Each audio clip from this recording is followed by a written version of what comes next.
An iron curtain has descended across the continent. The entire world has been suffering due to the climate change dilemma. One of the things you really begin to have to face is how cruel things are in the natural world.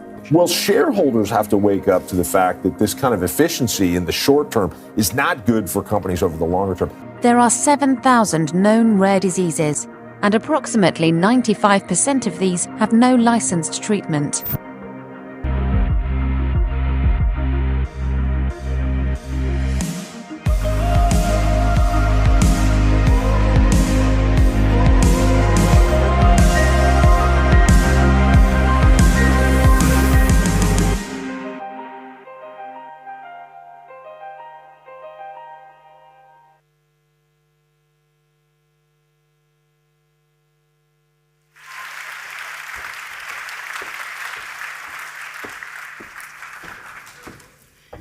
Guten Morgen miteinander und willkommen zum 8. Jahr for the Youth Forum Switzerland.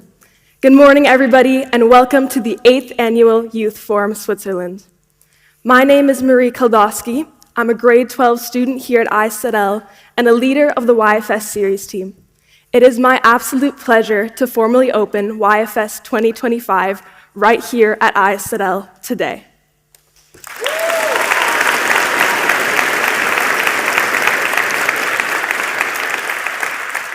We are absolutely thrilled to be welcoming over 950 students from 28 different schools, including both international schools and Schweizer Öffentlichschule from 13 of the 26 cantons.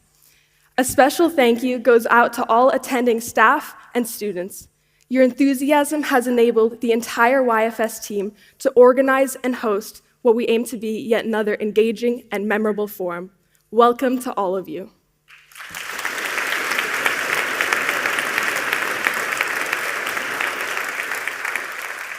I would like to please ask all our guest speakers to stand.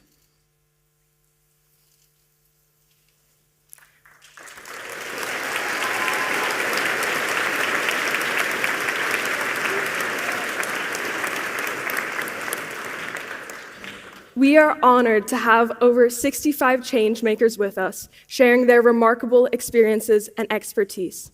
Thank you for dedicating your time and passions to the young minds in this room today.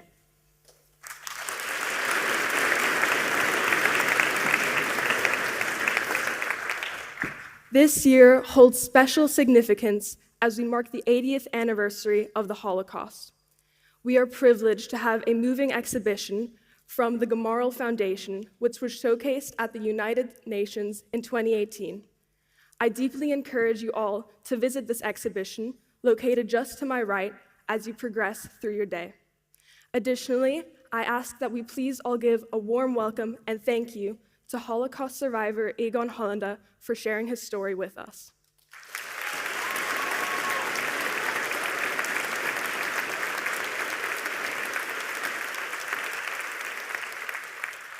YFS was founded in 2017 by 3 globally engaged ISZL students who were inspired by the Open Forum event at Davos to create something similar of their own. The Youth Forum Switzerland, which now consists of 135 ISZL students, in addition to a network of other schools, empowers young individuals to voice their concerns and create change in crucial matters regarding our generation's future. It is our platform to collaborate, unite, and amplify the voices that will brighten our new horizons. The 8th edition of the Youth Forum Switzerland features a dynamic forum packed with 14 panel discussions, 7 expert talks, and 7 youth talks. You will have the opportunity to participate in 40 impact labs, visit the 4th annual YFS Arts Festival, and engage in a range of other student-led activities. Before the closing ceremony, there will be a 20-minute networking period where you have the opportunity to explore and connect with other speakers and attendees that you did not get a chance to meet during the day. So now, to start things off, I would like to introduce Eugenie Poipe, a grade 12 student here at ISZL, as today's student keynote.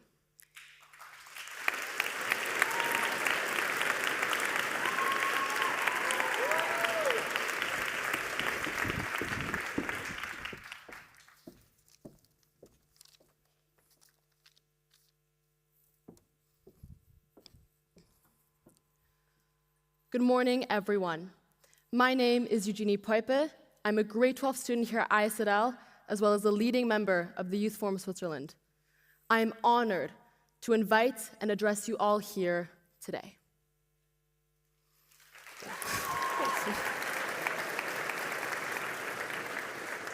2024 was titled the election year.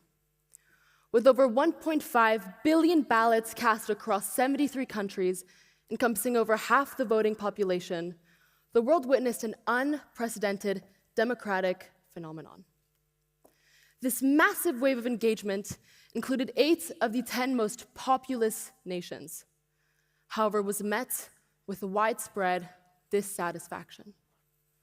I, for one, can vouch that I am tired of staring helplessly at my screen, waiting for the next crisis to be established over Twitter. So let's take a step back. Let's look beyond the results, beyond the candidates, and beyond the concepts of policies. What truly shapes a year like 2024 is the choices we make together. One person going to one poll to cast one vote doesn't mean a whole lot. But a collection of votes driven by a group of people passionate and advocating for change, that means everything.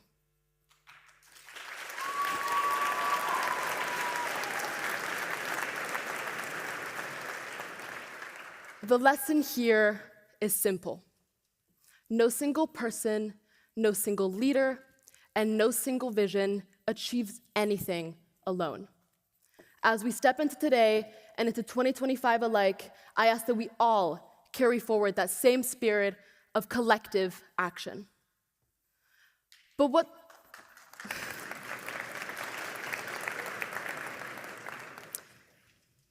does that really mean for any of us? My answer to that question is today. For some of us, reaching our new horizon is through solutions for climate change, revolutionary practices for biodiversity protection, and innovative and ethical medical technology. For others, it's reimagining social systems completely, whether through a comprehensive understanding of who is actually responsible for the climate crisis, or even reimagining the future of global supply chains. All of these and more being topics you can delve into on this very day by the people in this very room. Each of these goals is monumental and imperative for collective development. They require vision, they require courage, but most importantly, they require us. Look around you. The people sitting to your left and to your right are not just random bystanders waiting to move on to the next panel. And if they are, then we have failed. These people are your future co-change makers. Remember their faces, write down their names. We owe it to ourselves, but more importantly, to each other to act together. Nothing that has surrounded the Youth Forum Switzerland 2025 in its entirety is passive. Make today be your day one, your first day in achieving the future we can achieve, but more importantly, the future we need to achieve. We can and should acknowledge the challenges that we face before us, but we must refuse to be intimidated by them. Someone who refuses to be intimidated by the prospect of a better future is our keynote speaker, as well as long-standing supporter of YFS, having attended every single forum since its creation in 2017. JD Banzal is the CEO and co-founder of GHE Impact Ventures, a social enterprise focused on sustainable development through rural electrification, enhancing healthcare accessibility, and much more in India's remotest communities. Having been to India myself in June of 2024 to take part in this mission alongside JDeep, the resilience and innovative drive my group and I witnessed was unparalleled. being part of this incredible journey, as well as recipient of the kindness, support, and expertise Jaydeep and his team had to offer was exceptional. Thank you for your commitment to our journey by joining us here today. Thank you for believing in the future we can achieve together. And thank you for being the fearless changemakers our future needs.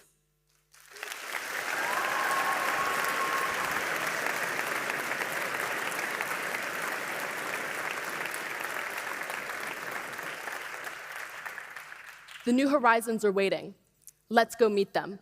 And with that, please join me in welcoming my friend, Jaydeep Bansal, to the stage.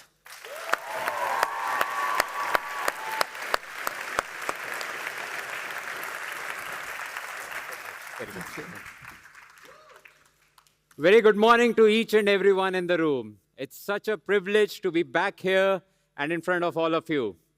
Now, before I start, I think we all will agree that let's give a big round of applause to the entire team at ISZL and the Youth Forum Switzerland for putting this forum together. Let's give it up for them. They have done an incredible job. Of course, to all the speakers that have come here to provide their valuable insights, thank you for taking your time out and for sharing your journey with the students here. But you know, I want to give a special moment to a very special person in the room right now.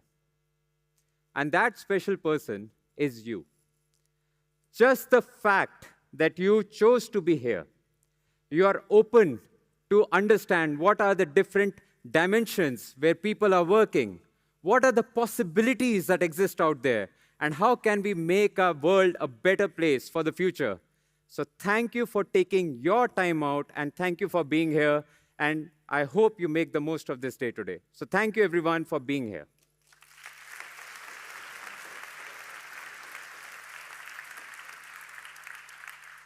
Now, what I want to do is, hopefully, I'm a very optimistic person, and I want to give that sense of optimism to you. Yes, because when you look at the current state of affairs, there is unprecedented change. You know, there's a lot of populist movements. There's a rising inequality. There is pollution that's increasing. We are facing climate change. Yes, all those problems are there. But you know what the beauty of a problem is? It comes hand in hand with a solution. So when I look at a problem, I feel happy, because that problem often accompanies a solution, and all we have to do is look at that solution, identify that solution, and use tools to implement change and solve those problems. And my own journey started in the mountains of India, but before that, I thought I was working for P&G, and I thought that is my dream and vision in life, to work with a company that manufactures and sells shampoos. And I thought, it's great, I'm doing great, this is my vision and purpose in life. But then what happened is, I ended up going to the Himalayas, where I saw communities that were living in most pristine environments, clean air, fresh water, you're in the middle of nowhere. I thought, this is great. But then what happened when the sun went down? They ended up using kerosene lamps for their lighting needs. And even now, as I speak, more than close to 1 billion people in the globe still don't have access to energy. 1 billion people. And you know what? More than 3 billion people in the globe don't even have access to clean cooking. So that's the world that we live in right now. There are people who are fundamentally living below poverty line, where they're not even making more than $100. And so the world is very different from where we are right now when you go out there in the developing South. But what I realized was that, A, yes, I can be there and do nothing about it, but can we collectively, with the team, make a change? And so what I did was ended up going to these villages, and the first experience I had was as we were trekking, as you can see in this picture. This is just moments before there was a landslide, and I was stuck on a piece of rock that was the only thing preventing me from falling into a valley down there. and I'm stuck there, and this is the time almost a week after I had quit PNG, and I'm wondering, why am I doing what am I doing? But exactly in that very moment, I got a lot of clarity. Why am I doing what am I doing? Why am I stuck here? Is the path to go back, or is the path to move forward? And in that moment, I had a lot of clarity. And the only way to go was to go forward. And I ended up, in very unique situations. So if you see a small pale blue dot at the starting of the bridge, that's me crossing a bridge with the team. And so we ended up going to really challenging areas. But what was an adventure and a challenge for us was a routine for these villagers. The kids used to travel across this bridge every day just to go to school. The nearest school for these villagers was 4 to 5 hours of trek distance away. Imagine doing this trek on a daily basis. And what we did was we got together, put in our efforts, put in solar panels, batteries, transported material with horses and donkeys, because that was the only way to get material to these villages. There's no roads, there's no mobile connectivity. And then we were welcomed by a culture and heritage that is centuries old. And that was so fulfilling when we ended up reaching these communities, the way they welcomed us with open arms, the way they made us very much their own. And then what we did was started going into the houses of the villagers, putting in the solar panels on the roofs, putting in the bulb holders, and what you can see is in these old Himalayan houses, as you are putting in the bulb holders, there's a lot of Himalayan dust that falls on you. So I got a nice mud pack, did not make my skin soft or glowy, made it very rash. And then putting up the solar panels while it was snowing. It was really mesmerizing just to be there. And what we ended up doing was, after 3 days of trekking, reaching the village, working for 3 nights, we were able to transform a village that had never seen electricity to something that had complete energy access. And all it took us was 3 days.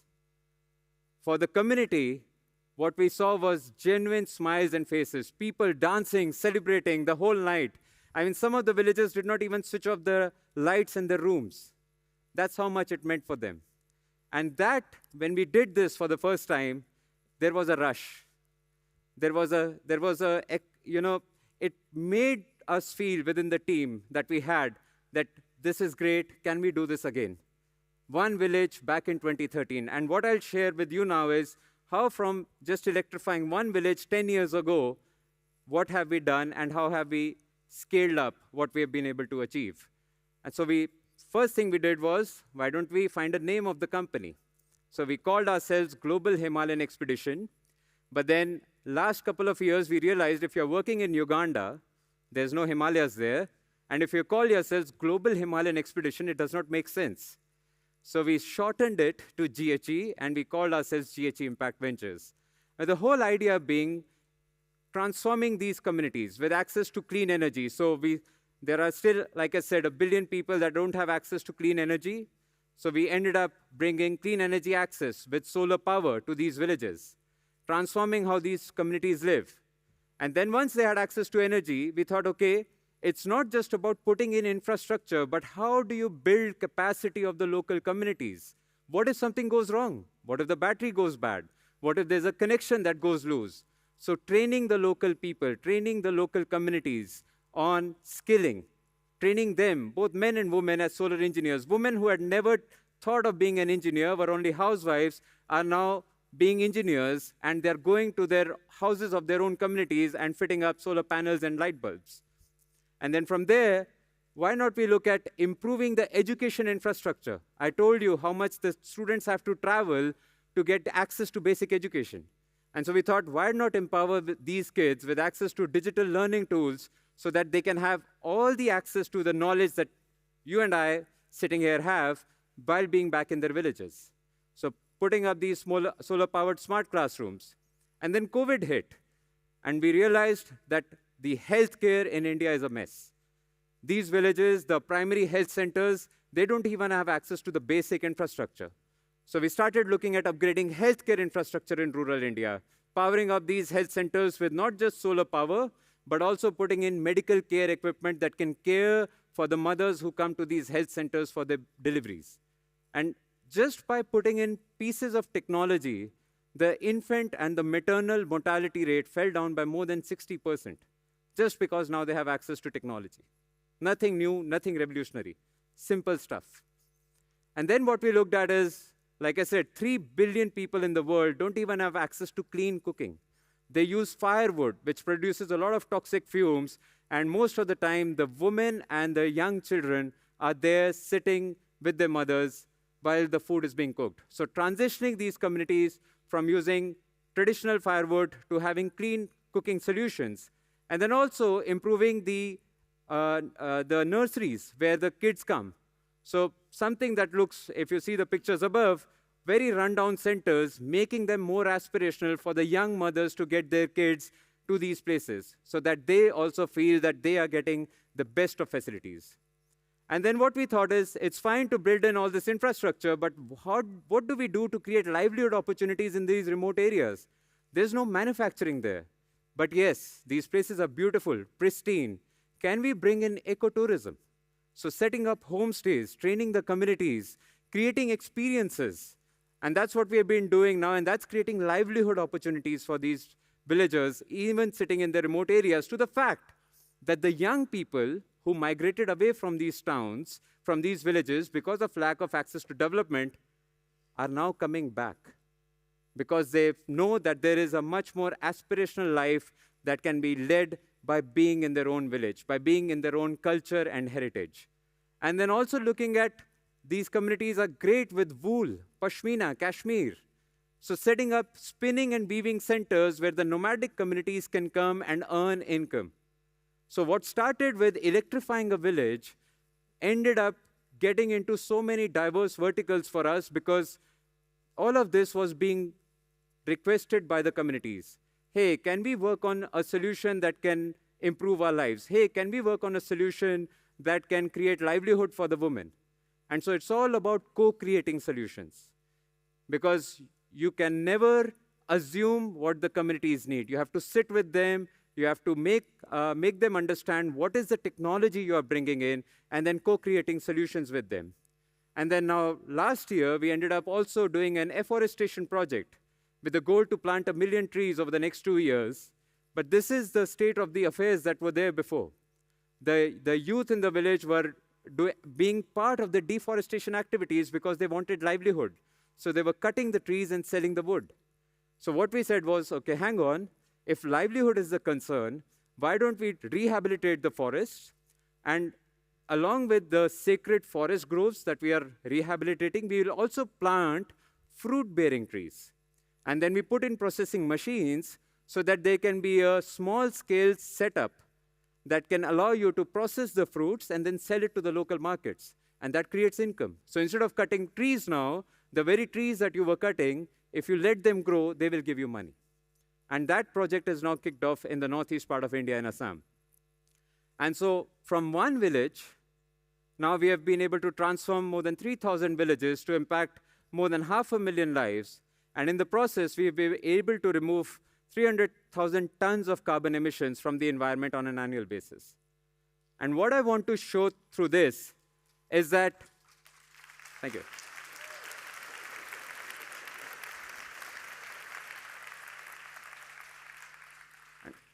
And what I want to convey from this is that it started with a hope that, yes, change can happen. And I firmly believe hope is that spark that ignites the flame. But without action, that flame will not be sustained. And that is my call to action to each and every one of you. Yes, these are unprecedented times, but we are part of this unprecedented times. Yes, there are challenges, but we are living in those challenges. Yes, it's a tough world out there. We might not like the person sitting next to us because of their beliefs. We might not like what's happening out there in the world, but we are very much part of this world. We cannot disassociate ourselves or take a rocket ship to Mars while the billionaires of the world are doing that. We are living on this planet, and we need to make this planet a better living place. Not tomorrow, starting from today. And what I want to do is also share with you how students at ISZL are making change happen. It's not always about you coming here, listening to the speakers here who are doing amazing work in their respective fields, But let me give a shout out to some of the amazing students here who a couple of days back shared the projects that they're doing. And I'll start with solar energy. So you know the roof of this place that we are sitting in? This entire roof above is covered with more than 600 solar panels. And August, the student, let's give a big round of applause to him. He worked tirelessly to ensure that the school is powered by clean energy. It was not some big administration. It was not the school administration. It was a student very much sitting in between you right now who made this possible, that the roof of this place has 600 solar panels, that the school is powered by renewable energy. What is stopping you from doing that in your schools? Or let's look at wetland restoration. We have Shruti and Millie, who are now working, who are also Villars Fellows, by the way, and they are working on a wetland restoration project in Zug. They were able to fundraise, they did a study, they got experts on board, and now they are restoring the wetlands. Give it up for them. They are greening their own community. And we have Astha and Michael who are working on zero waste, making ISZL a zero waste school. That's amazing. These are students who are doing this. And I believe their goal is also to make YFS a zero waste event. So all of you, please do follow the directions that they give you as you're eating your food. Please ensure that you have zero waste. Let's commit to that. Let's ensure that we start action from today. And don't wait for tomorrow, because the future is what we create ourselves. Nobody else is going to create for us. We have the zero carbon team, Annie, Alice, and Miguel. They are ensuring that the ISZL school is as sustainable and as clean as possible, powered by renewable energy, having zero waste. That's the zero carbon team. That's very much your peers who are doing all of this. And then finally, we have a team that's working on aquaponics, vertical gardening within the school. That's Emily and Stacy. These are examples of students who are doing change, who are bringing change in their own school. And so when you think about change, it's not always about going out there and doing something big. It can start from you within, because change always has to happen from yourself. And then look at your immediate surroundings. Can you impact your neighborhood? Can you impact your own family members? To begin with, can you impact your school? And then think of how do you want to scale up globally. But always start from yourself. And in the end, what I would like to share is how the amazing students at ISZL have been working with us and coming with us to the villages in the Himalayas to implement clean energy solutions. And for that, I have a short video. Can we play the video, please?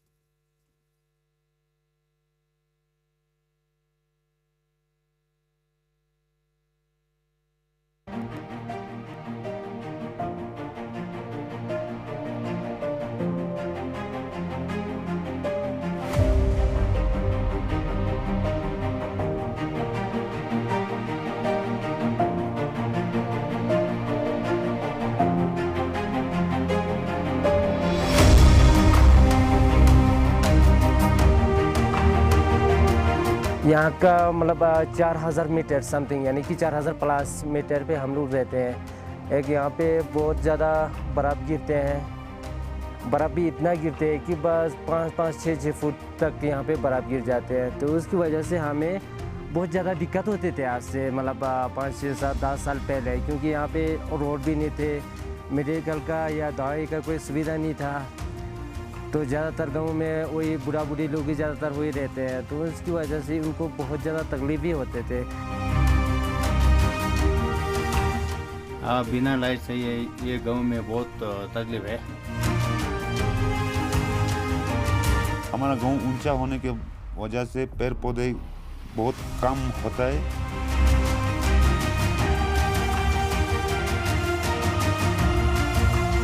You know, every trip has something to offer, but being able to have such a tangible impact on something, whereas like also learning about sustainability and being able to work with such a impactful organization like GHE and being able to meet such like wonderful people, members of the team, I think it's such an incredible opportunity that, you know, I don't think anybody is able to pass up on. I don't know how anybody has passed up on it. I also think above all, like putting so much effort into coming on, like trekking all the way over these mountains, coming all the way over to Ladakh in such a remote space, and just personally helping these people put in rocket stoves and electrify monasteries. It was just like, it was so personal and so like genuine, like the effort that we're putting in, that, I don't know, it just felt like so purposeful, like really special.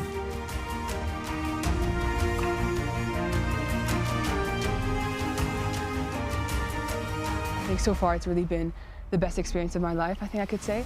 And yeah, also I think the whole trip has just been really, really humbling in a way, and really a great way to learn about myself, because coming here at this high altitude, it's something that I've never done before. And it's been struggles, but I also got to learn more about like myself and pushed my limits to like far beyond what I could ever think possible.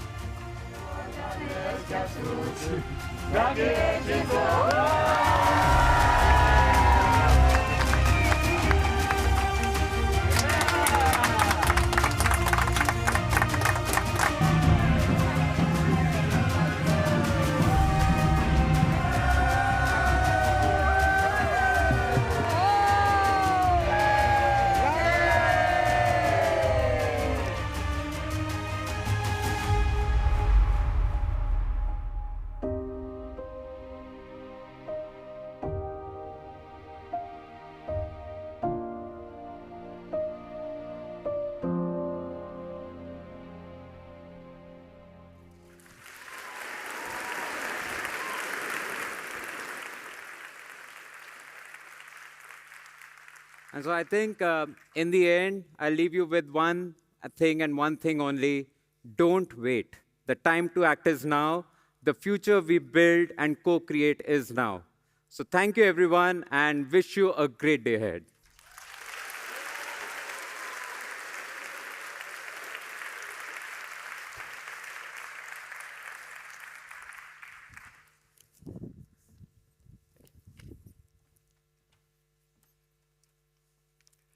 Good morning, everyone. My name is Jaden Iturbide, and I'm a grade 12 student here at IZL and a member of the YFS media team.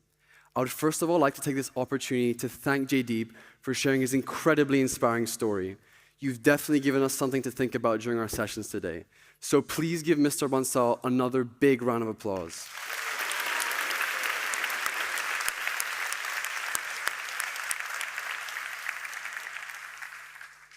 So, before we move on to our next session today, I would like to draw your attention to some important logistical and fun points about the forum. First, in the unlikely event of an emergency or a fire alarm, we ask that all attendees meet on the sports field outside and students find their respective schools for attendance. Second, your sessions today will be held in 6 different venues: the gym you're currently in, the theater in the main building, the Arts Factory, the Riggyblick, Alpenblick, and Sayblick venues. Lunch will also be held in the cafeteria in the main building. I know this may be quite confusing, but there will be signs and YFS team members to help you. Additionally, with so many people at the event, we ask that you only attend the sessions that you are signed up for, as some venues have limited seating. Your personal schedule is on the back of your badges and will be checked at the entrance of each of the venues. We would love it if everyone moved between sessions quickly and got to sessions early if possible. Doors will close after the designated start time, so we ask that you do not enter after this time to avoid any disturbances. We would appreciate it if you kept your phones on silent during each session that you attend. Now, I would also like to encourage you to engage with our sessions through social media by using the hashtags that will be on the screens in each of the venues. For our neurodiverse guests, there are quiet spaces in the main building. If you need to locate them, ask a YFS team member, and we'll be happy to help you. Finally, you will notice on your badges that Session 7 is titled Explore, Connect, Inspire. If everyone can make their way back to the gym at this time, this will be an amazing opportunity to meet speakers you didn't get the chance to or reconnect with someone you met earlier during the day. This happens right before our closing ceremony. If you have any questions, please do not hesitate to ask anybody on the YFS team. We would be happy to help you. Your next session begins at 9:50. Do your best to be on time. So that is it from me. You may now make your way to your next session. Thank you and have a fabulous day.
My name is Nicola Polan. I'm in 12th grade here at ISL, as well as a leading member of the YFS team. For those of you who do not understand German, please scan the QR code up on the board, where you can find an English translation of the upcoming session.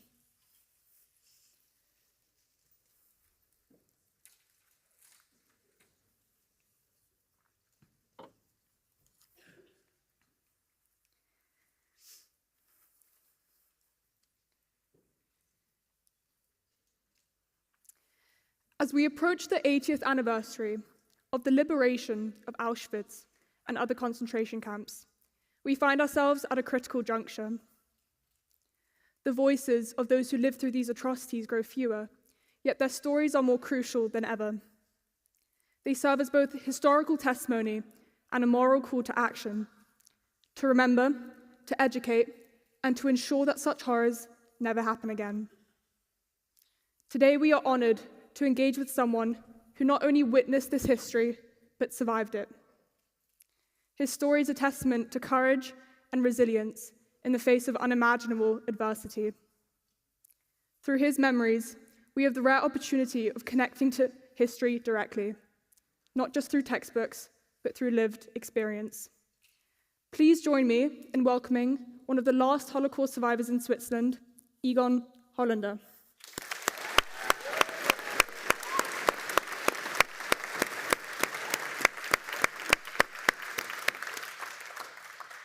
Herr Hollander will be giving a presentation about his experience during the Holocaust, as well as an overview of his life living in different political systems. Joining us on stage is Anita Winter, president of the Gamma organization, as well as Aylin Kelm, a fellow 12th grade student, who will be providing English translation when necessary. We are now ready to begin. Herr Hollander, feel free to start when you're ready. Good morning, everybody. I apologize, but my presentation will be in German. The reason is that 7 years ago I had a small brain stroke, and it influenced my cognitive properties and especially my language center. So if I would give my presentation in English, it's probably sure that I will not find some words, and the presentation will take long time, so I'm forced to give it in German. I beg your pardon. Mein Name ist Egon Hollander. Ich bin geboren im Jahre 1938 in damaligen Tschechoslowakei. 1938 war das Jahr, in dem der Zweite Weltkrieg angefangen hat, und kurz danach ist die Tschechoslowakei zerfallen in zwei faschistische Staaten. Das eine war deutsches Protektorat Böhmen und Mähren, und das andere war faschistische Republik Slowakei. Die Republik wurde von einem katholischen Priester präsidiert, der nach dem Krieg als Kriegsverbrecher verurteilt und gehängt wurde. Er hat sofort nach der Machtübernahme strenge antijüdische Gesetze angeordnet. Die Juden durften praktisch nichts machen, sie durften noch atmen, aber das war dann auch später in Auschwitz und in anderen Konzentrationslagern gelöst durch Giftgas. Nun, meine Eltern waren säkuläre, das heißt nicht religiöse Juden. Beide haben kaufmännische Ausbildung gehabt. Mein Vater war Offizier der tschechoslowakischen Armee, wie ich auch später.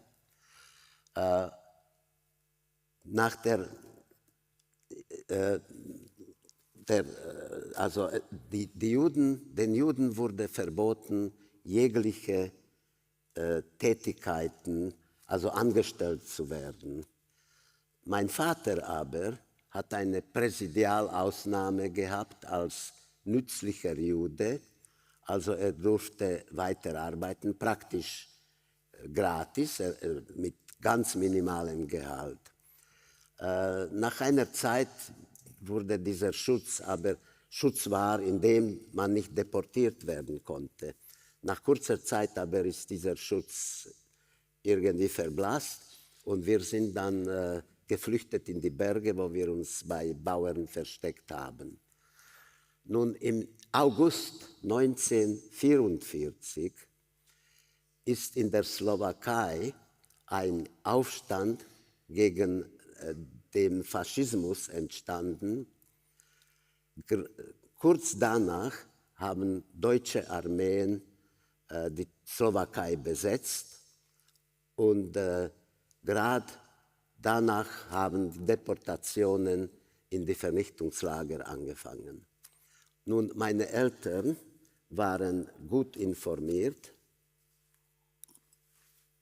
Sie wussten, was uns erwartet und das wollten sie mir nicht zumuten und sich selber auch nicht, dass wir das durchmachen müssen. Sie haben kleine Menge von Gift beschaffen und am Tag, wo die örtlichen Gardisten, das waren die Faschisten, mit einem deutschen Offizier uns abholen kamen, haben wir schnell ein Brötchen gegessen, in dem Gift drin war. Ich wusste das als Kind nicht. Und dann waren wir alle weg. Das war mein erster Quasi-Tod. Man hat uns gerettet, wahrscheinlich die Magen ausgepumpt und dann zu den anderen Juden in Gefängnis gesteckt. Bald darauf wurden wir auf Bahnhof getrieben, wo ein Zug wartete mit Viehwaggons. Man hat uns etwa zu 100 in ein Viehwaggons getrieben, sodass kein Platz war abzulegen. Den Waggon hat man plombiert und die Reise hat angefangen. Sie dauerte etwa 5 Tage, ich weiß es nicht ganz genau, unter unglaublichen, unmenschlichen Bedingungen. Nun, im Waggon war nur eine Aussparung etwa so groß, offen, durch die die Luft in den Waggon kam und das war selbstverständlich für 100 Menschen ungenügend. Wir haben nichts zu essen gehabt, nichts zu trinken gehabt, selbstverständlich keine hygienischen Einrichtungen, also unbeschreibliche Verhältnisse. Wir kamen dann nach 5 Tagen an einen Ort an, man hat die Waggone geöffnet, alle, die noch konnten, mussten aussteigen, die Toten hat man weggebracht, das waren meistens ältere Leute, kleine Kinder und Leute, die irgendwie nicht ganz gesund waren. Und das Erste, was ich gesehen habe, als ich aus dem Waggon ausgestiegen bin, waren Riesenkamine, aus denen, also Riesen. Ich war 6-jähriges Kind, für mich war alles Riesen, aber es war wahrscheinlich schon groß genug, aus denen schwarzen Rauch kam und der roch nach verbranntem Fleisch. Wir waren in Auschwitz, wo man 400.000 ungarische Juden gerade verarbeitet hat, das heißt ermordet mit Ziankali, erdrosselt und verbrannt in Krematorien. Der schwarze Rauch waren die Reste von den Menschen, die man da verbrennt hat. Nun, am Bahnhof von Auschwitz wurden wir... Nein. Auschwitz war überlegt mit diesen 400.000 ungarischen Juden. Man hat uns dann weitergeschickt, das heißt, wir wurden wieder in die Waggons eingepfercht und die Reise ging weiter. Über den zweiten Teil der Reise erinnere ich mich gar nichts, aber es musste schrecklich sein. Wir kamen dann an einen Ort, also in Konzentrationslager Ravensbrück. Ravensbrück war Vernichtungslager für Männer. Es war nur ein kleiner Männerlager und Arbeitslager für Frauen. Man hat uns dann getrennt, die Männer auf eine Seite, Frauen auf die andere Seite. Und das war das letzte Mal, was ich meinen Vater gesehen habe. Er wurde, wie meine Tochter recherchiert hat, auch dann mit Giftgas erdrosselt und verbrannt. Wir sind dann ins Frauenlager gegangen. Vorerst wurden wir alle kahl geschoren und dann ging es in die Duschen. Nun, Duschen waren schon bekannt. Alle wussten, was da passiert.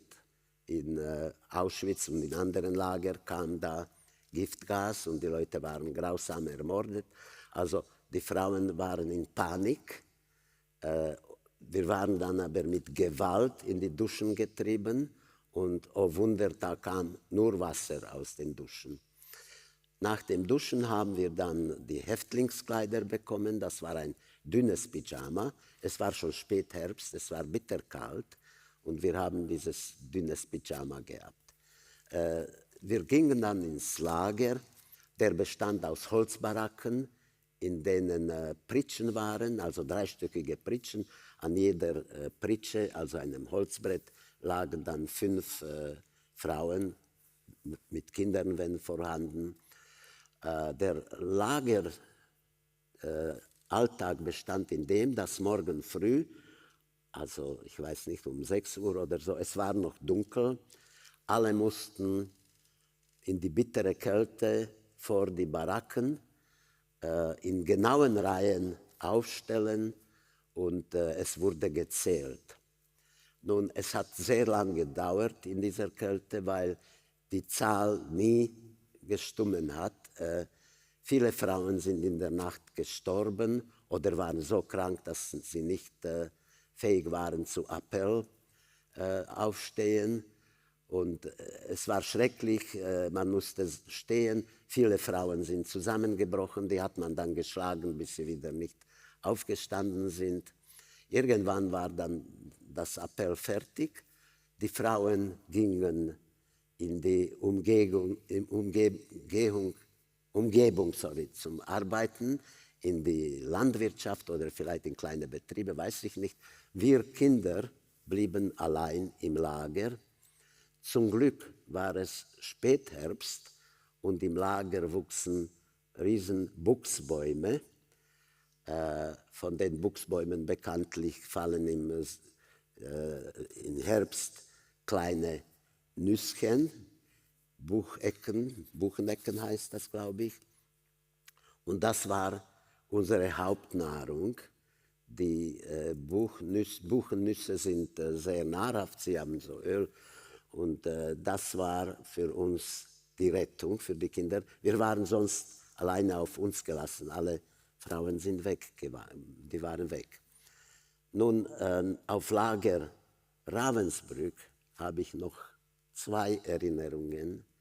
Die eine ist schrecklich schön und die andere nur noch schrecklich. Eines Tages stand ich vor der Baracke und vor der Baracke war ein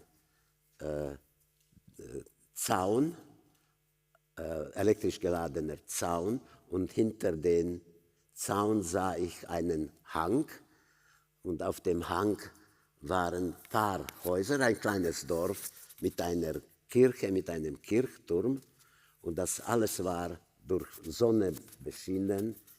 Es war das Paradies und ich war in der Höhle.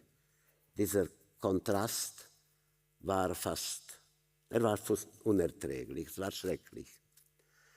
Die zweite Erinnerung, die ist nur noch schrecklich.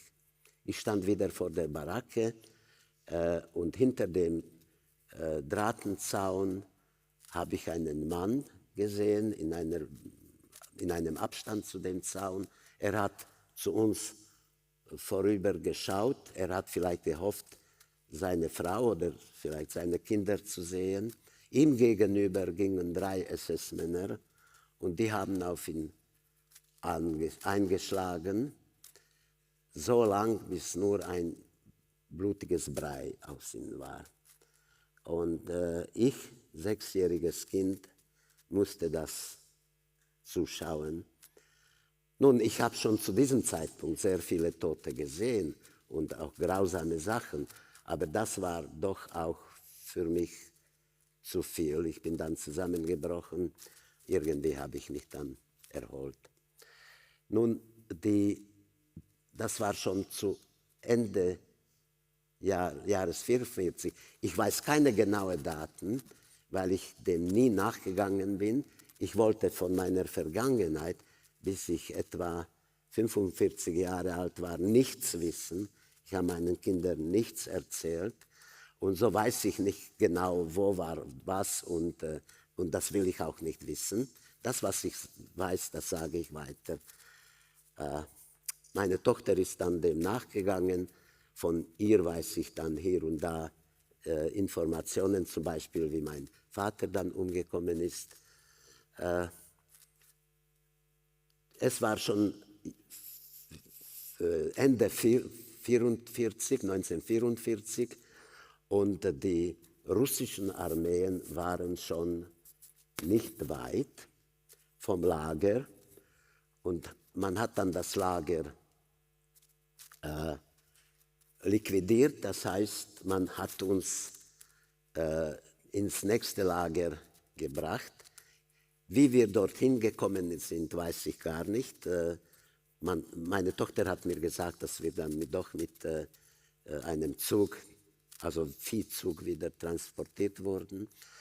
Wir kamen dann im nächsten Lager, das war Bergen-Belsen, und das war ein Totenlager. Der einzige Zweck des Lagers war, so viel wie möglich, so schnell wie möglich und so billig wie möglich uns zu Tode zu bringen. Die Umstände im Lager waren unbeschreiblich. Es waren wieder Holzbaracken, aber die haben schon keine Pritschen. Man lag am nackten Boden. Es war schon fast Winter, oder es war schon Winter, weiß ich nicht. Schreckliche Kälte. Es waren Millionen von Ungeziefer, Läuse, was weiß ich was. Menschen, praktisch alle wurden krank. Die Krankheiten wurden durch diese Läuse übertragen. Menschen starben in Hunderten. Jeden Tag hat man Hunderte abtransportiert und eine Halde geworfen. Ich habe noch eine Erinnerung an dieses Lager. An Ecken des Lagers waren Wachtürme und oben saßen die SS-Männer und wir Kinder sind jedes Morgen unter die Türme gegangen und die SS-Männer, die Wachen, haben Langeweile gehabt und hier und da, vielleicht einmal pro 2 Stunden, haben sie ein kleines Stückchen Brot heruntergeworfen und haben Plausch an dem gehabt, zu sehen, wie wir Kinder um das gekämpft haben. Dann später, und das ist die schlimmste Erinnerung, die ich überhaupt habe, ist meine Mutter, wie alle anderen auch, an Typhus erkrankt und wurde in eine andere Baracke versetzt. Und ich bin zu ihr gegangen. Ich muss erklären, in welcher Situation wir schon uns befunden haben. Ich habe ein Buch, das habe ich, ja, von Dr. Collis, von dem werde ich später noch erzählen. Er ist mit der britischen Armee ins Lager gekommen und hat ein Buch über Bergen-Belsen und das, was dort geschehen ist, geschrieben. Im Buch ist auch meine Diagnose nach der Befreiung. Und in dem Buch, schade, dass ich das nicht genommen habe, sind Zeichnungen von uns Kindern, die er dann unter seine Obhut genommen hat. Man sieht, wie wir ausgesehen haben. Wir waren alle Skelette mit Haut überzogen, alle krank. Und das einzige Gefühl, das wir hatten, war Hunger. Nun, ich bin dann meine Mutter besuchen gegangen. Die wurde in eine andere Baracke verlegt. Und das Einzige, was ich fähig war zu machen, war, dass ich sie angeschrien habe, sie soll mir Essen geben. Sie lag im Sterben. Kurz darauf ist sie dann gestorben und das ist die schlimmste Erinnerung, die ich habe. Nun, ich will das weiter nicht,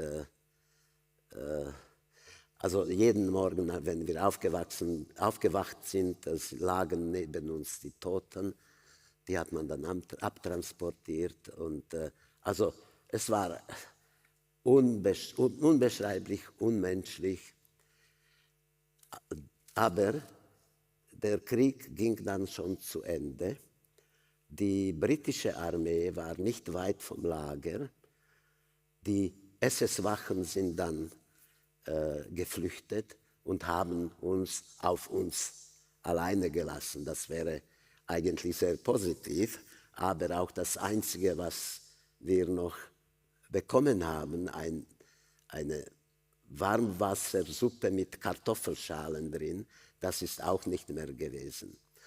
Nun, aber die britische Armee kam an die Grenzen des Lagers und sie war nicht fähig, ins Lager einzumarschieren. Das, was sie gesehen und hauptsächlich gespürt, gerochen haben, das war schrecklich. Es war ein schreckliches Todesgeruch, also nach toten Körpern, zerfallenen Körpern, Fäkalien, unmenschliche Bedingungen.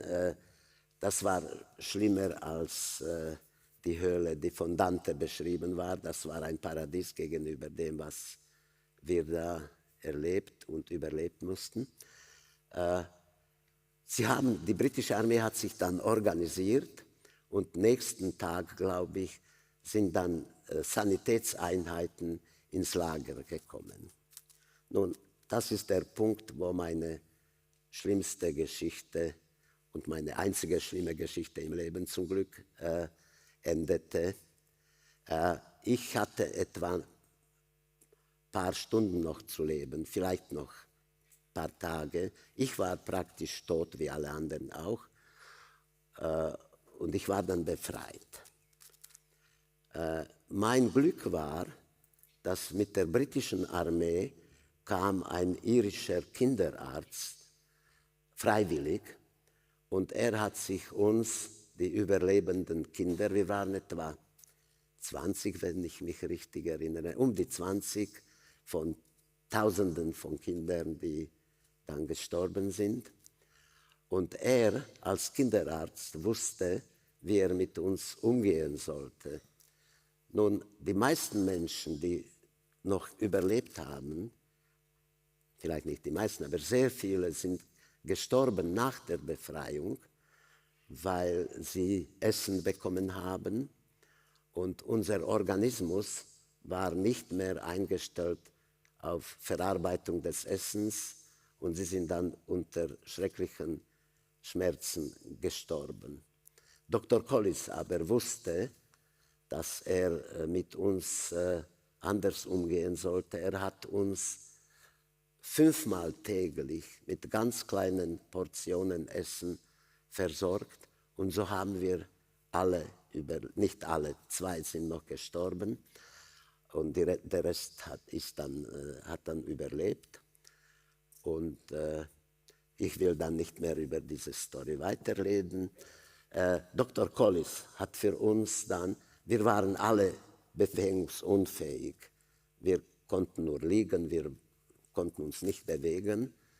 Er hat für uns dann in Schweden ein Krankenhaus nur für uns Kinder organisiert und wir sind dann mit Rotkreuzzug und Schiff, also das Zug ist auf Schiff gegangen, so sind wir dann nach Malmö gekommen. Da habe ich noch eine Erinnerung. In dem Zug lag ich es waren 3-stöckige Pritschen, ich lag an der oberen Pritsche und ich habe Sicht aus Fenster gehabt und wir sind dann stundenlang über eine Trümmerstadt gefahren. Wir haben Menschen gesehen, die Deutschen, die elend ausgesehen haben und wir sind durch die Trümmer von Berlin gefahren und wir waren glücklich, dass wir diese Mörder in dieser Position gesehen haben, dass ihnen auch Schlechtes passiert ist. Nun, in Schweden, in Malmö, sind wir ein Jahr in diesem Krankenhaus gewesen. Wir waren schon verhältnismäßig aufgepäppelt, also wir waren schon bewegungsfähig, noch immer sehr krank alle, aber schon doch halbmenschlich. Nach einem Jahr hat man dann das Krankenhaus aufgelöst und die Kinder wurden verteilt. Vor dieser Zeit hat man dann durch Rotkreuz die Listen von Überlebenden in die ganze Welt verschickt und mich hat meine Tante in der Slowakei, in der Tschechoslowakei gefunden und angefordert. Die Tante hat sich mit ihrem Mann in den Bergen der Slowakei versteckt und so hat sie überlebt und so bin ich dann zu ihr gekommen. Ich war aber noch nicht fähig für normales Leben. Ich ging noch für ein Jahr ins Sanatorium in Hohen Tatras und nach einem Jahr dann kam ich zu Tante und Onkel. Sie lebten in einer Kleinstadt also meine Situation war die, ich war schon 9-jährig, habe aber keine Schule gehabt und konnte nicht mehr die Landessprache, weil die meisten Kinder sprachen Polnisch und ich habe auch nur Polnisch gesprochen und Slowakisch, meine eigene Sprache, habe ich vergessen. Nun, ich bin dann in die Primarschule gegangen, ich habe schnell die Sprache gelernt, ich habe dann schnell die 2 Jahre nachgeholt und ich habe mich an der Schule aber ganz schlecht gefühlt. Es war eine streng katholische Schule, jeden Morgen hat man gebetet und man musste immer in die Kirche gehen. Ich konnte mich da nicht anwohnen und die Kinder waren mir auch ziemlich fremd. Sie haben ganz andere Geschichte gehabt wie ich. Dann aber im Jahre 1948 ist in der Tschechoslowakei ein Putsch, ein kommunistischer Putsch von Russland initiiert geschehen. Das heißt die Demokratische Tschechoslowakische Republik. Und das war eine hochindustrialisierte Republik, die war etwa zwischen den 10 besten Ländern der Welt vor dem Krieg und auch nach dem Krieg. Und da plötzlich kam dieser Kommunismus mit Stalinismus. Es war schrecklich. Also das Erste, was sie gemacht haben, sie haben alles verstaatlicht. Das heißt, alle Besitzungen wurden verstaatlicht.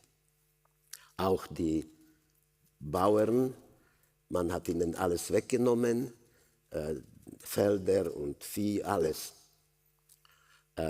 Und dann sind die Menschen einfach Angestellte geworden. Die Bauern mussten in Kolchosen arbeiten und es hat ihnen nichts gehört und den anderen auch nichts. Plötzlich hat es keinen Sinn mehr gehabt zu arbeiten. Das heißt, nach kommunistischer Devise hat alles allen gehört, aber die Konsequenz war, dass niemandem nichts gehört hat. Gleichzeitig ist eine Währungsreform erfolgt. Man hat 50 alte Kronen für eine neue Krone gewechselt, aber das nur bis ein Limit von, glaube ich, 10.000 Kronen. Und da war der Zweck des Kommunismus absolut erfüllt. Wir waren alle gleich arm. Dann war noch eine Reform, es war keine Reform, es war ein Movement gegen die Kapitalisten. Nun, Kapitalisten waren alle, die etwas besetzt haben. Mein Onkel war Maschineningenieur, in Budapest hat er promoviert und hat eine kleine Werkstatt für Autoelektrik gehabt. Also er war auch Kapitalist, obwohl nie einen Angestellten gehabt. Die Werkstatt ging wunderbar, im Umkreis von mindestens 100 Kilometer war keine andere Möglichkeit, Autoelektrik zu reparieren. Die Werkstatt wurde dann enteignet und das hat niemanden interessiert, dass keine Werkstatt mehr existierte.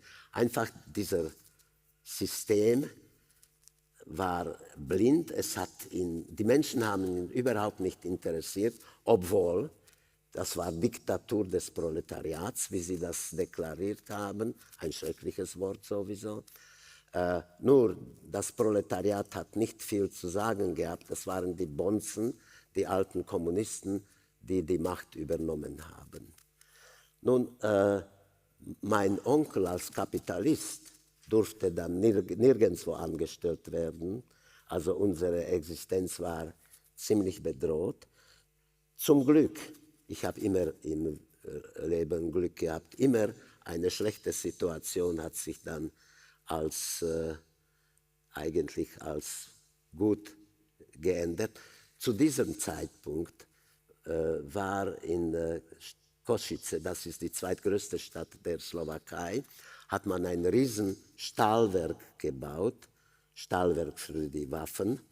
Und da hat man Leute gesucht, hauptsächlich Techniker gesucht. Man hat nicht gefragt über die Vergangenheit.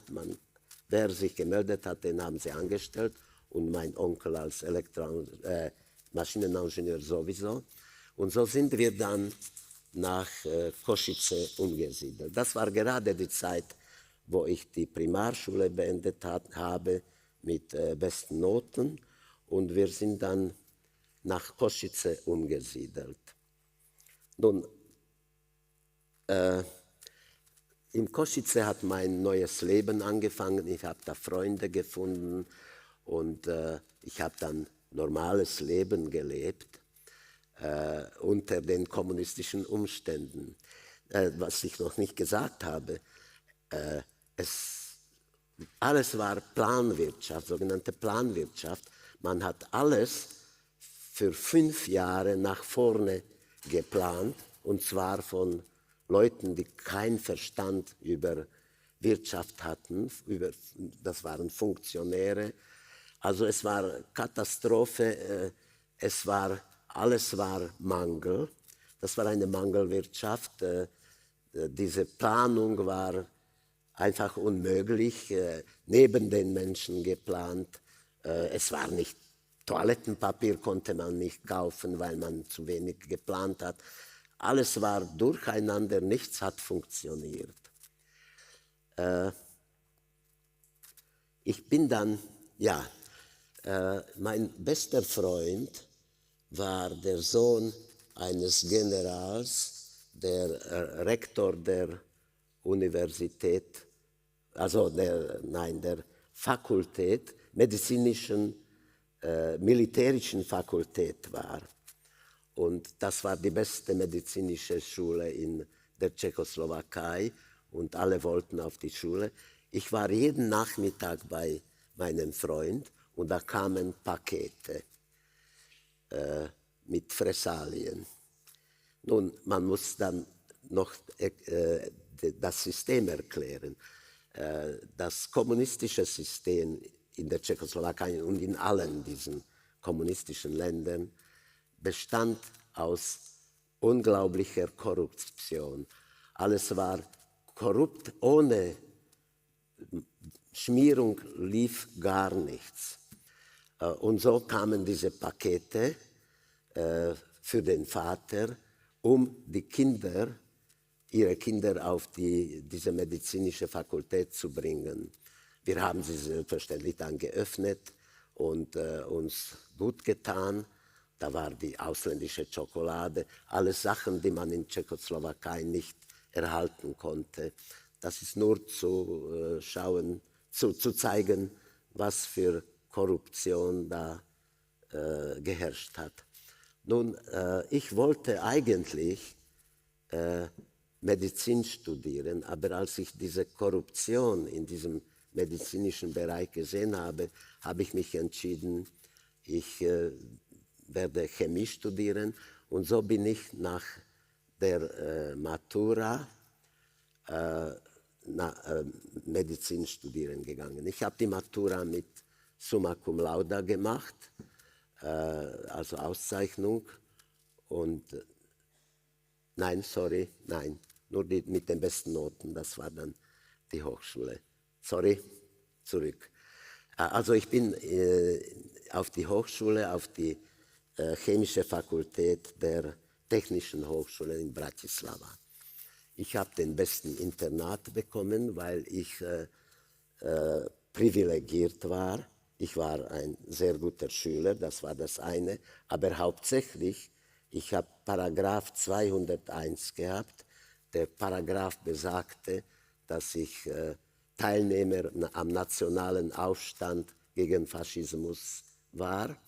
Und das waren alle, die in Konzentrationslager waren, neben den Partisanen selbstverständlich. Und so habe ich absoluten Anrecht auf den besten Internat, also Schülerheim gehabt. Im 3. Jahr habe ich dann aber das schlimmste Internat in der Stadt bekommen, und ich war sehr überrascht. Ich bin dann auf Dekanat gegangen und habe gefragt, ja, wieso habe ich mit meinen Voraussetzungen nicht das beste Internat? Die wollten dann nicht mit der Wahrheit ausrücken. Am Ende haben sie dann zugegeben, der Parteichef meines Jahrgangs hat mich verpetzt, dass ich mich in schlechter Gesellschaft bewege, und die schlechte Gesellschaft waren meine jüdischen Freunde. Dann war es das schnell erledigt. Ich habe mein Papier gezeigt, und dann habe ich selbstverständlich das beste Internat bekommen. Auf dem Internat habe ich dann auch meine zukünftige Frau kennengelernt. Sie hat auch an der Technischen Hochschule Elektrotechnik studiert, und wir haben uns dann am Tag meiner Matura, wir haben dann geheiratet. Nun, bevor ich beendet habe, habe ich Matura gesagt? Sorry, das ist nicht Matura, ich verwechsle manchmal Sachen, aber das ist normal.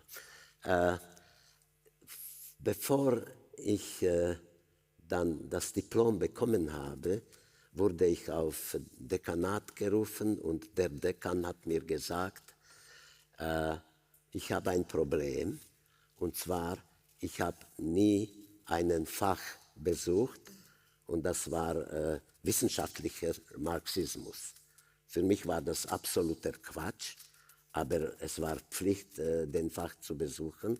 Und der Dekan hat mir gesagt, er hat nämlich Interesse gehabt, dass ich den Diplom bekomme. Er musste auch eine Quote erfüllen. Ich sollte nur auf die letzte Stunde, auf die letzte Vorlesung von diesem Fach kommen, mich anschreiben, und damit ist es erledigt. Das war auch so. Ich habe dann den Summa Cum Laude erhalten.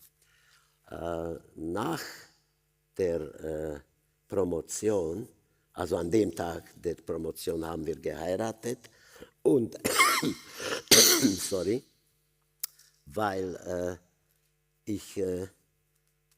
es war so, wir haben auch geheiratet, ich gebe es zu, weil es war die Pflicht, dass die Eheleute an einem Ort bleiben. Und so haben wir das garantiert gehabt. Ich habe dann ein Angebot für eine Stelle, also den besten Angebot erhalten. Das war das größte chemische Kombinat der Tschechoslowakei, war in Bratislava, und da habe ich Angebot, in die Forschungsabteilung einzutreten. Das habe ich dann gemacht. Noch ich greife noch zurück.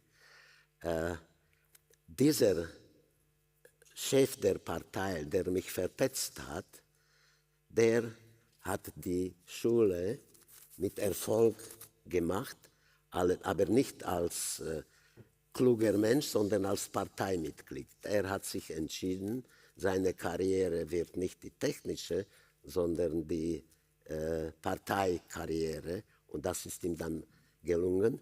Das heißt, ich ging in dieses chemische Kombinat, in die Forschungsabteilung, und dieser Parteimensch, der ist gerade Vizedirektor geworden, ohne jegliche Erfahrung. Nur weil er aktiver Parteimitglied war, ist er gerade Vizedirektor geworden.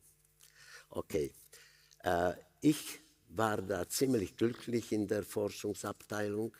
Es war für mich sehr interessant. Ich wusste, dass ich keine Aussicht auf Karriere habe, weil ohne Parteimitgliedschaft konnte man keine Karriere machen. Ich bin dann trotzdem nach, glaube ich, 1,5 Jahren der Stellvertreter des Direktors geworden. Und das war nicht nur gut, weil in gleicher Abteilung war ein Parteimitglied, ein alter, nicht sehr fähiger Ingenieur. Und für den war ganz klar, er hat Anrecht auf diese Stelle, nicht ich, nicht Parteimitglied. Und dann hat er mir das Leben ein wenig zur Sau gemacht, aber es war nicht schlimm. Nun, ich war da sehr ambitiös, als ich die Stelle angetreten habe. Ich dachte, ich kann mich da sehr gut verwirklichen, und ich habe viele Verbesserungsvorschläge gemacht, viele Patente angemeldet, aber aus nichts war nichts. Es war fast nie verwirklicht, weil es gab kein Geld. Die Wirtschaft war ruiniert. Es gab keine Möglichkeit, irgendwas zu machen. Das habe ich nach kurzer Zeit dann auch realisiert. Und dann bin ich auch in die Apathie, wie alle anderen, gefallen. Es macht keinen Sinn, sich anzustrengen. Nun aber dann im Jahre 1967 kamen plötzlich einige jüngere Leute in die Regierung und an wichtige Stellen. Die waren alle durch Parteimitglieder, alte Parteimitglieder besetzt. Das waren keine technischen Leute, alles Parteimitglieder. Und diese jungen Leute, die waren wahrscheinlich auch in der Partei, aber sie haben eigene Ideen gehabt und sie haben sie dann doch auch verwirklicht. Und plötzlich ist die ganze Wirtschaft aufgeblüht, nicht nur Wirtschaft, auch Kunst. Das ganze Leben ist plötzlich aufgeblüht. Man nennt das Prager Frühling. Das war die Zeit des unglaublicher Entwicklung.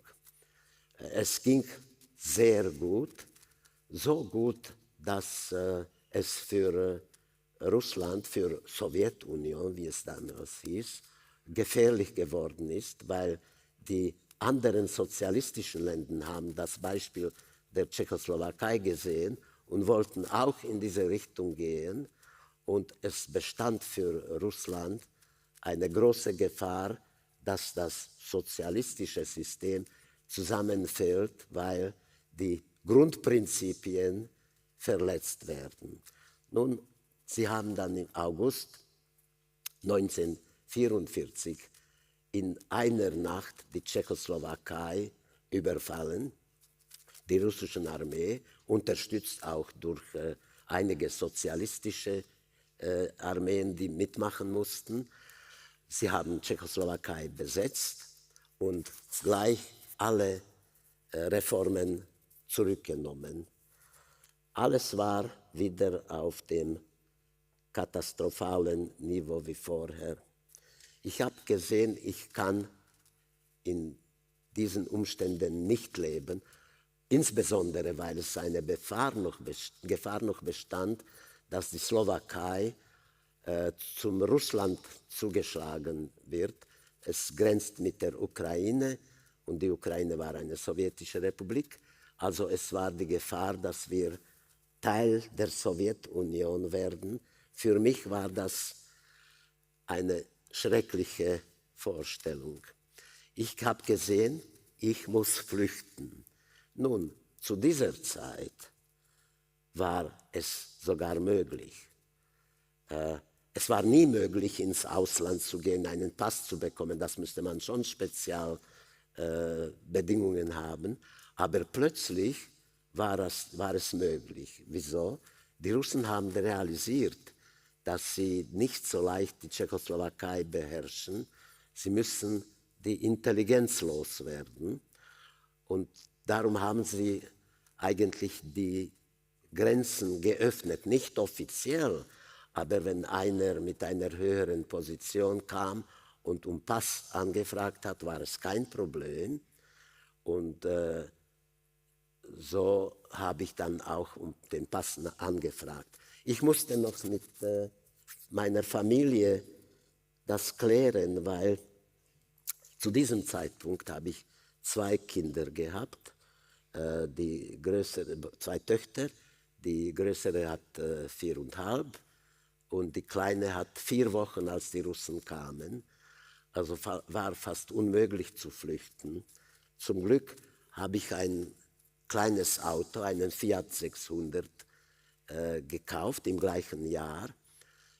Ein altes Auto, 12-jähriges, für Preis eines neuen.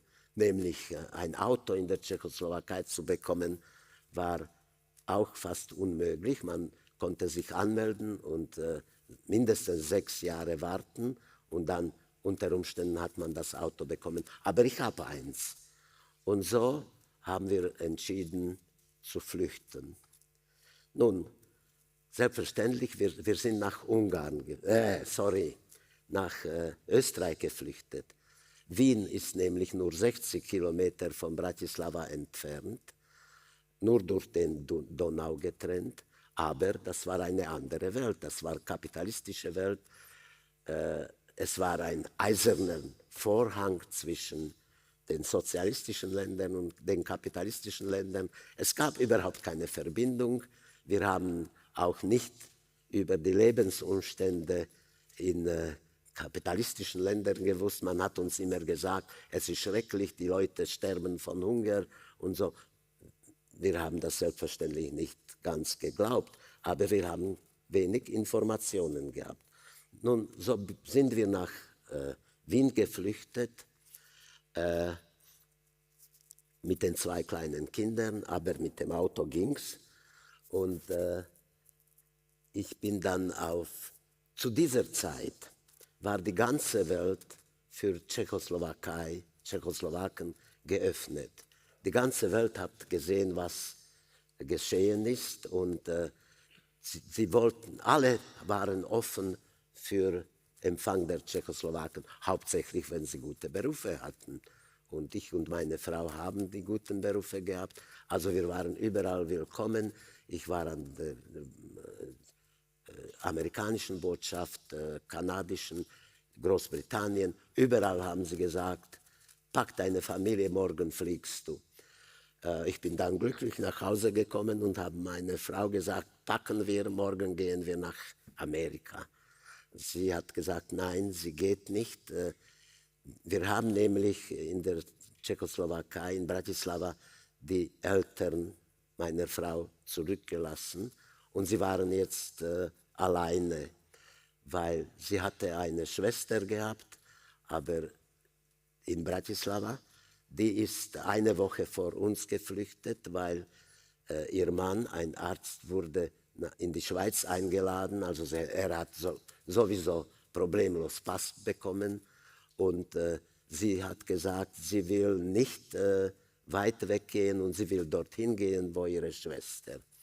Okay, so sind wir dann in die Schweiz gekommen. Und gerade nach Zürich, weil die Schwester in Zürich war. Für mich wäre es besser nach Basel, weil da waren die großen chemischen Firmen. Aber wir sind nach Zürich und nach 3 Tagen habe ich ein Arbeitsangebot bekommen, wieder der beste, den es gab. Und zwar in Zürich hat man gerade kürzlich eine neue Firma gegründet, Philips Semiconductors.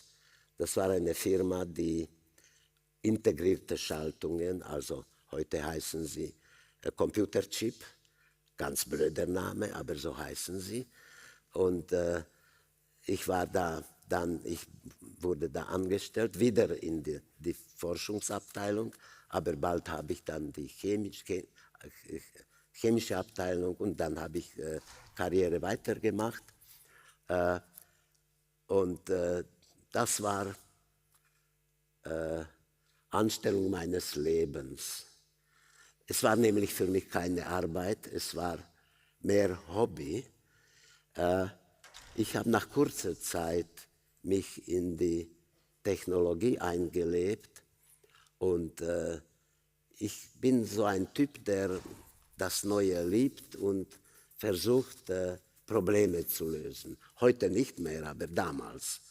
Nun, ich wurde dann außer meiner offiziellen Funktion der Troubleshooter geworden. Ich habe versucht, die Probleme zu lösen und weiß Gott, es waren keine einfachen Probleme. Die Halbleitertechnologie ist die allerkomplizierteste und allerkomplexeste Technologie, die es überhaupt gibt. Ich werde darüber nicht näher sprechen, es macht keinen Sinn, aber ich habe dann die ganze Entwicklung auch mitgemacht. Die Grundeinheit ist ein Transistor, egal was es ist. Wir haben am Anfang integrierte Schaltungen mit 4 Transistoren gemacht, dann mit 8, 16, 32. Diese Entwicklung folgt nämlich einem ungeschriebenen Gesetz, wie heißt denn das, egal, und er besagt, dass die Kapazität der Halbleiter in 18 Monaten verdoppelt sich. Und so war es auch. 4, 8, 16, 32. Ich war in der Firma, bis ein Chip, das ist die Grundeinheit, etwa 1 Quadratzentimeter, 1 Million Transistoren pro Schaltung gehabt hat. Nun, mit dem Chip konnte man schon viel machen, nicht so viel wie heute. Man konnte nicht menschliche Gesichter erkennen und so, aber es war schon ziemlich viel, was man mit diesem Chip anfangen konnte. Und mein Ruf als Troubleshooter hat sich dann auch in der Schweizer Industrie und auch im nahen Ausland, ich wurde dann bekannt und man hat mich angefragt, um Hilfe zu bitten. Aber vorher noch, ja, das habe ich vergessen, als Troubleshooter war ich erst im Konzern gefragt. Man hat mich dann hauptsächlich nach Asien, wo wir Riesenfabriken hatten und wo wir auch chinesische Halbleiterfabriken übernommen haben und die haben Riesenprobleme gehabt und sie haben mich immer angefordert und der Konzern hat mich freigegeben, um diese Probleme in China, in Taiwan und Hongkong zu lösen. Und so habe ich ziemlich in der Welt herumgereist. Es war sehr schwierig. Die Chinesen zu dieser Zeit, und das war Mitte der 80er Jahre, die waren noch in einem ganz primitiven Stadium. Englisch konnte keiner und ich sollte dorthin gehen und Probleme lösen, die man mir nicht gut erklären konnte. Es war äußerst schwierig, aber ich habe es überdurchschnittlich geschaut, also statistisch überdurchschnittlich. Und so, es hat mich auch riesen Spaß gemacht. Erstens reise ich sehr gern und für mich war das eine neue Welt, die ich da entdeckt habe. Und zweitens, es hat mich auch technisch interessiert. Nun, dann habe ich gesagt, das hat dann auch in der Schweiz, war mein Ruf gut. Und so habe ich mit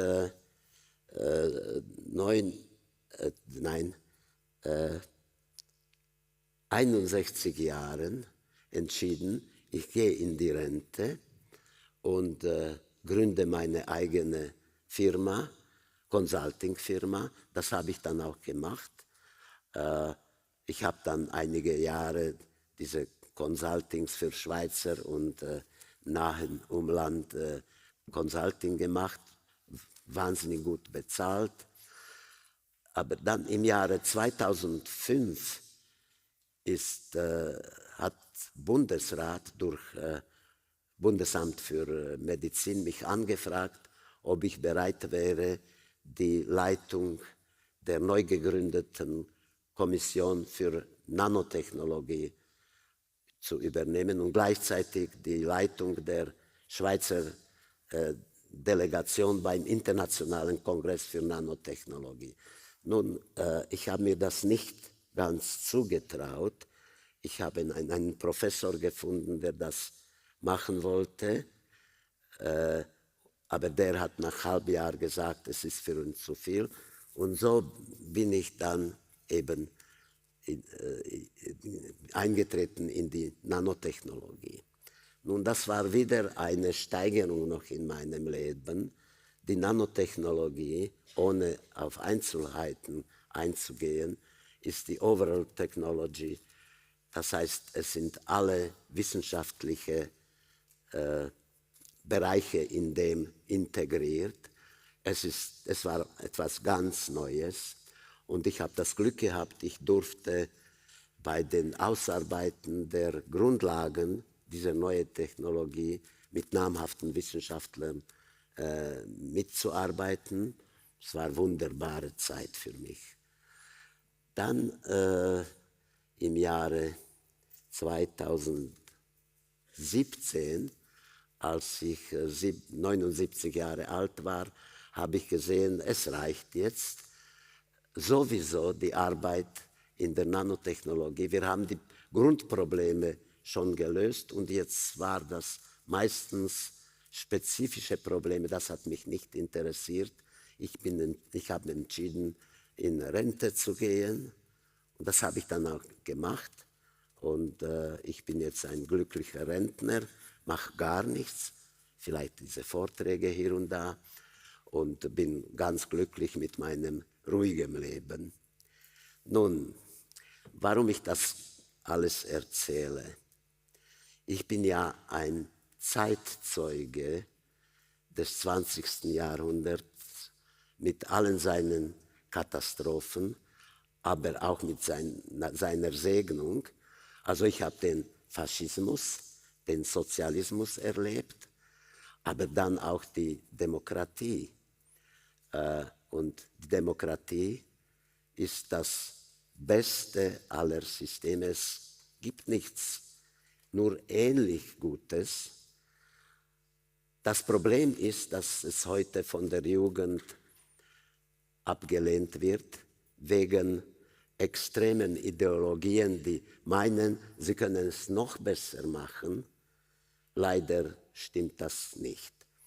Hauptsächlich besteht die Gefahr der Beeinflussung junger Leute von der linken Seite. Die rechte Seite ist eigentlich kein Problem. Die deklarieren, was sie wollen. Sie wollen die Ausländer raus und so. Ihre Ziele sind ganz klar. Die große Gefahr besteht in den sozialistischer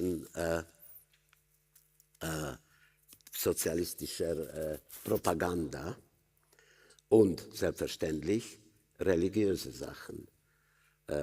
Das ist nicht, was ich jetzt reden will darüber, aber das ist eine große Gefahr. Ich sage absichtlich jetzt Islam, eine rückständige Religion, aber darüber will ich nicht reden. Ich will über die sozialistische Agitation reden, die versprechen, das Schönste, alle Menschen sind gleich. Junge Leute fliegen darauf. Es gibt so viele extremistische Parteien heute, Rechte und Linke. Aber die Linke sind für mich gefährlich, weil sie sich leicht beeinflussen lassen. Nämlich auch die heutigen Sozialisten, zum Beispiel in der Schweiz, das sind eine normale demokratische Partei. Aber sie sind das nur so lang, bis sie nicht die absolute Macht übernehmen. In dem Moment sind sie ein diktatorisches System, wie wir das erlebt haben in der Tschechoslowakei, wo wir haben ein schönes Beispiel, und das ist, ja, es ist schon fertig, ist Korea. Ich werde das noch erwähnen. Korea ist ein Land, wo überall Koreaner sind, genetische Koreaner. Es gibt aber zwei Staaten, Nordkorea, ein extrem sozialistisches Land. Sie bezeichnen sich als Sozialisten, hat mit Sozialismus schon gar nichts mehr zu tun. Sie sind dann ein armes Land, einer der ärmsten Länder, aber sie sind sehr stark in der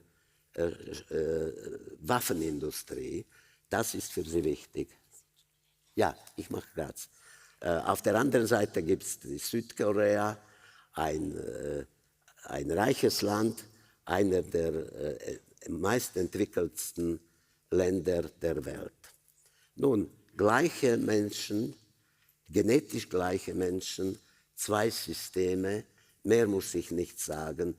Es zeigt den Unterschied von Systemen, und das will ich euch jungen Leuten auf Herz legen. Lasst euch nicht von schönen Worten, schönen Ideologien beeinflussen. Bleibt immer, was ihr seid, und seid kritisch.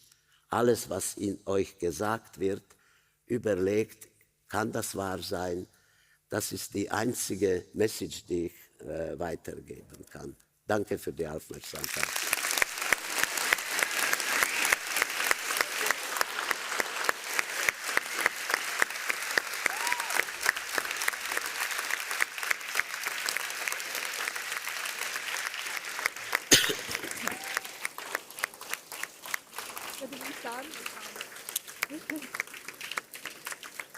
Danke.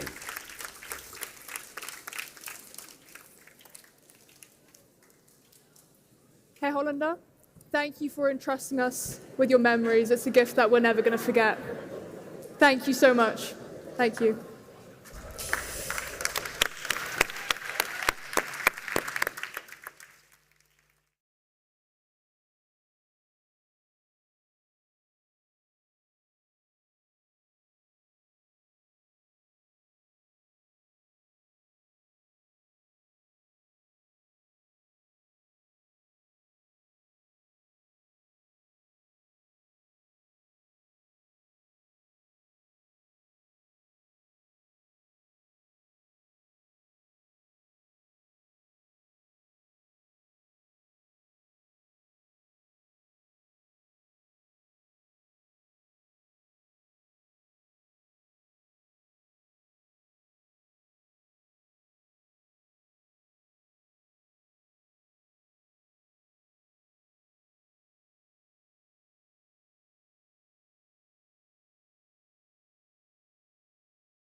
It is clear that we are at an inflection point in the history of humanity.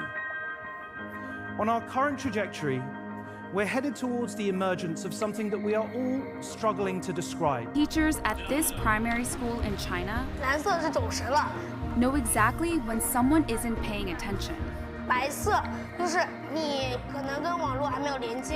These headbands measure each student's level of concentration. Are now using similar techniques to generate blueprints for new proteins. These proteins, which aren't found in nature, could potentially improve our ability to fight disease. The rate of improvement of AI is faster than any technology I've ever seen by far.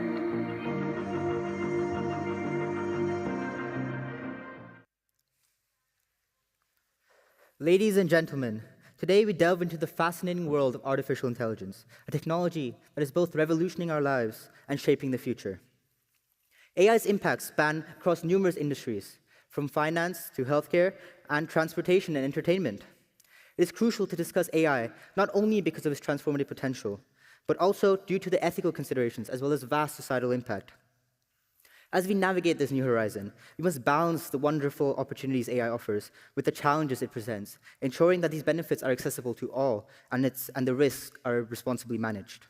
Let's explore how AI can drive innovation, improve our lives, and create a more equitable future for everyone. Good morning, everyone. My name is Tanish Marvaha. I'm an 11th grade student from IZL, and I'm excited to share this panel with you all today. Joining me for this session, I'm honored to welcome experienced professionals who are equally excited to discuss this issue. Please hold your applause until I finish introducing all of our distinguished panelists.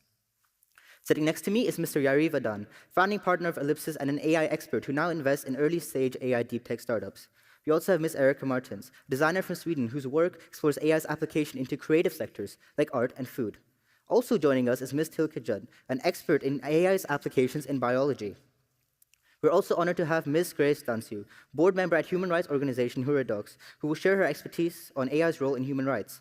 Lastly, we also have Professor Michael Gerlich, head of the Center of Strategic Corporate Foresight and Sustainability at SBS, who is excited to share his experience on the societal response to AI. Let's all extend a warm round of applause to every one of these amazing speakers.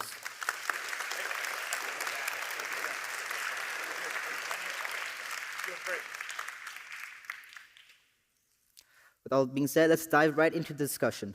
Now, many of us have been exposed to AI, but this has primarily been in the form of large language models in generative AI. For example, ChatGPT-4, Bing AI, and etc. Yet the applications of AI reach far beyond what many of us are exposed to. For example, in biology, could you perhaps, Ms. Judd, explain how AI is applied in biology and some of your experiences? Yes, great. Hello, everyone. I'm super excited to be here today. My name is Tilke, as he introduced, and I work at a very interesting company called Cradle, where we are applying the techniques of AI to biology. So how is it that we really do that? Well, as you are aware of for ChatGPT, there's the elements of large language models. These things are essentially ways of applying machine learning to natural language and human language. Well, what's very interesting, and what Cradle has been able to develop and prove, is that you can also apply these same techniques to the language of proteins, that we sometimes call proteinish, just for fun. And so the applications of that are really fascinating, because proteins are everywhere in the world, and they're in the materials that we use and in our bodies, and they're in drugs and vaccines. And a lot of biologists are trying to improve those proteins to make better drugs or make better materials. And doing that is actually very hard and very complex. And by applying the applications of machine learning, we can make much faster progress on that. Right?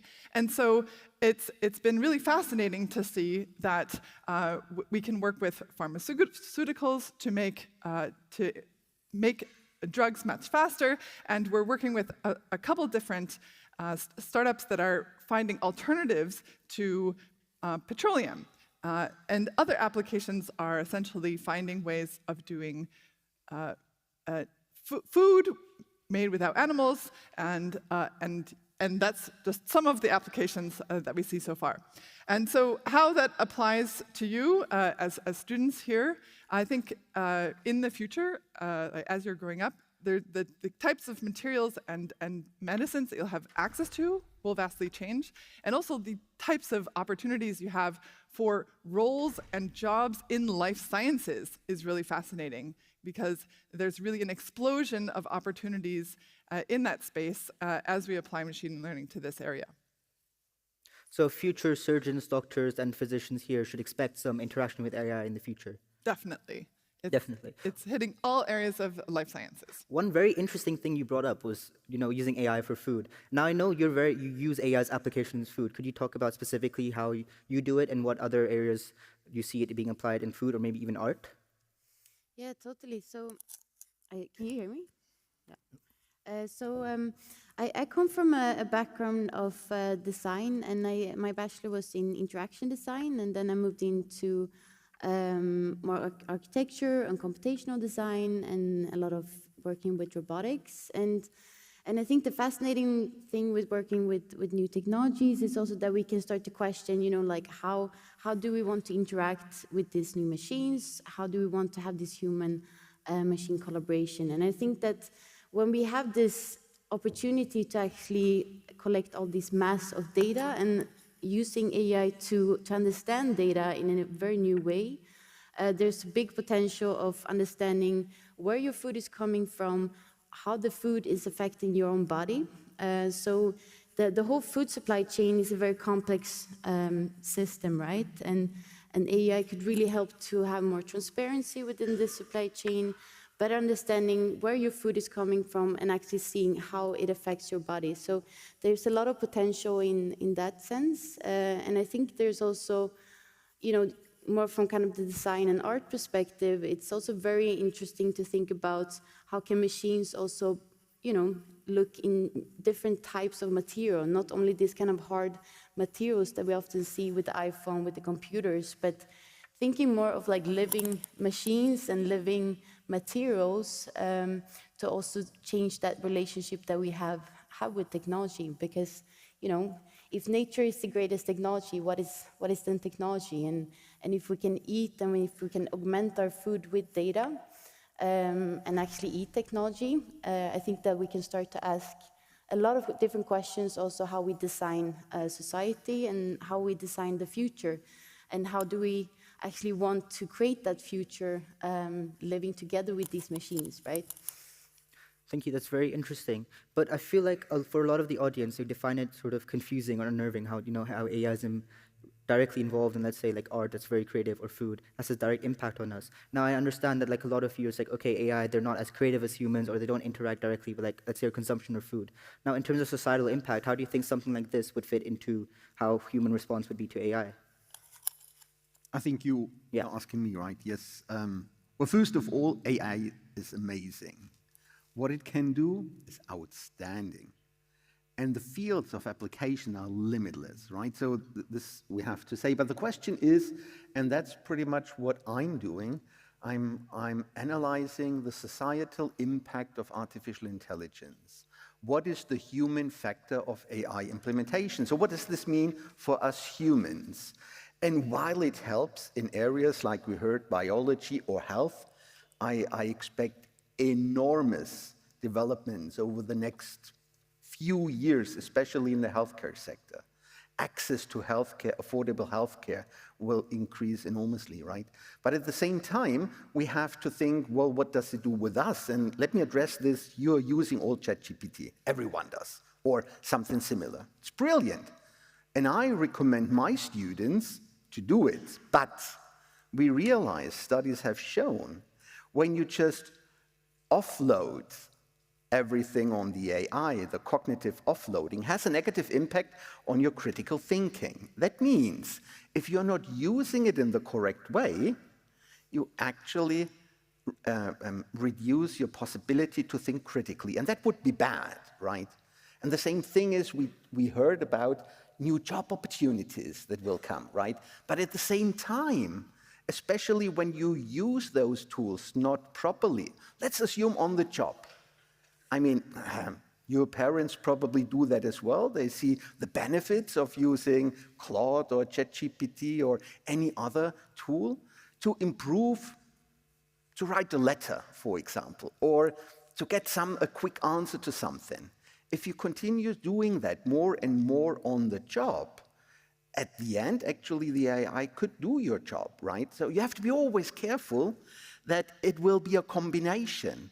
And currently, we don't see that. We see risks that in society, it's rather being consumed, right? It is easy. I have to admit to you guys, right? When I was young, I knew all the telephone numbers of my parents, my friends, all that.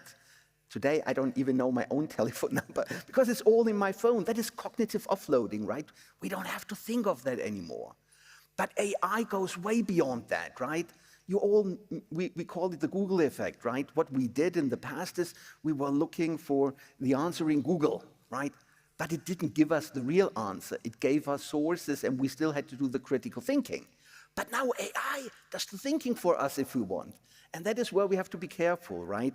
And it is not, we shall not say that the tool is bad. How we use it can be bad.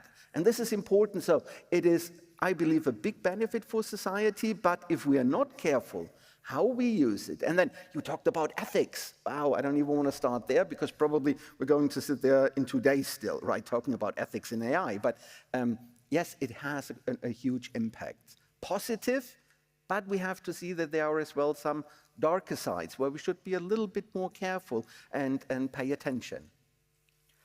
Something very interesting that I want to perhaps ask you about is about the darker side and about the distribution, about who receives the most darker side. But if you look at AI, you have certain jobs that are more immediately at risk, or certain demographics who don't have access to, let's say, education to propel them into those higher jobs. Now, how can we as a society, ensure that those people are not left behind and we have equitable access to these technologies? I mean, I will be in 10 days speaking at a conference, AI for developing countries at the United Nations, and it draws exactly that the global south is not falling back. But interestingly enough, so we work together with universities in Africa, for example, when it comes to implementation, they're not really falling back. And thanks to tools like the AI chatbots, you actually have an affordable access to AI. It is not that that you have to create your own large language model, right? You can, for example, as universities, as a business, a small language model. And the costs are even today, around 50,000 to start with, right, US dollars. And it reduces more and more and more. So the access to AI, I'm not really sure that that it will be difficult to access AI. I think we have to think about to support that they have access. It is not impossible. It's not that we need billions of investments to get people access, especially in education. I mean, tools like ChatGPT are amazing tutors. I mean, they can do sometimes what we educators cannot do. When I'm teaching, I'm telling my students always that probably my methodology is not reaching your needs, not even a single one of you. Because everyone has a different speed of learning, has a different way of processing, previous knowledge is different. AI can adjust to that. As a tutor, should not replace the educator, cannot replace the educator. But like I said, now giving access this to everyone, I believe is possible.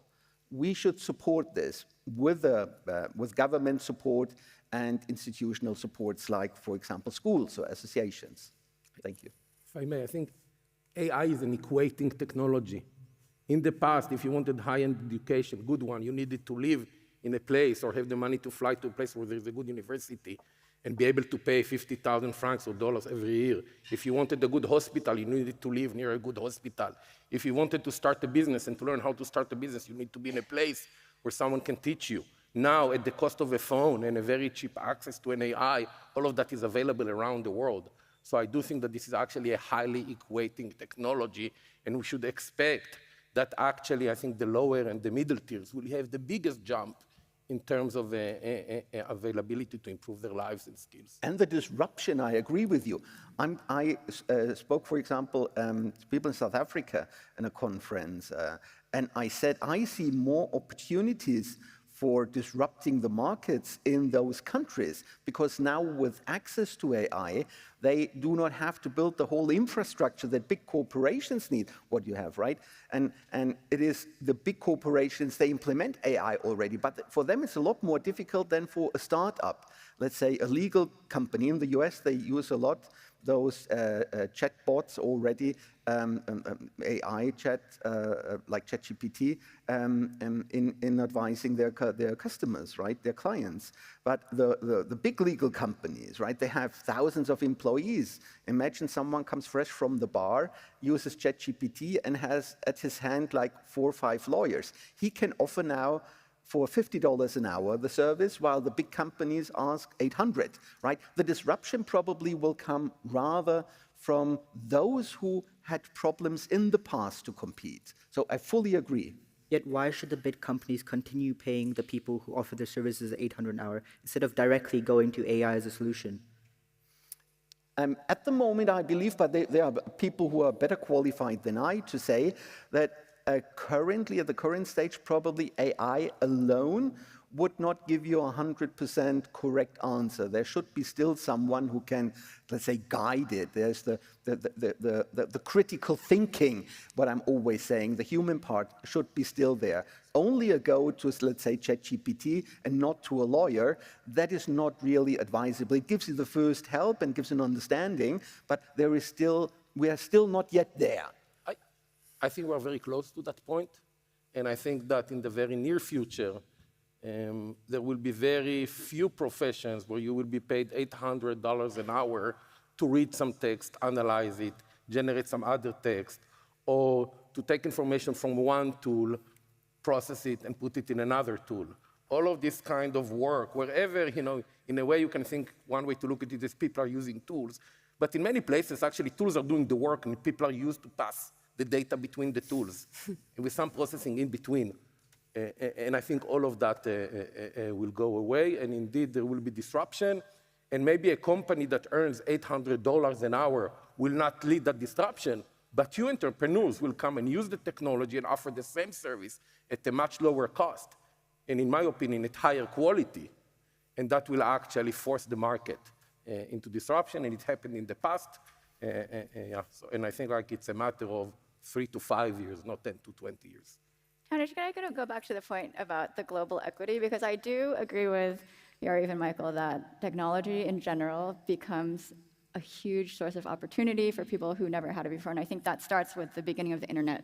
And the kid in the developing country who can take math courses from MIT for free, right, because of the internet, right? So that's been a long story. I think one thing you guys didn't mention that's important to note is that AI is better the more data it has, and we have to think about languages that don't have that much data. So we are lucky enough to speak the dominant language of AI and what most of it is being fed with. But for all those places that have lesser spoken languages, and especially languages where there's less content on the internet, the AI that can be developed on that is not as good. And then what they're now doing is they're generating, AI is great at translation too. You translate into the language and then train on that. But then you're getting into the cycle where, for example, if I try to speak to my children in German, which I'm not fluent in, their German would not be that good, right? It would be like that cycle. And so there is a disadvantage globally, and I wanted to point out that language difference. So a big difference in language is, for example, coming here from the protein side, the protein language and the amount of available data about proteins on the internet is way smaller, right? So talking about small languages, that is an incredibly small language compared to English, compared to other languages.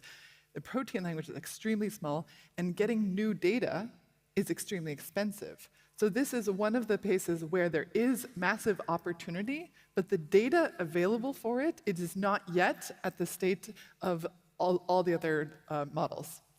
So do you see in the future, countries collaborating to share data, or do you think that countries are going to, hide it away to have, competitive advantage? I think it's less about countries. I think it's more about entrepreneurs. Exactly. I think there are always creative, entrepreneurial founders that see an opportunity For example, you said I invested. One of the companies that I'm investing is a company that is exactly solving the problem of generating data that provides, that discovers new protein at lower cost. So I think the technology exists where data is missing. It's actually an opportunity. And I think a lot of companies, good companies, are actually looking at that, identifying gaps where data can be monetized, and are looking at how to create it. But it depends as well on industries. For example, the pharmaceutical industry, right? They have, some companies started in the past to digitize their clinical trials, for example. Others did not. They start only now, so it takes time to actually digitize the data, clean the data, and then you can use it for different research. So when you did a clinical test, for example, let's say for cancer, you could use those results as well, the test results for analyzing another disease. In the past, we couldn't do that. It wasn't possible. Now, some of the problem is now, and this is what I wanted to say, we all are very sensitive of our own data. And I can only recommend to do so, right? I always try, when I go to a web page, not to agree. And sometimes it takes me hours, actually, to get all the ticks off for the marketing, and because I don't want to give my data for free. Some I can't access anymore. But what I want to say is, all the data that helps us to develop further is not really free. It's not legally free, whether it's your health data, whether it is all the publications. We saw that in the news, right? That a lot of authors say, I do not agree that you actually take my published work and use that. So, and this is, I think, one of the biggest problems why it will take time, because we have a lot of data, but we don't have an open pool where we share all the data. Maybe corporations can cooperate, and I know from pharmaceutical companies that do not share the data, but what they do is they exchange the model and train it on the data of the other company, because data has a privacy issue, right? And that applies nearly in all disciplines, right? So yes, it is very important. AI cannot work without data. To get the data, we have a lot of data, but a lot is not really freely accessible. And this is where we will have to see developments. Also, lastly, we're very short on time, so could you perhaps, Ms. Dansu, tell us how we can perhaps harness some of that data to help with human rights missions? Yeah, I'd love to talk about that. So I'm the chair of the board of an NGO called Herodox, and Herodox is an organization that provides technology to human rights organizations. So it's kind of sitting at this intersection of technology and human rights. They've been around for more than 40 years. So when they started, when they were talking about technology, it was things like MS-DOS, and then it was the age of Windows. And so really, they've been helping human rights organizations use computers. And what does that mean? And so now, of course, it's AI. And an example of a project that we worked on that I think is pretty cool. So the UN has this process called the UPR, the Universal Periodic Review. I don't know if you've ever heard of it. It's a mechanism of the Human Rights Council. And what it is, it's universal, so every country periodically gets reviewed by other countries on their human rights record. And so for example, if Switzerland is up on, in the spotlight, then every other country has, it's like 90 seconds to read a statement about what they think Switzerland is doing well with human rights and what they think Switzerland should improve on. And so every country gets reviewed every 4.5 years, and then this ends up being a record of not only what every country is commended and criticized for, but also you can see, oh, look, Somalia likes to point out these kinds of things. Turkey likes to point out these kinds of things. So if you're a diplomat, if you're an advocate, if you're a human rights defender for a certain type of human rights, you might want to say, like, which countries tend to care a lot about women's rights? I could find them as allies. Or which countries tend to think about disabled people a lot? I want to go talk to them. It would be great to have that information, but the UN, it does make all of this public, but it just records all the, everyone's transcribed, and then it's a PDF file that you can download from the UN website. So if you wanted to answer some of those questions, it would be really difficult. So a project that Herodox did, it used AI, it used natural language processing to parse the documents, to label the topics of what they're talking about and make this searchable so you can answer questions like that. And that was a process that had been done manually for years. They were about 5 years behind on the categorization, and then with the AI, they could catch up. And so being able to process big data, as we know, that is one of the things AI is good at. Suddenly, here's this use case where it's all public data, so there's no privacy issue here. It was just not organized in a usable way. And so AI enabled that to happen. So that's a really strong example of an AI for good, and how it's also not necessarily always about profit or how can I monetize this, but really how can I organize this to kind of enable countries to improve their human rights. Thank you. That's very cool. Now, I feel like for all of you, I think you should realize there are many opportunities with AI, whether it be business, human rights, biology, art, investing, anything, right? But now, we want to hear specifically about what you want to do, right? So we'll open the floor for any questions. There'll be people going around with microphones. Raise your hand. They will come to you with a question. Please state your name and school and speak loud and clear so they can answer the questions.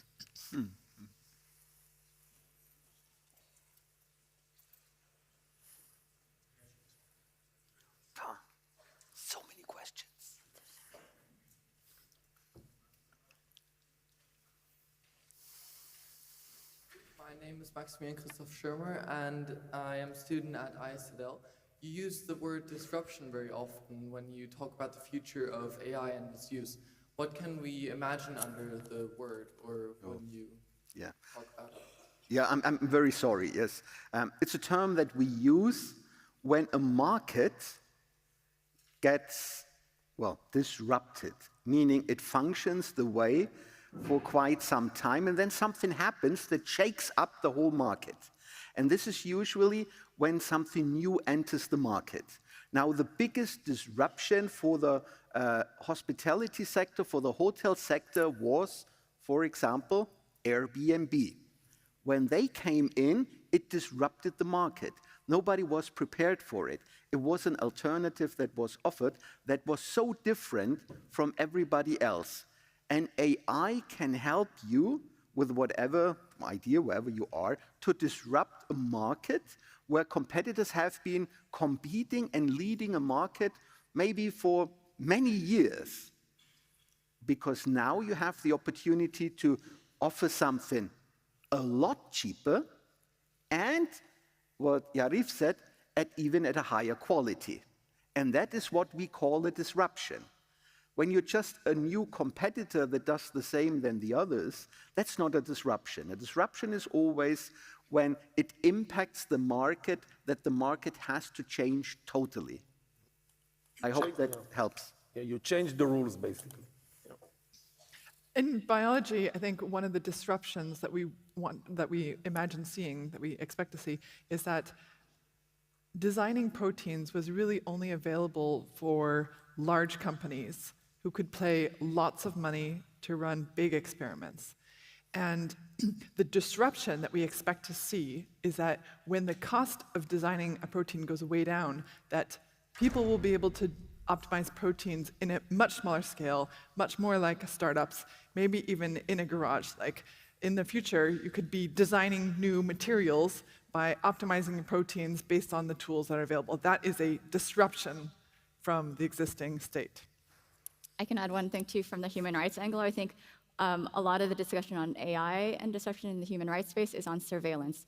So when we think about facial recognition, big data processing, it's not even just about your face. There's things like gait recognition too, like how you're walking, plus having cameras everywhere and being able to store and process all that information. AI is a big game changer in the surveillance. Maybe some positive uses, a lot of potential negative use cases. Mm-hmm. Mm-hmm. Does anybody have any other questions? Okay. I'm Sophia. I go to the International School of Geneva. Because you guys mentioned the data privacy situation, how do you expect AI to impact social engineering? How would it disadvantage companies and advantage social engineers? You want to talk about that? As an investor, what are you looking for? In terms of social engineering, well, as an investor, first we look just to make sure we invest only in AI for good. In a sense, we want to make sure that the technology we invest will not harm in any way. I think definitely I think startups are less involved, but I think the large labs that are producing the forefront models that are, now everyone is realizing that they are posing a risk that at some point we lose control over AI. One of it is social issues.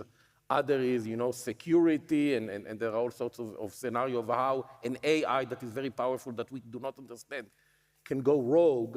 So what they do, they understand that a single company cannot be trusted and doesn't have the resources to actually do it. So they work together across industry, education,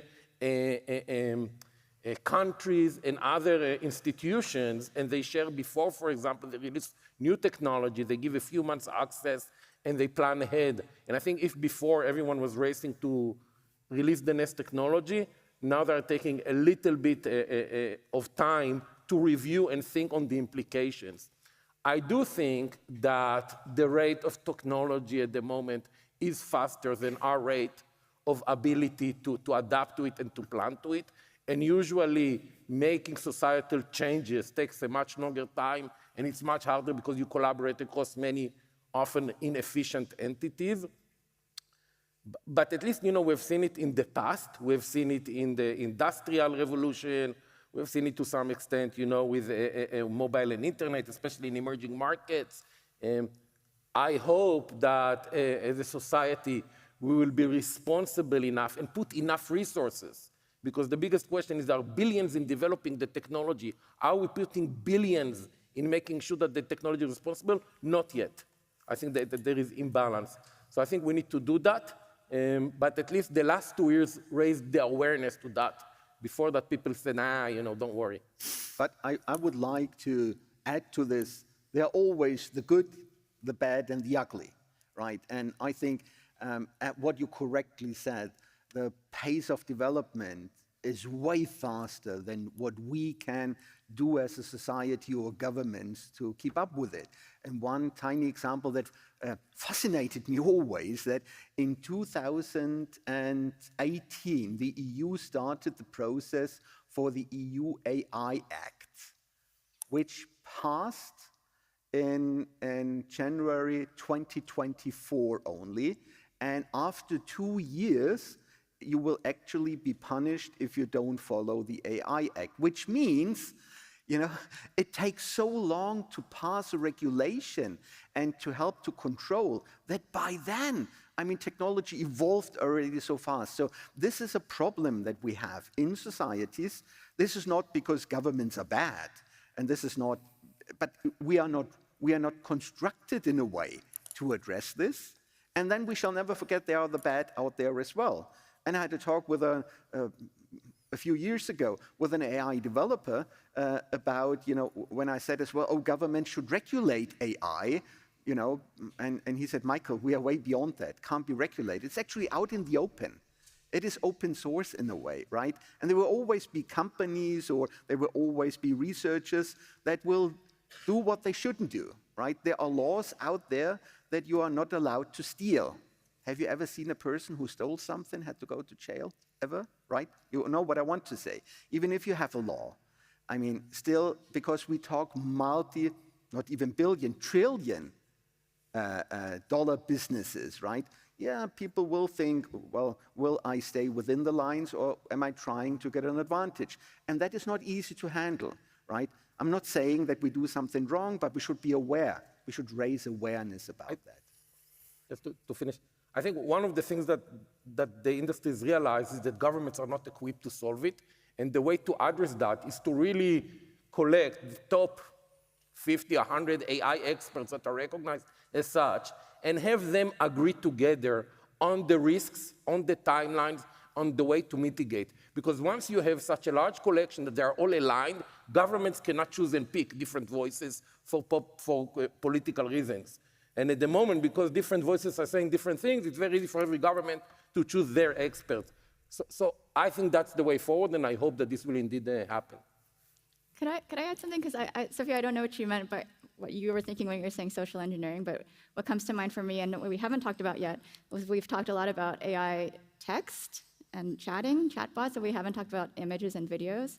And I think we are going through now the point where image and videos generated by AI are becoming indistinguishable from real ones. And so what is this going to mean for what we believe about information we receive? And I think, I mean, you guys are all young people. What do you have a plan with your parents when you are traveling and you get robbed and you need to call your parents and they need to send you money so you can get home? How are they going to know that's really you and not an AI avatar of you, a scammer who's created an AI avatar of you? So, what's your plan for that? And these are kinds of things we never had to think about before, right? Now, before if you had heard the voice, you know it was real. Then if you saw the video, you knew it was real. And now these are all things that are not going to be distinguishable anymore in really just a few years. And so when you think about social engineering and like what is truth and how will we know it's truth, Michael, you talked about our critical thinking skills maybe degrading at the same time when we might need them more than ever. So that's something I think about. No, it is.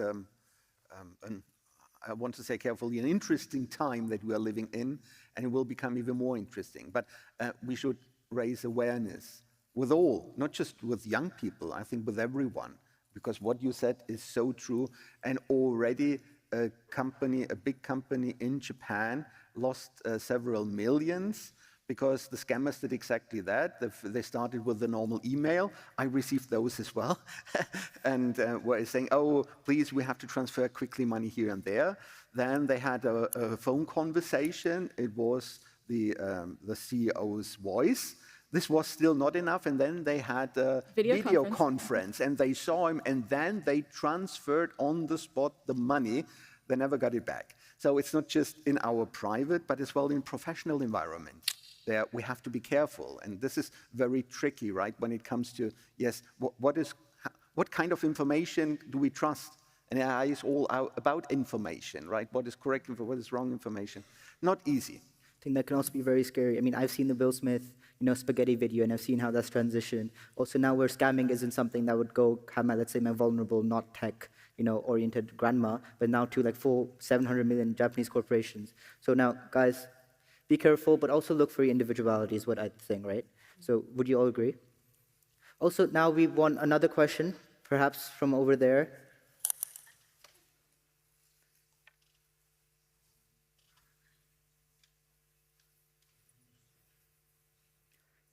For a talk towards middle school ISFL, what is your opinion on like AI robotics? So, who wants to take that one? We invested in some robotics. I think again it's great, right? Like I think robotics brings the promise of one, automating mundane tasks at much lower cost, but also there is a huge shortage of people as the population ages and more, especially in healthcare and other care. Also, it's very hard to find people that work in the services areas. So robotics promise about that. I think we will see 2 generations of robotics. Already today, we're seeing robotic arms being integrated, sorting mail, sorting packages, sorting food, all of these logistical tasks. This is already implemented now and just becoming cheaper and better. And the next phase, of course, people are saying that in 10 years, everything around us will be autonomous, meaning it will have an understanding of what's going around, understanding of the task that it wants to do, and it will be able to go around without any support. This can be humanoids, but it can also be droids. It can also be all sorts of things on the ground. And I think, again, it touches the exact same aspects that we spoke before. On the one hand, this is a great opportunity to solve a lot of problems, to free people that are doing certain things that maybe people shouldn't be working at, to work at other stuff, to fill shortages of people in very important services that no one wants to work at the moment, and there is no commercial incentive to do it. But a world with robotics opens this whole can of worms on security, safety, trustworthiness, and at the end, of course, what are the rights of robots? And at some point, how should we treat them if they're so smart and so contributing to society? So I think it's happening now, and I think that in 10 years, the world will be unrecognizable in terms of the things that we'll see around us. That's it. And we already can see that in China, for example, where they use autonomous robots quite a lot, autonomous driving, the taxis they have a lot, the whole cleaning of streets is done autonomously, right, in big cities. So the use there, it shows us what can come, and this is just the beginning. So I think we can expect their fast developments as well. Yeah, so I also work at in ETH, and we have the biggest robotic fabrication lab. And I think it's very interesting when you look at the construction industry and the architecture, how much you can optimize with robotics, and especially the robotics dogs, that you can really analyze a construction site and see exactly what state and really collaborate with the engineers. So I think when you also think about customized buildings, so you can really use environmental parameters and prefabricate or on-site fabrication with robotics, I think that has a huge potential. And also when we think about recycling buildings, for example, it's really difficult to recycle different elements of the building. And when you can start to use AI and AR to really identify different elements, then you can also start to reuse a lot of this. So I think in that sense, and also in healthcare, it has tremendous opportunities as well.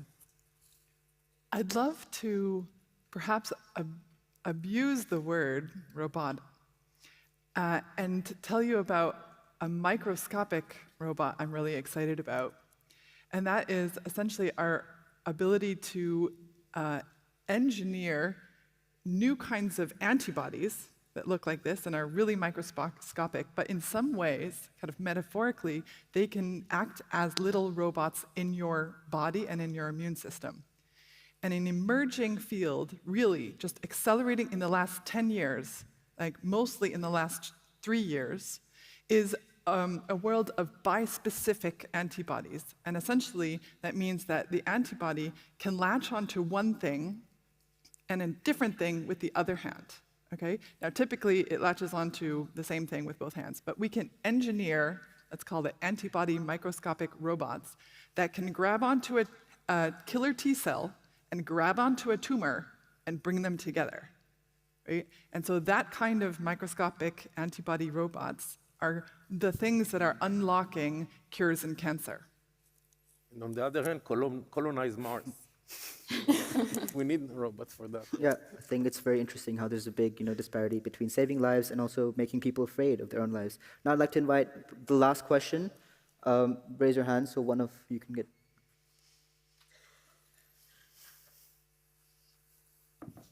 Hi, my name is Davina, and I'm a student at ZIS.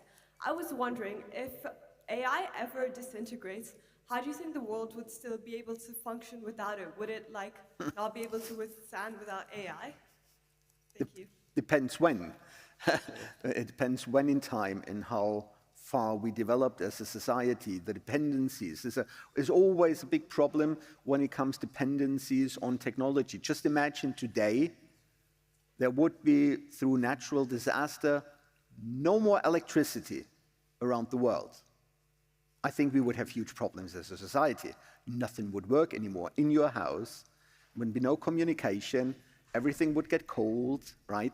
And I think the question is, how deep will AI be implemented at that point when it would disintegrate, right?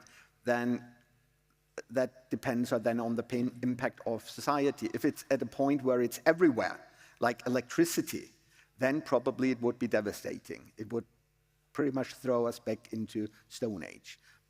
And it depends what I'm saying with the critical thinking. If we have enough people who were not totally only relying on that, but there were a combination with an artificial intelligence, having the brains, the damage would be still the same, but it would be easier to rebuild. Yeah. I think humanity is exceptionally resilient. I think it will be painful. I think it will be hard, but I think we'll go through, maybe recreate it, maybe in a new way. But I think humanity is extremely resilient and can do without many of the things that we think are impossible to do without today. I agree. I think we'll have to rely on human ingenuity. Many of you here today, future entrepreneurs, future businessmen, future AI engineers, right? We have to rely on coming up with solutions, how we've survived in the past, right? And figure out your own path in life, whether it be with AI, for applications of biology, human rights, or something completely different. With that being said, I'd like to invite you to applaud for our dear panelists.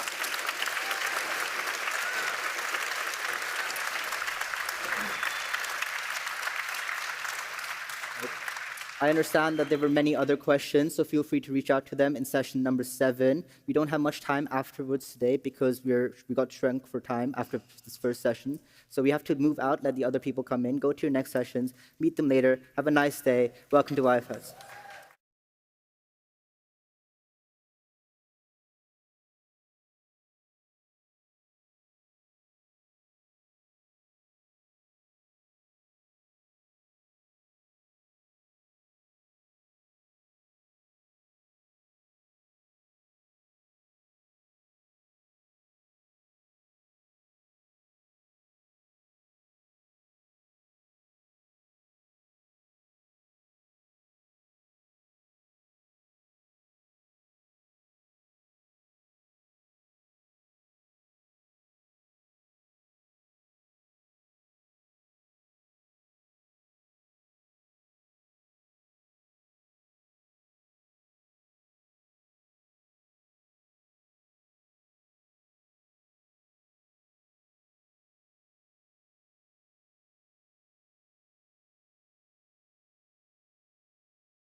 Healthcare.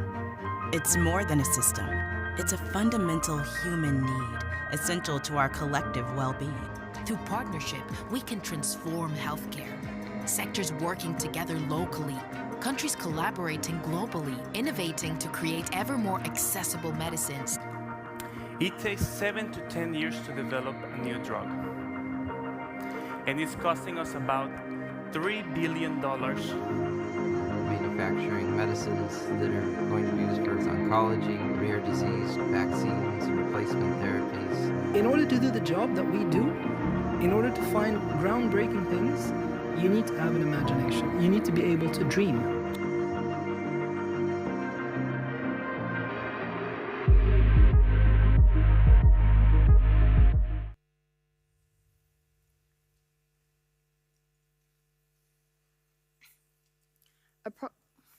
Is the mic on? Approximately 300 million people live with rare disease, of which 95% lack approved treatments. The World Health Organization defines a rare disease as one that affects fewer than 65 per 100,000 people. By this definition, a specific rare disease will affect less than 0.1% of people worldwide. However, it is not only rare diseases that have no treatments. There are numerous common diseases such as cancer, dementia, and neurological disease, including stroke and MND, that have no cures. Millions of people worldwide are struggling, and the need for change and further development is immense. In the past 2 decades, the global pharmaceutical industry has experienced unprecedented growth, with revenues totaling around $1.6 trillion in 2023. The drug research and development process includes creating a drug, conducting preclinical and clinical trials, and receiving marketing approval after its regulatory reviews. Unfortunately, this process is associated with extremely low success rates of 1 in 20 to 30,000. This means there is a dire need for more and different pharmaceutical solutions. This is what will be addressed in today's panel. Hello, my name is Juliet Murphy, and I'm a 12th grade student here at ISL and a member of the YFS series team.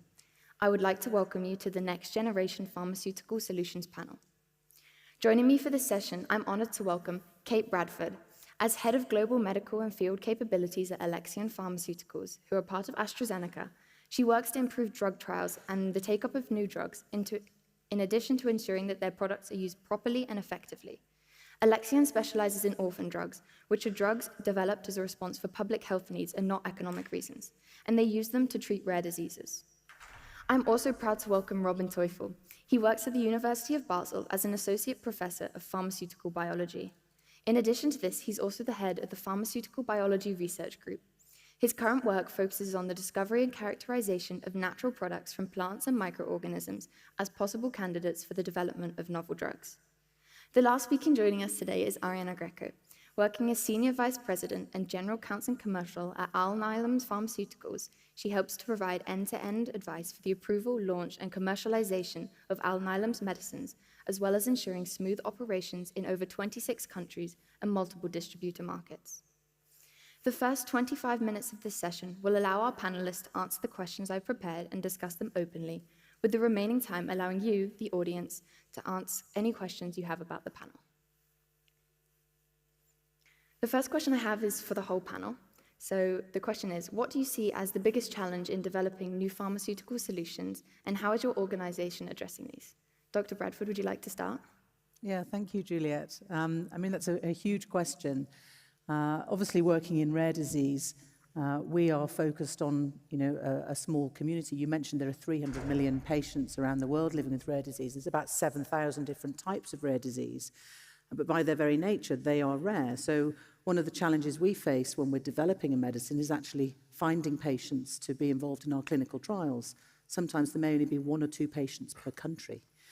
So that is a huge challenge.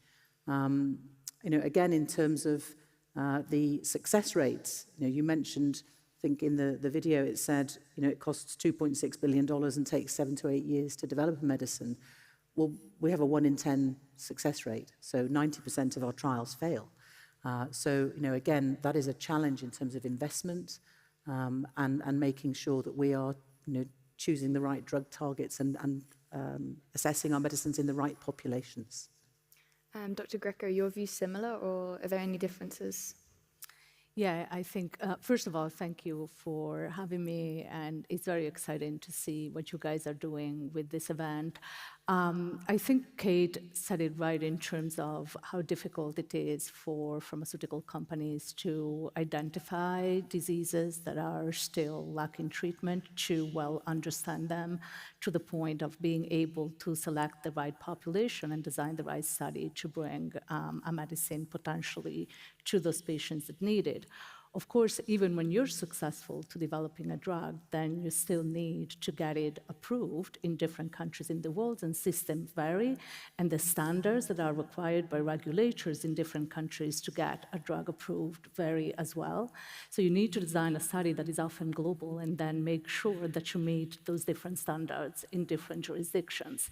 And then often, once your product is approved, that doesn't necessarily mean that it is available to patients already, because then you need to navigate the interactions with governments, with what we call payers, right? Those that are in charge of deciding the reimbursability, so how the drug is going to be reimbursed and what's going to be, and to negotiate with company what's going to be a fair price of that drug.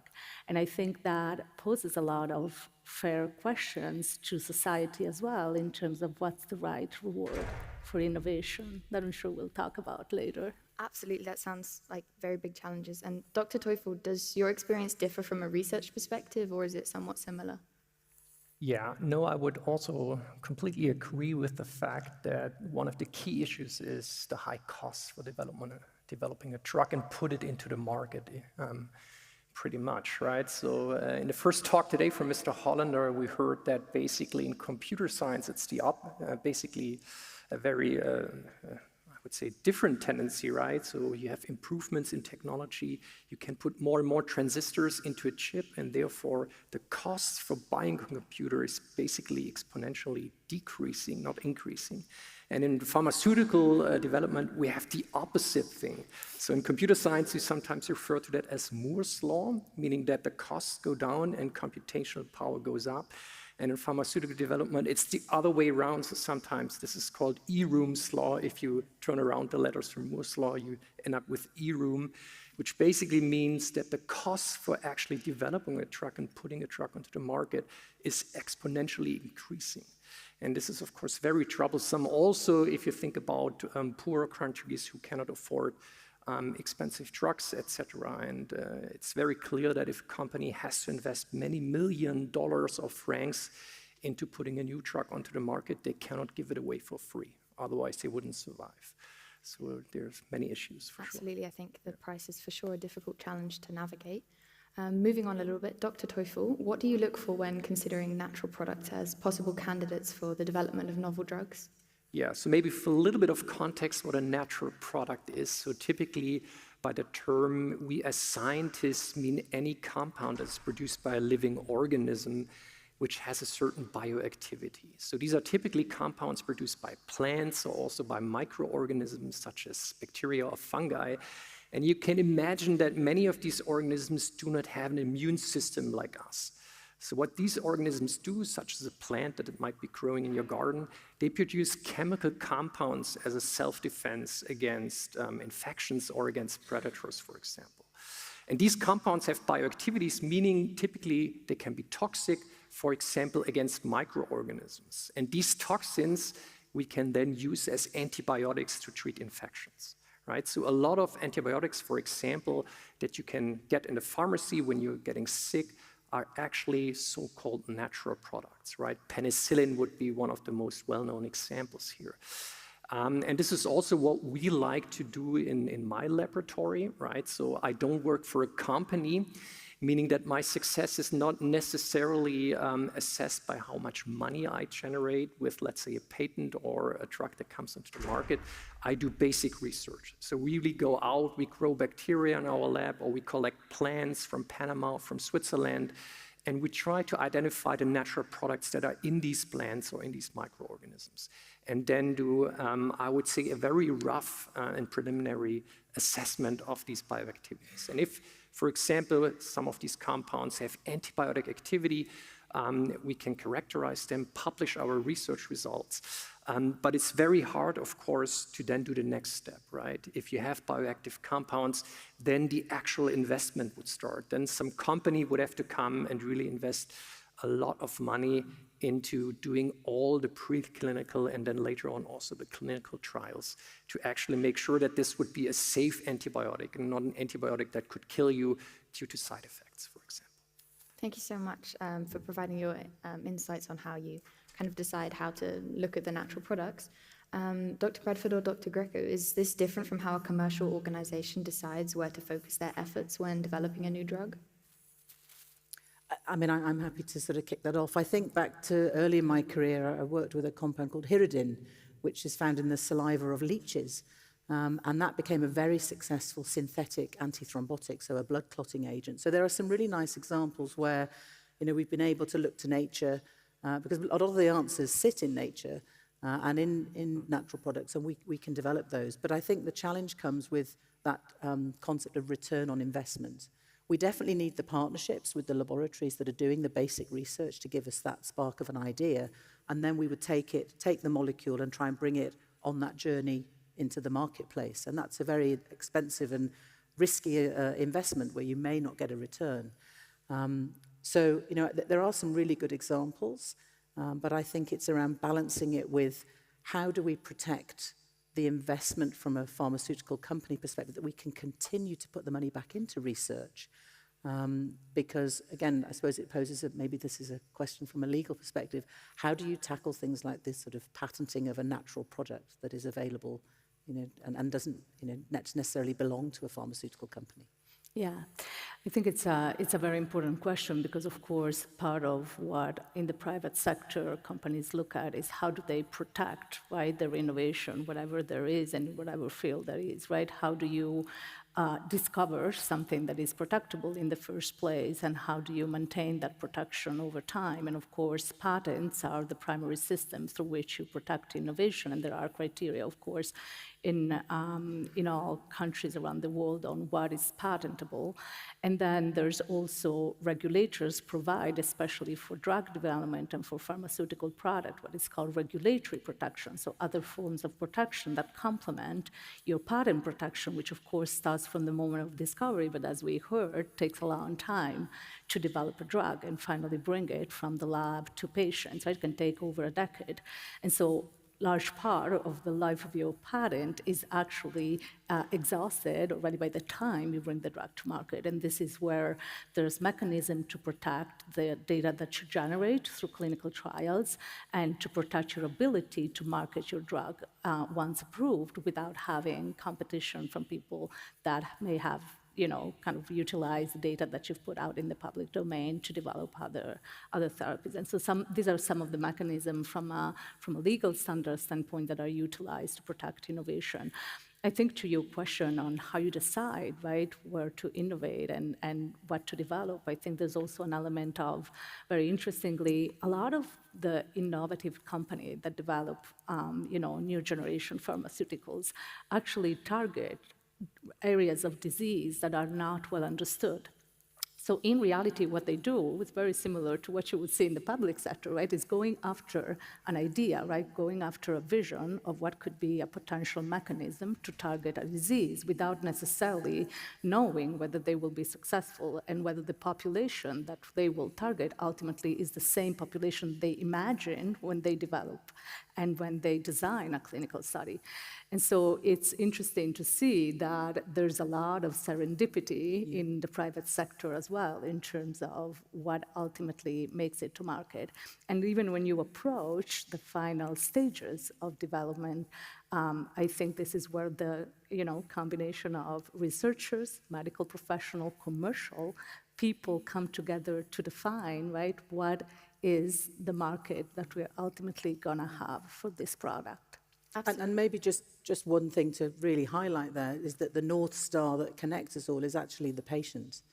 And a lot of what we do in rare disease is really driven by what we call the high unmet need. So these are, often patients with rare disease, there's a genetic component to it. They're infants, they're babies, they won't live.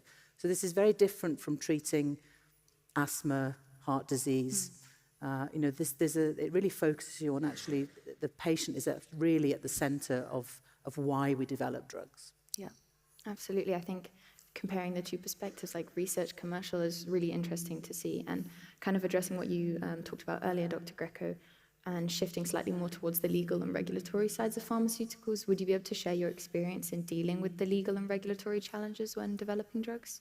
Yes. To not repeat some of the concepts we touched upon already, I think one of the obvious areas, and this is really what me and my team do, right? We're commercial lawyers. What that means is that we typically come in to support the area of our business that goes from the approval of a drug down into bringing it to market and commercializing it. And so what that means is one of the main legal and ethical standards that pharmaceutical companies need to respect is a fair way of communicating about their product, right? Of course, you've developed it, you've studied it, you have a lot of data. You are often the subject that has the most information around your drug, and a lot of information hopefully about the disease and the patient population as well.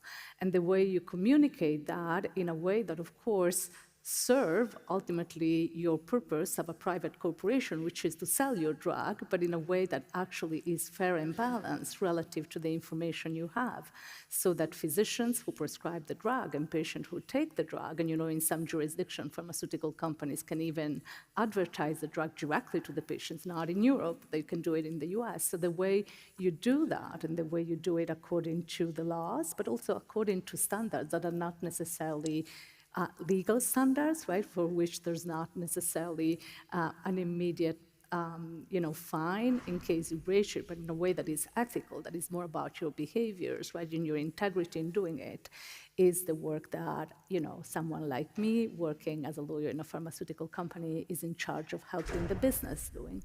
Absolutely, and thank you so much for providing this input on the legal side of pharmaceuticals. I think it's really interesting because I assume a lot of the audience, including me, don't really see much or hear much about the regulatory side, so I think it's a new perspective that brings to the discussion. Moving along a little bit and focusing on the clinical trials, Dr. Bradford, this question's for you.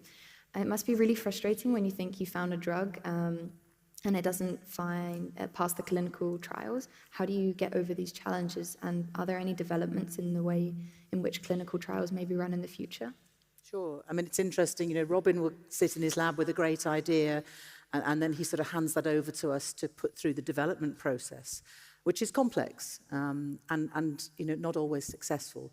So, some of the things that I think are really exciting around clinical trials is, when I first started my career, I was working in cardiovascular medicine, where we would have 20,000 patients in a clinical trial, all across the globe. AI, I think you heard in the previous talk, is really changing that. I think Michael Gerlich touched on it. We're able to build digital twins now of patients. So you can run those simulations, looking at biomarkers, patient characteristics, symptoms, and actually start to build digital clinical trials. And I think that's a really exciting area of development because it will allow us to really accelerate that 7 to 8 year process. Again, I think, in terms of thinking around data and AI, everybody in this room probably has a friend, a neighbor, or a family member who is potentially a patient. And that's your data. You own your data. And as a pharmaceutical company, currently we will look at patient data in large-scale clinical trials. But I see in the future, a world where actually, as a patient, I may want to opt in and go and choose what clinical trial I take part in, as opposed to the other way around, where the drug company is approaching the patients and saying, would you work with us and partner with us, so we can effectively test and experiment on the ideas that Robin's had in the lab to see if they will make it as a medicine. So that, I think, when we're talking about next generation, I see that a really exciting prospect that actually, individuals can choose and opt in to maybe take part in a clinical trial, which I think will really improve the quality of our data and hopefully improve the outcome, that we're more successful. Yeah, talking about you thought like exciting prospects, do you think there's any upcoming pharmaceutical solutions that you believe might change the industry in the future? Dr. Teufel, would you like to start? Mm-hmm. There's certainly also a bunch of them. We talked about AI a lot. I would say in general, like the computational approaches are extremely promising. So maybe also to give a little bit of context, so one of the key issues sometimes is if you find a new bioactive compound, is to actually understand how it works. So in a sense, you're looking for the biological target in the human, right? Because these compounds, you take a pill, it enters your body, and then this compound will bind typically to a protein in your body. But how do you find this protein? And you might wonder why this is important. It's important because if you really know how these compounds interact with these target proteins, you can start improving these compounds. For example, doing chemical modifications to make the binding to the target protein even better. Right? So it's a very crucial process. It's not always necessary, but it's way better if you actually know what the compound is doing. And this is traditionally very, very hard work. So you have to find the target and then get a structure of the protein, which involves typically many years of research. And now, meanwhile, we have computer tools that really can predict the structures of proteins already to a very high accuracy. It's called AlphaFold. This was also awarded the Nobel Prize last year. Pretty much, and this is in a sense also a game changer, right? You can predict proteins that are traditionally very hard to crystallize or to get a structure from, and you can also now start to really more accurately predict the interactions of these proteins with the drugs that you administer or that you want to investigate for future marketing. And I think we heard in the previous talk, she gave a lovely image of the antibody. I think it was Tilka. You know, the survival rates of patients with breast cancer now are, it's like 98% 5-year survival rates. So that's a huge difference from when I was your age, where, you know, breast cancer was seen as a very frightening disease. Many women live with breast cancer, survive breast cancer, and that's because of the development of more personalized medicines. So, you know, we're moving away from sort of broad chemotherapies into the advent of what we call ADCs, antibody drug conjugates. So these are very targeted chemotherapies that are right down to that antibody level that allow you to conduct what we call precision medicine. So you get the benefits of the efficacy of the medicine while reducing the side effects. And I think that's a really exciting area. Another area is in CAR T, where you remove somebody's T cells, engineer them and put them back in. And, you know, those medicines have been around for about 5 years now. But you see in childhood lymphomas where 50% used to relapse, it's almost cured. You know, the 5-year data shows that those patients are doing really, really well. So we're entering this exciting era of medicines being cures, not just modifying diseases. So I get super excited at the prospect of things like cell and gene therapy. So there's loads. The next generation looks really exciting. So for all of you wanting to do medicine, science, life sciences, you've got a lot of exciting things to look forward to. Absolutely. I think the precision medicines are a really good thing that we could develop further as well. Unfortunately, that's all I have in terms of questions, but we're now going to take a 2-minute break to allow all of you to process this information, and then afterwards you'll be given a chance to ask the panelists any questions in a Q&A session.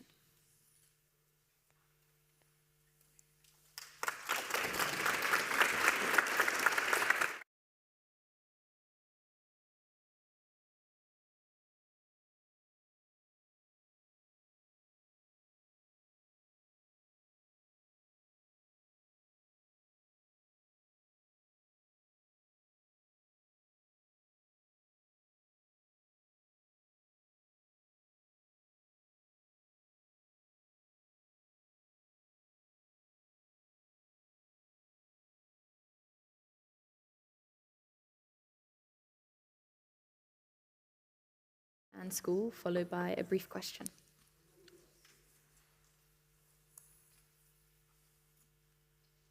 Hi, I'm Shraddha. I'm from Intercommunity School Zurich. And my question is, how do you conduct trials for gene therapy? I'm happy to kick that off. Yeah, it's a great question, and it's obviously where we are going. I can give you an example for a company I was working with in spinal muscular atrophy. So this is floppy baby syndrome. So babies are born and they lack a protein that allows them to sort of hold the rigidity of their muscles. And so, you know, the number of patients that we were able to involve in that clinical trial were very, very small. And we're talking like 20 or 30 versus that 20,000 for cardiovascular disease. So you can do the studies. You need really good statisticians. So for the mathematicians out there, you know, biostats is a great place to work because they help you power the study with a very small population.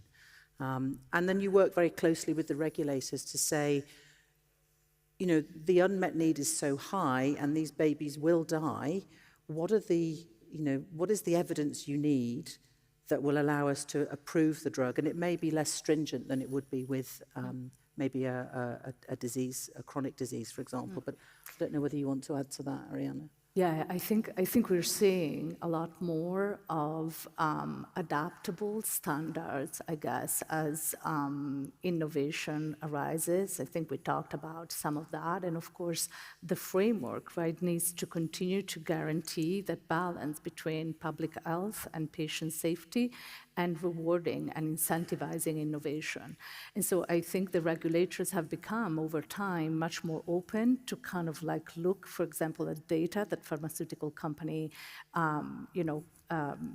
bring to them over a period of time, right? Instead of kind of saying, okay, now you develop your trial and then you come to me with a full package, and based on that package, I will give you an approval and I will determine what is the indication, right? What you have proved to be efficacious and safe for patients. They say, okay, you're going to bring me a package of data, and I'm going to ask you to continue to come back as you develop more data and as you observe the use of the product in clinical practice so that we can reassess, right? And the same thing happens when it comes to actually determining the price and the population that is going to have access to a drug, right? The dialogue between the private companies and the payers continues over a period of years, and you are requested as a company to continue to share the data that you generate so that that transparency and that knowledge constitutes the basis of, I think, the partnership between, you know, society in a way and private companies that develop a drug. Absolutely. Do you have another question from the audience?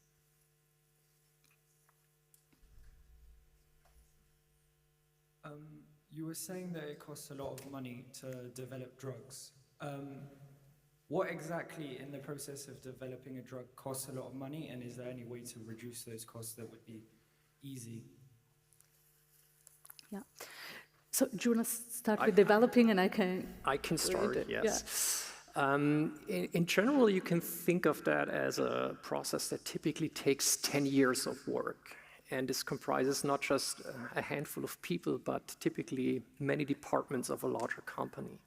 So this alone, of course, explains a lot of the costs. And the reason it takes so long is because once you found a bioactive molecule, you need to really scrutinize it. And you do that first by doing some, I would say, so-called in vitro assays, for example. So out of the body, so not in a living organism, where you try to assess its pharmacological properties, whether its solubility is good enough, whether it can pass through membranes, things like that, whether it's degraded by liver enzymes, before you then move into animal models, before you then move at some point into clinical trials with like small groups of humans, etc. So this is a very lengthy process, and each stage has its risks.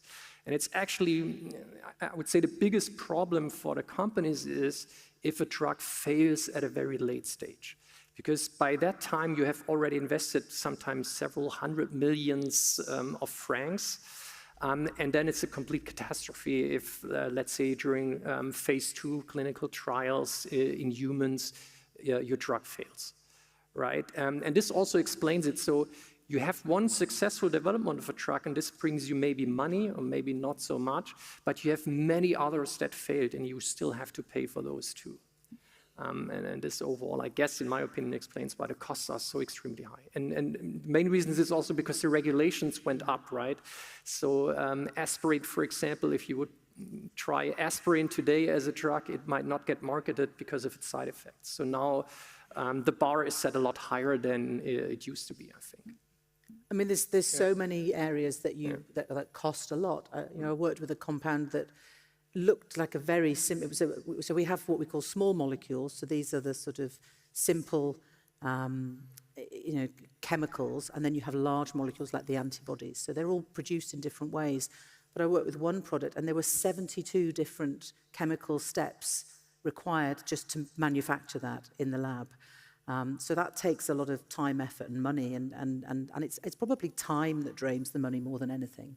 And so that's just in the manufacturing part. But then you think about, the administration and the supply chain of how do you move medicines. Some of them need to be in cold chain. They'll only work if they're kept at a certain temperature. So there are lots of elements from that perspective. And then there's obviously the day-to-day logistics of running, the cost of running I worked with, Alexion was a small company. We're now part of a much larger company of 100,000 people. So the running costs just of that organization are very high. Have anything to add or? No, I think you nailed it. You said it very well. I think it's important to, in a way, also go back to what we said at the very beginning, right? It's like at the moment you decide to take that risk of going after an idea that may or may not become a pharmaceutical product. You typically have, even before you become maybe a bigger public company, right? You have private investors that invest in you taking that risk, right? And fund that research. I think I've lost my mic. Okay. And fund that research. And of course, they expect a return on that high-risk investment that they have made, right? And so this is where the innovation that makes it to the market somehow has to reward also for all of that investment that didn't transform into a pharmaceutical product that produces revenues for the private company that has invested. Absolutely. Do we have one more question from the audience? Hi, I'm Tigris. How do you think AI and machine learning will be used in future pharmaceutical medicines and solutions? How can it benefit patients, the communities, and societies? I'm happy to kick that off. I mean, there's just so many opportunities. We talked about the clinical trials. AI, I think, is allowing us to build these digital twins and run virtual studies, which I think is super exciting, and that will hopefully accelerate that process. But we also have, when we conduct a study, we have so much data. We are, overwhelmed with data, and what AI is allowing us to do is work through that much more quickly. So that could be data on patient characteristics. So it's really helping us pick the right patients for the studies and get closer to, being able to analyze all of the information we gain from a clinical trial in a really effective way. From a drug discovery perspective, I think being able to use AI to increase the number of shots you've got on goal, so that hopefully could bring the cost down, but maybe you want to speak about that. I don't know how you're using AI in the lab. Yeah, I mean, this is a current discussion. At the moment, we're not using it too heavily, but we have different workshops and meetings regarding this topic, so this is certainly something that will become very important in the future. We also have one research group who's actually working on that specifically on AI approaches for drug discovery. And again, I would say the big advantage, as you pointed out, is like big data management of that artificial intelligence can do in the future what humans just cannot do at the same level. And speaking about target ID or screening, right? If you can do lots of these screenings with a computer basically and not in a real lab to get, let's say, promising hits, promising active compounds that might bind to relevant targets in the human body, and you have AI basically assessing all of that, giving you basically a short list of very promising molecules that you can test for certain disease. I think this could really, really accelerate the rate at which we discover promising drug candidates. And maybe I can just give another, because as you were answering, I thought of a really good example that might resonate, which is we're using a lot of algorithms for finding patients. So one of the challenges with rare disease is that patients present with, it might be that the symptom is I'm a bit tired or my vision's a bit blurred. And it can take between 4 to 8 years for that initial symptom to turn into a diagnosis because the disease is rare. And your regular practitioner isn't looking for a rare disease. They're just saying, well, maybe you've got, a bit of a headache, take some paracetamol and go home. And actually you've got maybe neuromyelitis optica spectrum disorder, and actually it's a very rare disease. So what we're doing with AI is developing algorithms that take all of those symptoms and then will predict and say, actually, if you have a headache, blurred vision, fatigue, and some weakness, it could just be, your iron levels are low, or you could have NMOSD. And so that is a real groundbreaker, and we're seeing accelerated rates of diagnosis, which again, when these patients are infants and children, it's a real game changer. So that's a really a live example of how AI is helping patient algorithms. Great question. Of course, maybe I'll just add, this is such a great example of some of the things that in our daily lives we discuss, right? Because of course you can imagine some of the questions going back to how you do things, right? Not just what you do. Some of the questions that arise in a company is when the business start to have ideas that can bring so many benefits, not just to the company, but frankly to the patient as well, is how you do that, right? Where the data come from, who collected them, how they anonymize them, how are you going to use it? Did the patients consent? How are you going to then use the information and the algorithm and the data that you generate inside to communicate externally? So it's a very complex, it's not just the technology that is complex, but it's really the governance around the use of the technology that poses challenges. And I think it's really important that there is a commitment to address those challenges, because ultimately the benefit is, as Kate and Robin are explaining, is really huge for patients out there. Right. Do we have another question from the audience?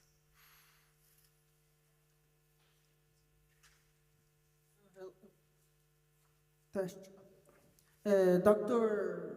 Bradford. No, you, the other guy. Teufel. I'm Okay. too sorry. Okay, doctor, I have a question for you. Yes. My name is Bernardo. I'm from Lucerne International School. What's the process that you take to first discover potential elements or microbes or plants that could impact, that could be used for further studies? Okay, that's a very good question. Also not one that I can answer very easily, but what people have been doing for many, many years now is just go out in nature and collect samples. So this is, I would say, the traditional approach. So quite often you go in environments that are somehow competitive. So what I mean by that, it could be, for example, a coral reef or a rainforest where the living conditions are ideal. And this typically means there's a very fierce competition for food, nutrients, and space to live. And this is typically where basically microorganisms live, or also plants that need to defend themselves or even need to be aggressive to make sure that they survive. So in other words, they produce lots of chemicals that are potentially interesting as drugs. So what you do then, you go out, you collect the samples, and for example, you can start to grow the bacteria or the fungi in the laboratory, and then do a chemical analysis of what they produce. Right? So this requires basically analytical chemistry methods, and ultimately you will identify each compound that is produced by the organism, and then you can isolate these compounds and see, for example, whether this is an antibiotic or a potential anti-cancer medicine in the future. Right. So do we have another question? Hi, I'm Sawyer from Echo de Humanité. Do you think we're on the road to have more permanent solutions instead of more and more medications that make us more dependent? Would anyone like to start that question? I guess it very much depends, but what I find very exciting, for example, is gene therapy, right? So this would be one very good example, I think, where within the next few years and decades, many of very dangerous and often lethal diseases can be completely cured, right? Cystic fibrosis would be an example where people at the moment can only be treated and their life can somewhat be prolonged, but they will still suffer and eventually die from this disease. And there, I think one can be very hopeful that in the future, these people can be treated by gene therapy, meaning that you actually basically cure the underlying condition. And this will be, in my opinion, a complete game changer. And then, of course, these people would no longer depend on medicine in this case. I think, to add to that, prevention is always better than cure. And, I wish I'd looked after my health more when I was your age, right? So my advice would be keep fit, be healthy, right? There are many ways you can avoid having to take a medicine by being healthy and living a healthy life. In Switzerland, I think it also highlights this concept of health equity. We heard about Jaydeep talking about the villages in Ladakh.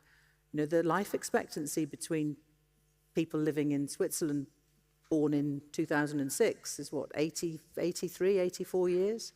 It's almost half that if you go into some of the sort of like Lesotho in Southern Africa. So, I think medicines are there to help, and they certainly help in the cases of rare diseases, but I think there is a lot we can do and take ownership of our own health. I would implore all of you to live a healthy lifestyle. And I completely agree with you. No, this is a very important point to stress out. There's little glory in prevention, but it's the most important part for your personal life. And two things are very crucial here. First one is workout, so do some sports, right, on a regular basis. And the second one is nutrition. Okay, and it's not very hard. You just have to have a little bit of discipline, and it will prevent a lot of diseases and issues you will have later on in your life, right? And it's never too late to start. It's amazing if you think just how much research is coming out and how much more is invested in understanding longevity, right? Understanding how to live a long and healthy life. And I think it's, for me, is really impressive to see the interest that especially young generation have, because that's really the way you manage way into your older years, right? Living a life that is active and that is independent and healthy. So it's great that a lot of research is going into that as well. Absolutely. I think, like the nutrition side of it is a little bit underlooked sometimes, and we take that into importance, and it would help solve some things. I think we might have one more time for one last question from the audience.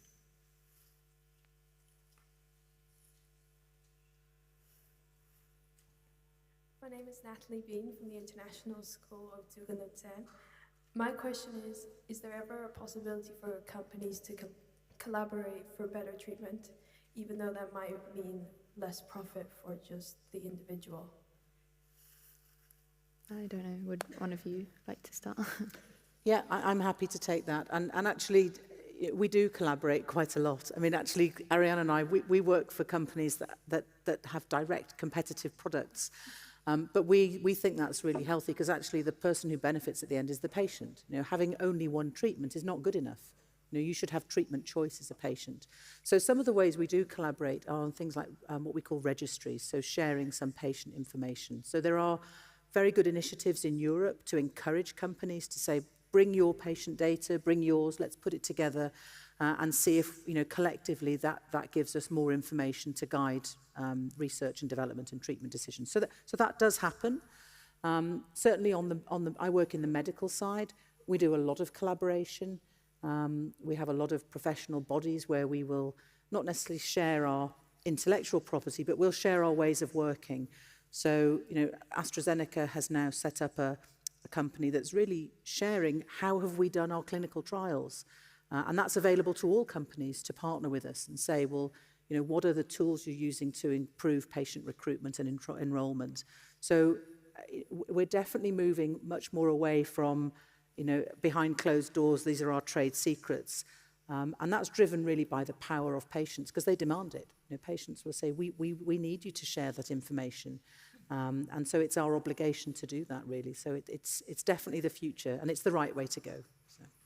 I also think That's very well said, and I think society more and more demands. I think what we've seen, for example, in the context of COVID-19, right? That I think it's a peak example of collaboration that didn't maybe happen ever before, and that is in a way hard to match. But I think the way different companies, the public sector regulators came together to accelerate finding a solution to a problem that, of course, was a global pandemic. So there was an incredible urgency to that. But I think that concept, right, those principles of transparency, of openness, of coming together, private and public sector, is something that society is demanding more and more, the same way they're demanding cooperation to be a source of good, not just a source of revenues for those who have invested.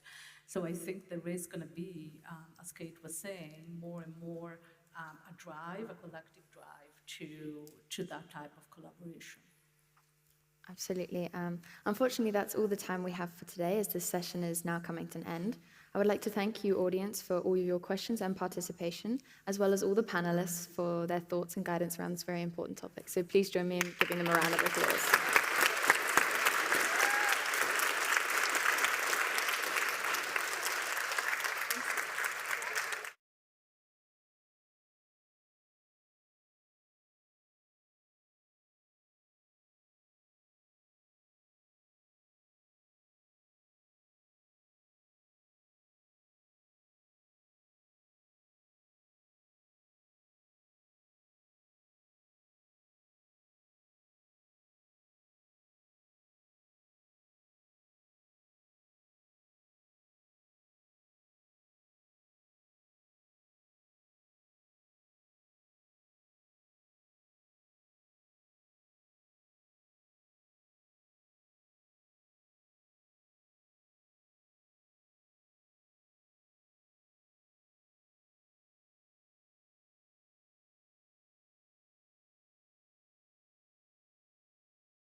You made the liquor hit quicker. Soft apple lips tempt mine, and in a midnight shiver, your religion feels so damn right. A devilishly look in your eyes. I'm a martyr for the good times. You bring me to my knees. I'm your sacrifice. I worship your body and soul. Salvation is locked in your love. Born again every time I'm touching you, yeah.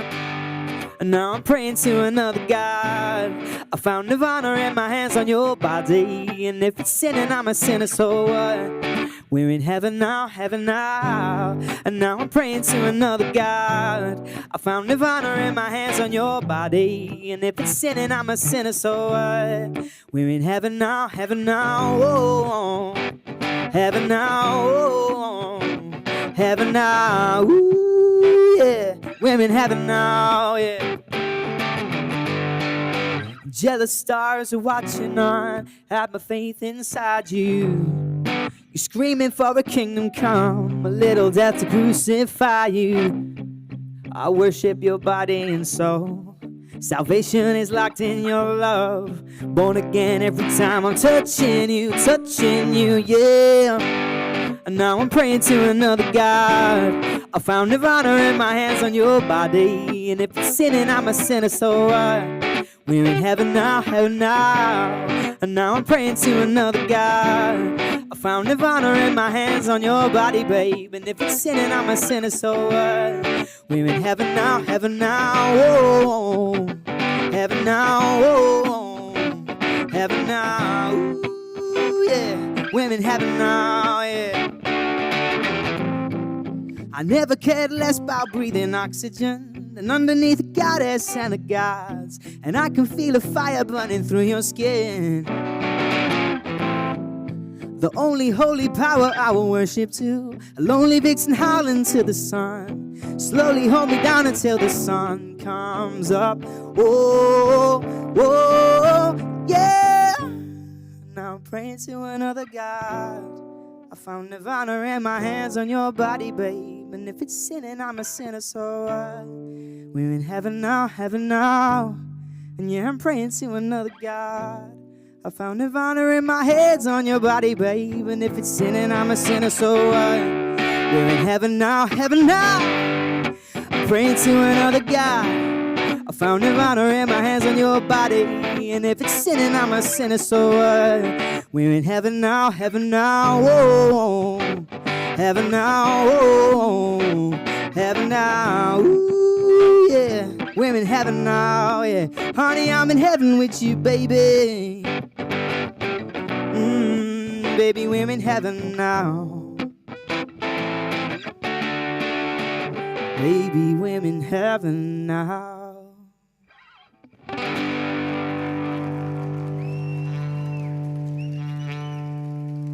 Thank you.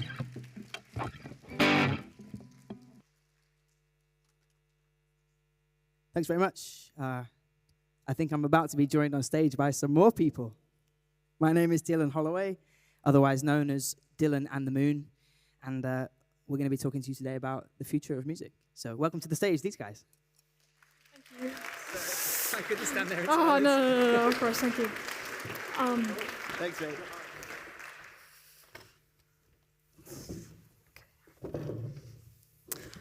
Thank you so much for your performance. Could everyone join me in giving Dylan another round of applause?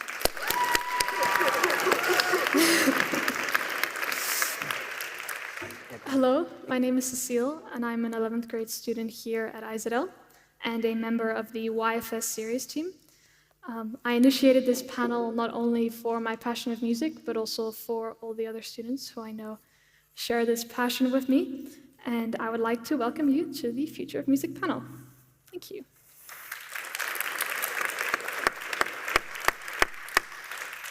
So this afternoon, we are joined by two fantastic artists, Dylan Holloway, who just performed, also known as Dylan and the Moon, who is an experienced singer-songwriter. He's the winner of Project Icon, a singing competition in the UK, and just last year performed at BBC Radio 1's Big Weekend. Yeah.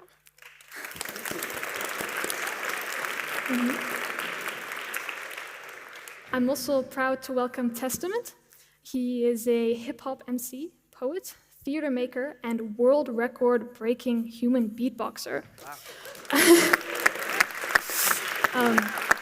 He has released a hip-hop album, Home Cut, No Freedom Without Sacrifice, as well as performed several spoken word performances for BBC TV and BBC Radio. Since the creation of the first instrument, music has had great influences on religion, culture, and social behaviors of people all over the world. Today, music is one of the most popular forms of entertainment. Statista predicts that in 2027, the music streaming industry will hit $30 billion. The process of composing music has evolved with digital recording softwares, shifting from producing albums in large studios to the rise of music production at home by what is often referred to as bedroom producers. AI has been revolutionizing many industries, and the music industry is no exception to it. Emerging AI tools are beginning to transform the traditional music-making process, offering new ways to create, produce, and even perform music. Finally, with the rise of social media's influence on music discovery and consumption, modern artists not only need to focus on performing and creating music, but also having a thriving social media profile. Considering all these factors, the evolution of music may impact the lives beyond famous artists, to include producers, songwriters, musical engineers, session musicians, and of course, you, the consumers. The first 25 minutes of this session will allow our panelists to answer the questions I prepared and discuss them openly, with the remaining time allowing you, the audience, to ask any questions you have about the discussed topics. If you'd like to ask a question, please raise your hand.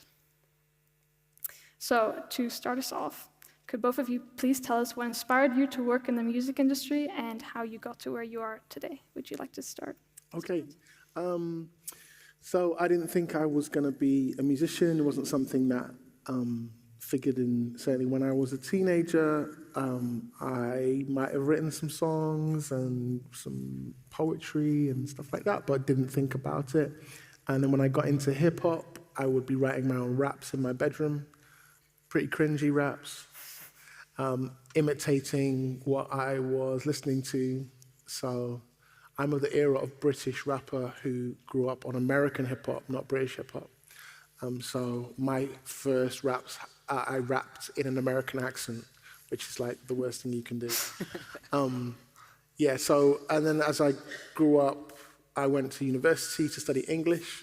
And then while I was there, I started a hip-hop crew, which ended up winning a bunch of competitions, starting a small record label, and being an underground British rapper in the late 90s, early 2000s, back when dinosaurs ruled the earth. So yeah, I'm that generation of rap. I'm a boom bap rapper, which is great because boom bap's coming back now, so I'm dead happy. But I could also spit grime and drill and stuff like that as well. But yeah, and I've worked with a lot of live musicians. So massive inspirations to me were Gil Scott-Heron, the jazz poet and singer. A lot of jazz-influenced hip-hop, a lot of very conscious, intelligent rap, like De La Soul, stuff like that. And then British rappers like Jest and Roots Manuba, people like that. And then luckily, as I came up, I got to meet a lot of my heroes, collaborate with some of them, and yeah, and now don't just do hip-hop, I do multiple things to get me through my day. Thank you. What about you? That's great. That's interesting. Is this one working? I got this. Have you got me? Great. So I sort of started making music similar to you when I was younger. I remember hearing music when I was a young kid. My dad used to play music in the car, and my mum used to play music in the house when we were doing just the mundane tasks like driving into town or doing the washing up. And music to me always felt like an extension of self, like a way to express how you were feeling, whether you were like in a bad mood and you put on something sad, or whether you're having the best day of your life and you put on the Beach Boys or something. So for me, it was always like with fashion, another way to express the way you feel inside. And I grew up very confused about who I was and my identity. I am actually also a transgender man. And when I was very young, I found the two conflicting things inside me very difficult to deal with. And I think music was a way for me to tell that story. So I remember flicking through my dad's record collection, and I came across a David Bowie vinyl, and he was sort of on the front, and he was wearing clothes that were kind of androgynous or a bit effeminate, and I thought, this guy is being celebrated for being a little bit weird and a little bit different. If I think I'm a little bit weird and a bit different, maybe I can also go into music and be celebrated for being a bit weird and different. So luckily, I also had some kind of innate ability to be able to play and make things. Otherwise, I would have been a little bit screwed, but it was okay. So I had a drum kit, and then I started to make very loud music to try and get out the rage, picked up a guitar and a piano, and then I started to write down lyrics and put everything together and got into writing complete sort of songs. I sent a demo that I'd recorded to a music manager in London who said, I would love to look after you for your songwriting. He thought I was too small to make music and be on the stage, but he said I was a good songwriter. So I moved to London to make music and then ended up going on stage anyway because I wanted to. So I was part of a band, did a few other things, worked in TV, worked in a studio writing music for other people, and then I decided I would go and create my own music. And I went through my transition when I was 26, and my voice changed a lot. And now I've started to use music to tell my story. So I've been making music for a very long time now, and I have old recordings of my voice before I transitioned, so my female voice. And now that I have recordings of my male voice, I've cut the two together to make male and female duets, but both of the people are me. And I'm telling the story through that because I want other people to know that it's okay to embrace every version of who you are and who you have been, and every person you'll be in the future, because that's who you are and how you've got here today. So that's what I do with my music now. Wow! Thank you. Amazing. To give the audience more of an idea of what you do, could you explain to us what the creative process of composing or recording a song looks like in your experience? Would you like to start? Okay, so something about my influences growing up were that they were about changing the world in some way. So Gil Scott-Heron is famous, for example, for saying, the revolution will not be televised. And it's a very political song. And De La Soul as well will often talk about things in the world that they'd like to see changed. One of my favorite De La Soul lyrics is really painful. It's this one. De La Soul is here to stay, like racism. It's like one of the most painful bars to listen to. So when I approach songwriting, it's always with everyone's different in terms of why they write songs. Sometimes it's to get stuff off my chest, but usually it's actually because I'm trying to say something specific. Sometimes I get commissioned to write for an advert or for another singer, or to talk about I got commissioned last year to write something about farming. So that's really different from writing about the birth of my first child. Do you know what I'm saying? So it'll often start with that sort of intent, and then I sit at an instrument usually. It could be a computer, it could be a piano, it could be a guitar, until I like the sound of what I'm making. And then I usually start with music, not always, but usually start with music, create a groove, and then start to put words to that groove. But I try to vary the way I make it. So once I was working in a studio in a city, and the train came into the city, and I had a 20-minute walk to get to the studio, and I thought, by the time I walk from the train station to the studio, I'm going to try and come up with a really good 16-bar rap verse, and I won't use paper. Like Jay-Z and some rappers, they don't use paper. So normally I write down. But so that, and I noticed that the rhythm of my lyrics was different and things like, and it comes, you can feel the rhythm in your body as you're walking. So I take a variety of different approaches. But normally it starts with chords and a hook and something like that. And then, and then some of you are already lyricists and you've got phone notes full of lyrics that you've written already, or pads. So then when it comes time to write, you look back at your pad and you've got that wicked lyric, that wicked metaphor that you want to use. And so Whatever makes a song good, whatever helps you, I think is valid. I think I have a lot of similarities in the way that you do, like sort of just going with the experimentation of writing music. I used to watch a lot of interviews with great songwriters and try and work out how they had made a song so I could go and make a song just like they had. But I realized it never really works that way. You just have to feel it. And similarly to you, Testament, I started writing music so I could express how I was feeling, and then I could convey that to other people. But then I realized that it was connecting with people, and it was able to share this emotion with someone else. So then I would write things that I hopefully would move people, so it would allow them to have freedom, and it would allow them to have space so they could experience the emotion they were going through. So the way that I begin creating things is usually, like you say, if anyone came to my impact lab, you'll know this, because I just taught about this, but I was saying how I have this habit of shutting my eyes and trying to connect with something inside my body, because it usually is trying to tell you something. So if there's an anger inside me, I'll come up with these chords that have a pace and they have a progression to them, because it's maybe a protest song or something. Or if I'm falling in love and I'm having a great day, I usually have this soft sensation in my skin, so it comes out slowly on a piano.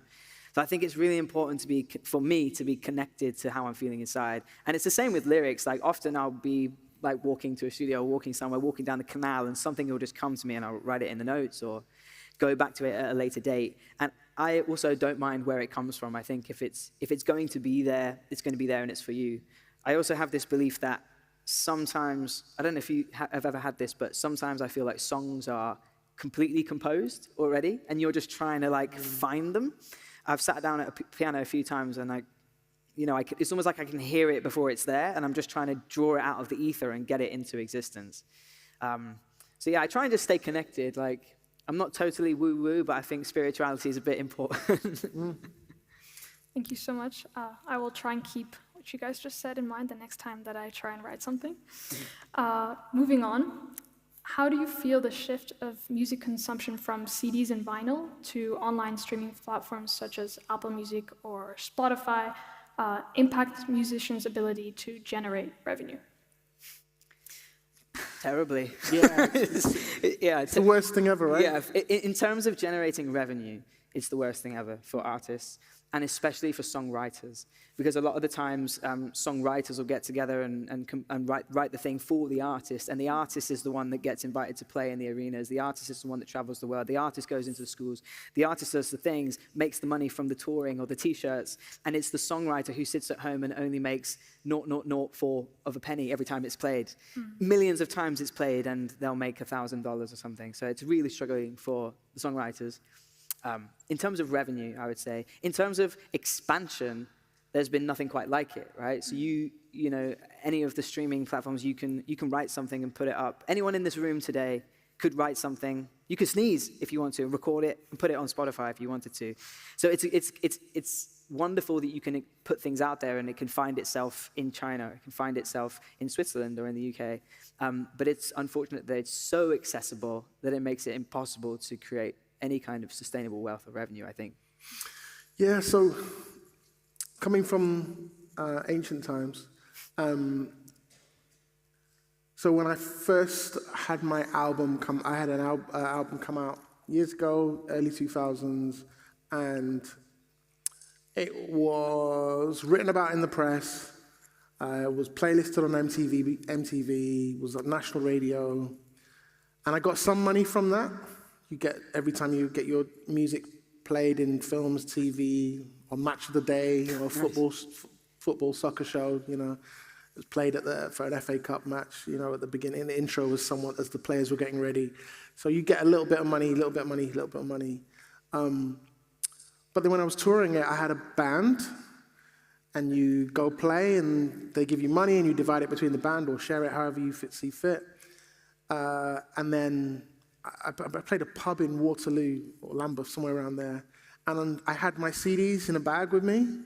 And at the end of my show, there was an audience of about 50 people upstairs at a pub, because when a big venue, I bring the band. For a small venue, I'm just going to bring my little box, and I'm going to recreate my songs with my mouth, because I beatbox. So, and at that, when the small audience, you can really connect to people because they see into your eyes and you're telling a story and they feel it because they're so close. They're not like in a stadium. They're not like a drunk club somewhere that everyone's paying attention. And at the end of the night, I sold 50 CDs for £10 each, which is pretty much everyone in the room. So, because it went really well. And everyone connected. And they wanted to take the memory with them, right? So they would pay £10 CD, take it home, hopefully they listen to it. They might not. Either way, I get paid.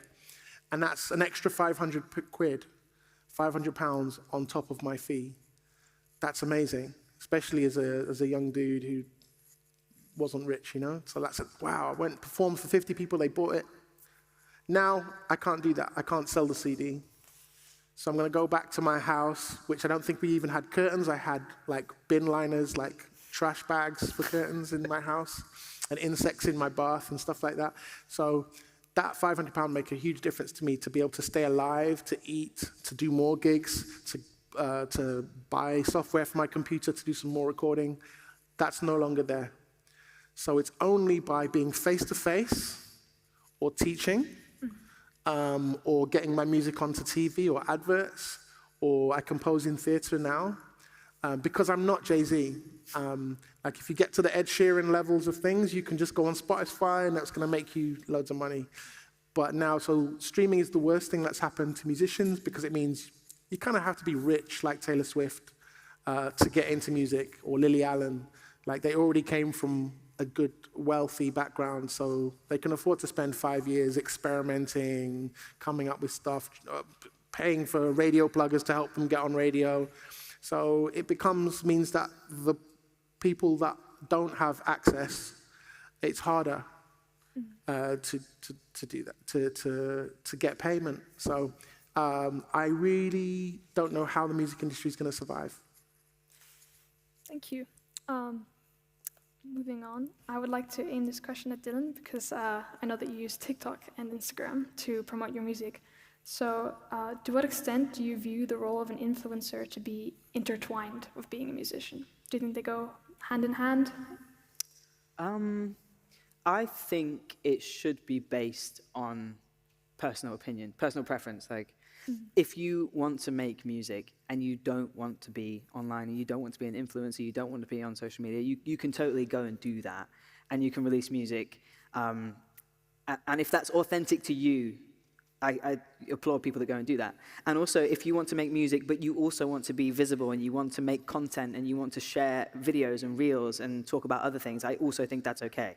So I think like allowing anyone to do either of the two options is fine. However, I would say that there is such a bigger availability to people who also make content, who also lean into the influencer category, because with platforms like, you know, your Instagram, your TikToks and things, you're sharing stuff, like I said before, that can just go international, go global really quickly to people that you're maybe never going to meet in person, that if you aren't a part of that, you just aren't going to reach as far. And I think it's like, it's a pendulum, isn't it? I think sometimes it's great, and I think sometimes it's unfortunate, because have been times in my music career when I feel like I'm spending more time making content than I am music, which isn't why I got into music in the first place. But without it, I think it's easy to be left behind. So, I mean, musicians of the past probably felt the same way when money was only generated through going to see live music, and then it was printed on physical CDs and vinyls. They probably thought, now, you know, this is going to change. Now we have to sell and we have to go out. And I don't know. I think every stage of life we're going to move through new problems, and it's how you want to use them. And I think it's all about staying authentic to you. If you're happy to make content and you can be in your bedroom and like put something together, you don't have to also try and sell toothpaste. You don't have to do that. But if you want to do that, it's okay too. So I think it's a personal preference. I like making content when I feel it's authentic to me. I don't like making content when I feel like it's robbing me of being creative in other areas. Yeah, I think it's really hard. Like, having a successful social media account is a different set of skills to writing powerful, beautiful, inspiring, cool music. It's a different skill set. So that means that people that maybe not great at that have to try and find other ways to get their word out. And it's, I think it's great that, you know, someone does a TikTok to your dance to your tune, and all of a sudden everyone knows your song, and Dance Monkey or whatever it is, you know, like that's great.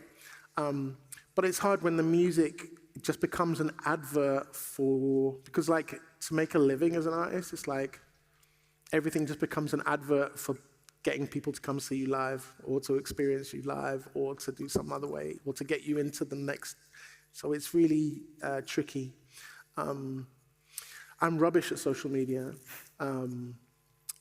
So you know, yeah, I don't use social media very much, to be honest. So, yeah, I just want to make art. So I have to find other ways and means of doing that. So it makes it really tough. I'm also a parent, so I've got enough to do to get my kids to put their shoes on properly and get to school on time, right?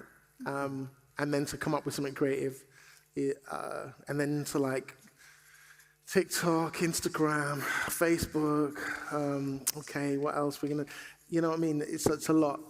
So I find that really challenging. Okay. Thank you for your insights. This is all the time we have for questions today. So now we're gonna take a quick 2-minute break to allow you to process all of this information. After this, we'll start the Q&A session. Please keep your questions brief. I will do my best to get as many as possible. Thank you.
So we will now begin with the questions from the audience.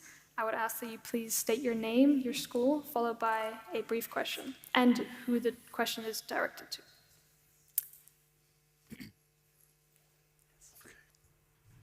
Hello, my name is Sophia. I go to the International School of Geneva, and I was wondering how auto-tune affects how artists make money nowadays and how certain artists are valued. Because if an artist does auto-tune but doesn't sound good live, how would they make money if that's the way they can make the best money? I'll start. I'm sure you can jump on. You can use auto-tune live. So if you can have a laptop by the side of the stage, your voice goes through it, and then when you sing, it sounds great. Auto-tune's everywhere. I love Wicked, the musical. Did you like that? I liked it. Cynthia Erivo, one of the best singers, just one of the best singers. Even her voice is auto-tuned once or twice, a few times on Defying Gravity, for example, and you can't hear it. Sometimes it's really clear, the voice sounds a bit fake, and you're like, oh, really? And so it's so subtle, but actually, like, I prefer it when they don't use auto-tune, and you can hear, even when it goes slightly wrong, I kind of like that.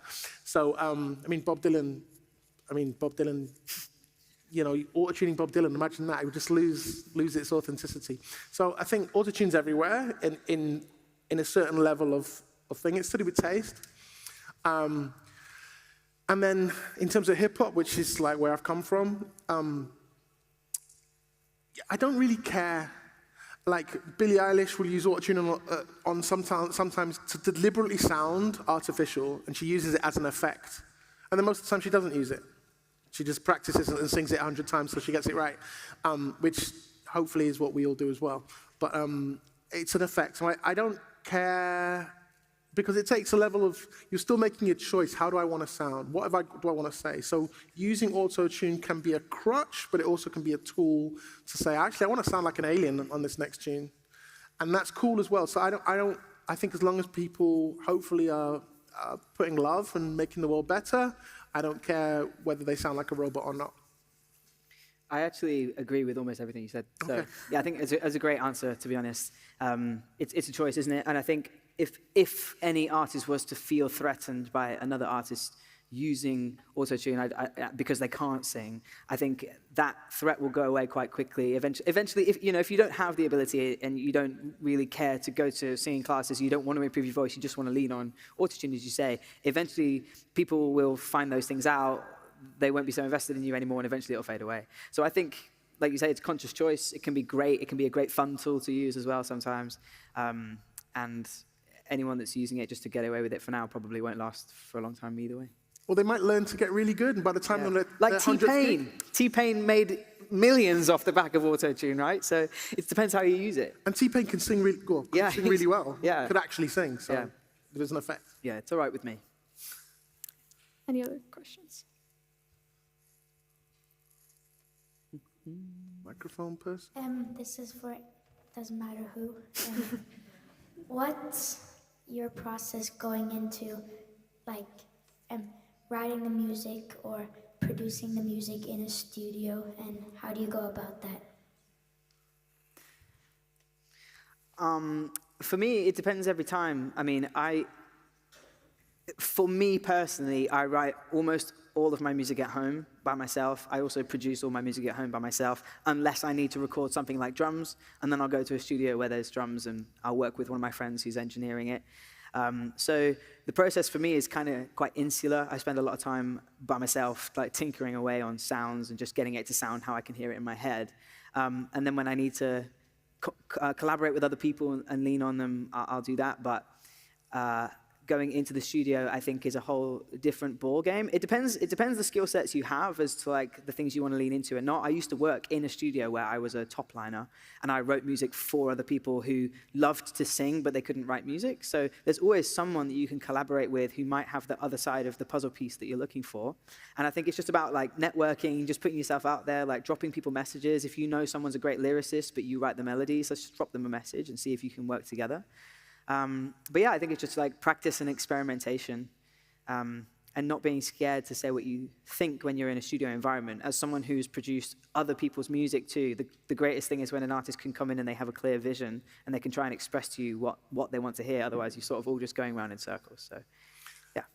For me, as a vocalist rapper going into a studio, and I've got my lyrics, hopefully, or I'm going to write them while I'm there. Like I've recorded in Metropolis Studios in London, which is like used by massive shiny pop stars who've got millions of pounds, very rare. And then I produce at home in a little room on my laptop as well. And I've recorded myself there, and I've recorded, with one microphone outside a bus stop. So the thing for me is the problem with going to a paid studio. Let's say it's like you're going to pay 200 francs a day or whatever it is, you're going, oh my God, I better get it perfect, because otherwise I'm going to run out of money and then I've got to go home. Better to record something maybe not quite as good quality, but you're doing it at home, and you can do a million takes until you've learned what you need to learn. And so like when I've got my first laptop and I had Logic on my Apple, and I learned to produce, like, my recording voice got better because I could play it, listen back, play it, listen back. Oh, I like it when my voice goes bleep. Okay, I'll do that. So, and actually that's how we put, one of the good things about everybody having studios on their phone or on their laptop is that we can try new things, and it doesn't cost, we don't have to get permission. We can sing quietly for this bit and loud for that bit. We can layer up our voices like Kendrick Lamar and have 3 voices at the same time. It's great. So I think that's dope.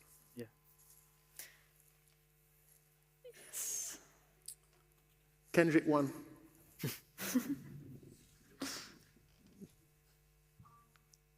So my name's Erin. I go to ISL, so I'm in school here. if you feel that you have, how did you know that you reached your big break, and how difficult was it for you to reach that?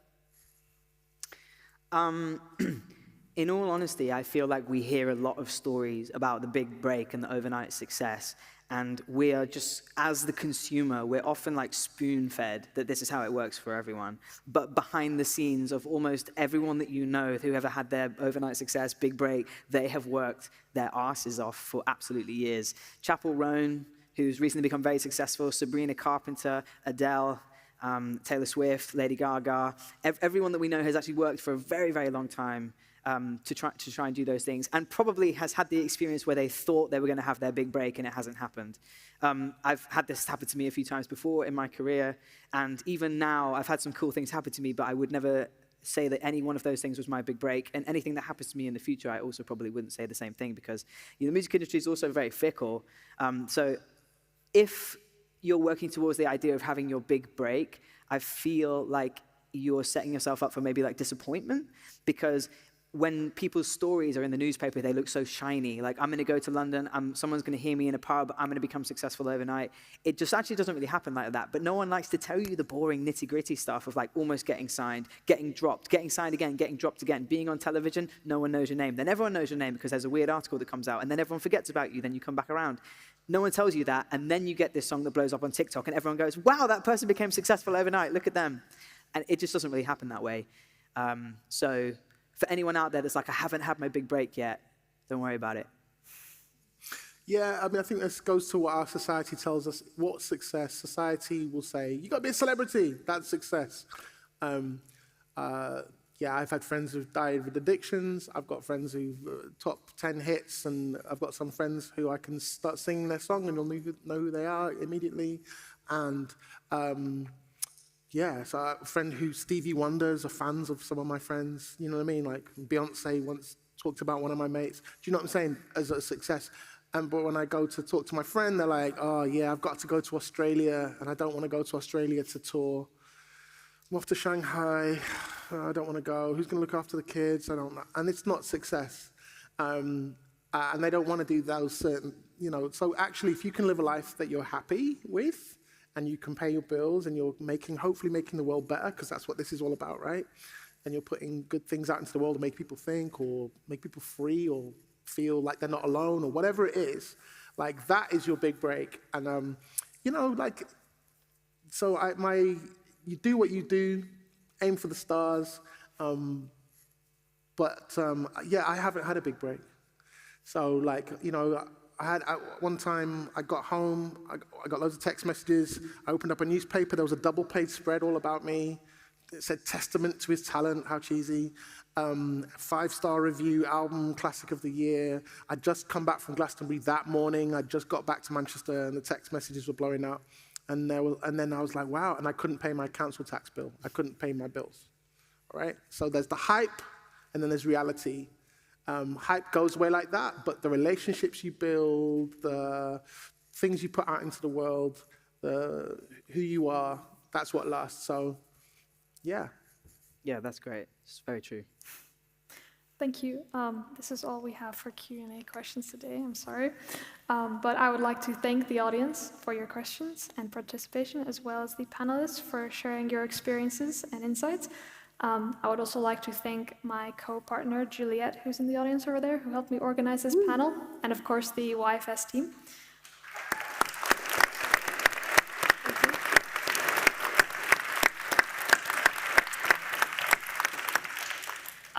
But luckily, before we leave, we will have one more performance from Testament, so please give it a big round of applause. Enjoy. Thank you.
If you're feeling good,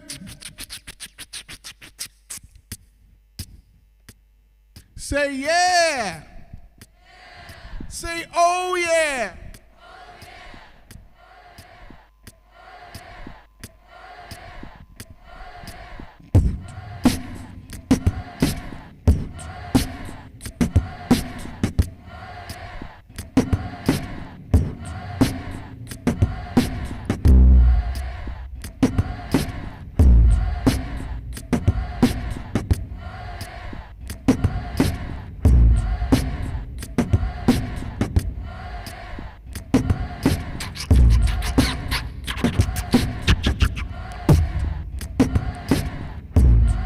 Yeah. Check it out. Yeah.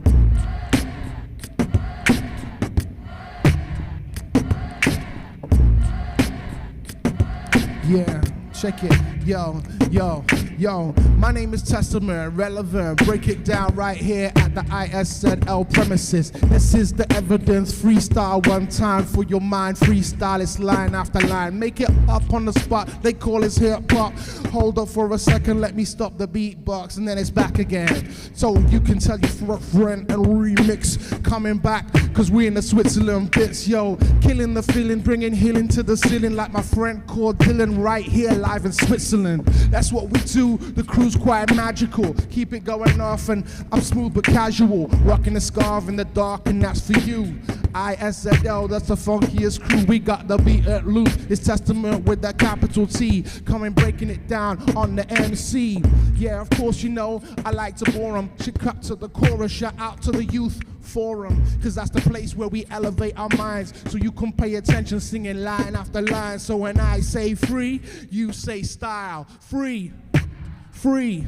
Yeah, when I say free, you can say style. Free.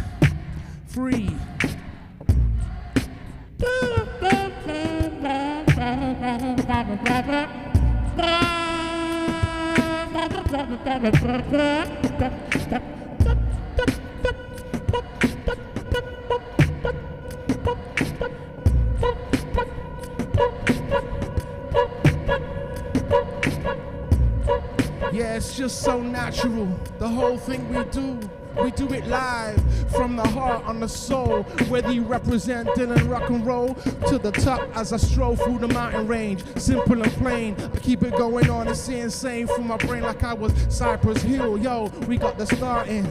Keep it going on as the hearts get hardened. Yeah, of course, you know, I'm not a player. You can change the world, take it to the Himalayas. JD on the MC, respect to him. My name is Testament, I praise my Elohim. Yeah, of course you know it's all about the God bless. Change your definition of success, cause who cares about the stormy weather? Cause music's all about bringing us all together, making the world shine better. I endeavor to reach a higher state of mind. If you're so inclined, it's the rhyme like that. It's the time like that. Define how you rhyme and that's that. Peace. Thank you very much. My name is Testament. Bless.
Limitless connectivity is revolutionizing sport, media, and entertainment, bringing the fan closer to the heart of sport.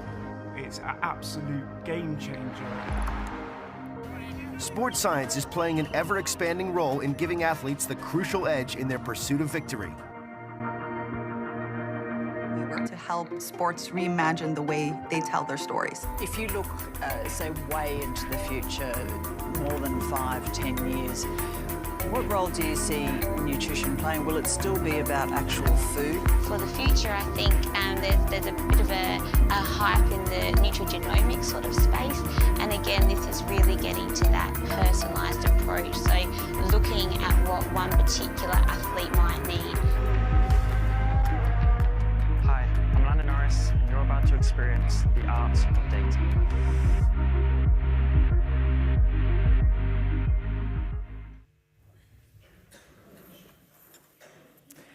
Good afternoon, ladies and gentlemen. Welcome. My name is Lisani Talents, and I'm a grade 11 student here at IZL, as well as a member of the YFS series team. I'm a huge advocate for sport, and I've ski raced for almost my whole life. So this topic sits very dear at my heart. So without further ado, I'd like to welcome you to Game Changers, reshaping the future of sports.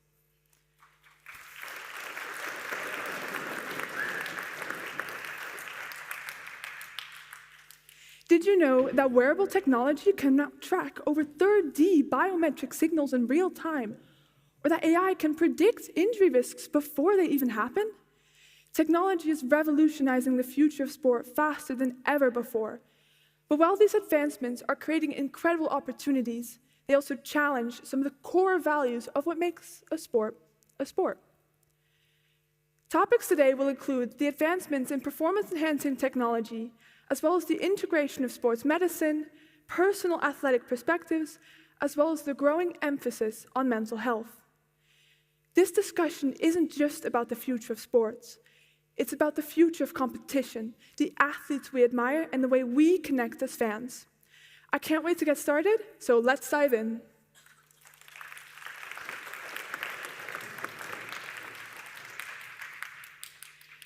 Joining me for this session, I'm honored to welcome 4 professionals coming from the fields of sport, mental health, medicine, and technology.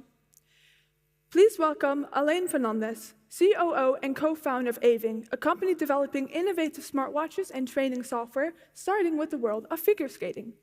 He also has over 25 years of global leadership experience.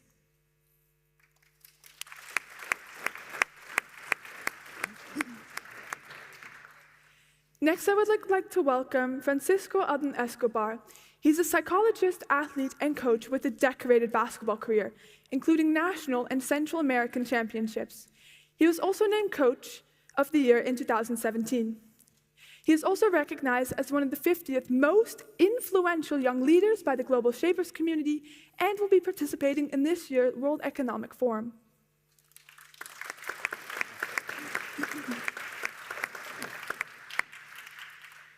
Also joining us today is Silke Lemmens, a Swiss track and field athlete specializing in the 400 meter.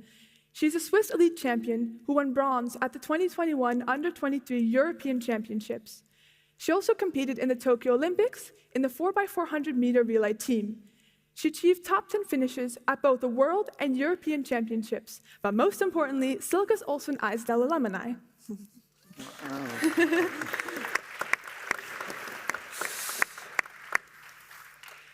We are also honored to have Dr. Judith Bering with us today.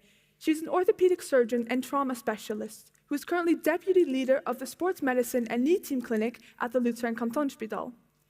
As chief medical officer for Swiss Olympics, she oversees major events like the Youth Olympic Games as well as the European Youth Olympic Festival. She also serves as team physician for Swiss cycling and Swiss handball.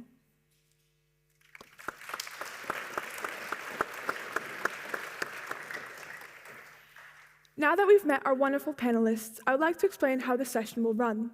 The first 25 minutes of the session will allow our panelists to answer the questions that I've prepared for them openly, with the remainder of the time allowing you, the audience, to engage and participate by asking questions to the panelists.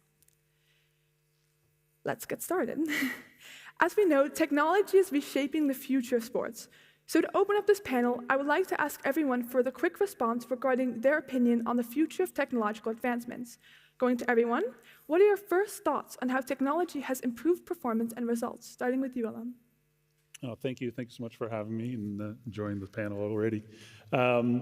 So for us, from a technology perspective, there's so much data being collected. You mentioned about wearables and more, and this is being available, more metrics being gathered. The challenge is, what are you going to do with the data? I spoke with the head of data for Atletico Madrid, and he said the problem isn't about data, it's about what do we do with it. He's more data than I need. And that's a big focus for us at IVING, is to make sure that what we provide and gather from our sensors and run through our algorithms are actually presented to athletes and coaches in a usable way so that they can understand it and read it and then take it to the next level and incorporate it into their training. Interesting.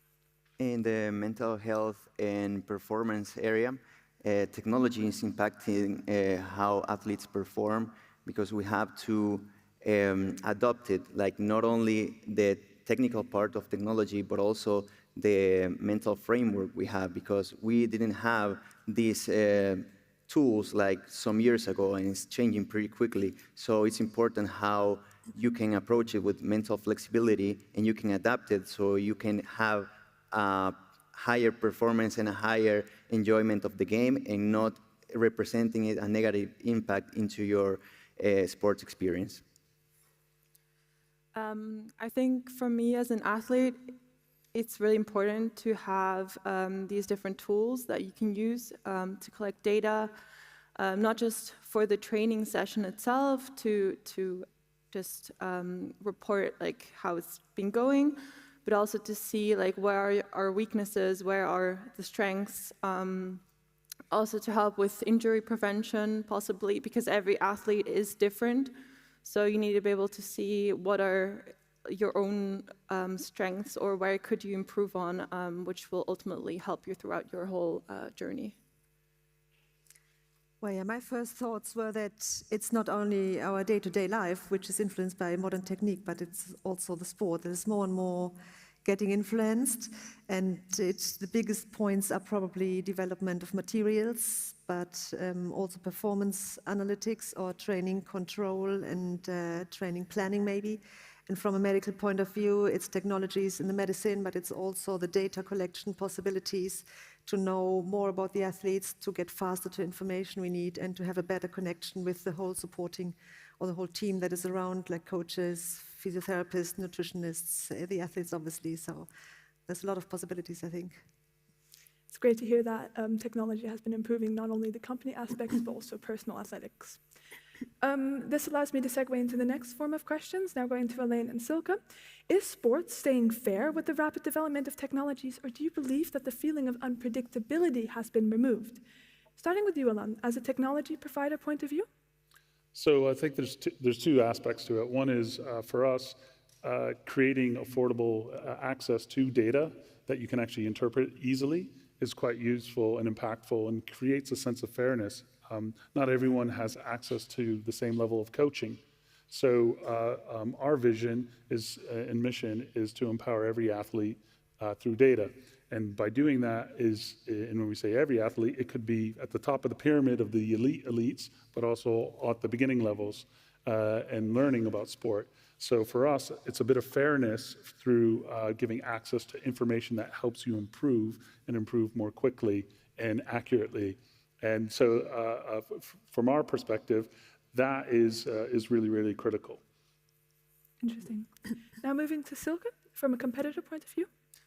I think it's a really interesting question, because obviously not all athletes are fortunate enough to have these different tools or materials where they can document their training or their process, or do these testings, or have these, for example, in athletics, these shoes that you use for when you sprint. But on the other side, I think technology is not the only thing that matters. I think technology and fairness, and unpredictability can definitely coexist, because technology doesn't just make you all of a sudden a professional. Like, you still need to put in the hard work. You still need to be talented, I guess, a little bit. So I don't think you can say, oh, the technology has made us good or improved us and we are machines, and then there's nothing else to it. I don't think that is true, and I think unpredictability can still be there with technology. But yeah, of course, I think this point about fairness with the accessibility especially is something that we have to think of in the future. And just touching on the unpredictability piece, one thing that we've noticed and we are really happy about is that when we set up the coaches and the athletes with our tool, we step back. And we've seen them integrate it with their training regimes in their own individualistic way, and that's that unpredictability. So we've seen coaches challenge an athlete to be able to get the metric for jump height a little bit higher, or the rotation speed, and providing them that feedback on how to do that. But that was not something that we did or we even envisioned from that perspective. It's just giving them the tools to figure out how to do it. So I think there's a big chance for those two to coexist. Yes, it's very interesting to see the balance between the athlete themselves doing the work and the technology being a huge role behind that. Thank you. Now we will look into the mental health impact that technology has on sports and athletes. As we know, athletes often struggle with the feeling of burnout, the feeling of depression, and their anxieties as they're forced to perform better and better each year. Going to Francisco, what psychological challenges do athletes face when using advanced technologies to enhance such kinds of performance? It can represent a risk of, like you said, burnout. Like, we have all these trackings, all these metrics. Like, it has to come a point where not only the athlete, but the person, because we're talking about athletes, but we are all persons first. We have to really take care of ourselves before our performance, before being worried about giving results. So there comes a point in which people are like too much clinged to the tools. Like, for example, I like the tracking, but then I feel bad that I'm being constantly measured. So there has to come a point in which you have to do things just for the sake of doing things. Not everything has to be result-based. You have to enjoy your things. So you have to have that balance. Like, yeah, we're looking for results, but you have to enjoy what you're doing, because the moment that you are not enjoying anymore, it's the recipe for burnout. So it's really important to have these tools to use to enhance and to work for us, not us working for the numbers. That's a really important framework that we have to have as athletes or high performance. Yes, I agree. Would anyone else have something to add? I just want to say I totally agree with what you said. And for me as well, I think it's different for everyone, but I personally am a very analytical person. So I think I've had a lot of issues in the beginning, especially, or difficulties, challenges with having this much information for me, and then like being able to analyze it, but not over-analyze it, because I think there's so many statistics that you get, for example, from one run, and then obviously not all of them are going to be your personal bests, and then you're always going to look at the ones that aren't so good, because those are the ones you can improve on. So you automatically mentally start thinking of it as, okay, black or white, either it's really good or it's really bad, and then you start to overthink about it. Why? How do I improve this measure? How do I do this? Which could ultimately also lead to a downward spiral, or that you're constantly thinking, okay, this is not good enough, I'm not good enough. So I think that there's this barrier that you need to set for yourself, like, okay, I want to improve, I will look at these times or these measurements, but only to a certain extent, because your personal feeling of how you feel during these runs or during these tests is also so important, and I don't think you should just focus on the measurements themselves. Yeah, that makes sense. Everything needs a balance, not only with sports, I think with everything in life, so it's great to see that you use such technologies, but obviously there's a limit to how much it's actually beneficial. Mental health isn't the only aspect impacted by technology. We will now quickly look into how the positive impacts that technology has on physical performance. Going to you, Alan, from a software designer, could you explain how your software is revolutionizing training and figure skating? Yeah, no, thank you. Well, really, what we've seen is we're providing metrics for jumping right now in figure skating, and this is height and rotation speed, but it's also provided real time just after the skater jumps, and they're able to then get that information and review it with their coach.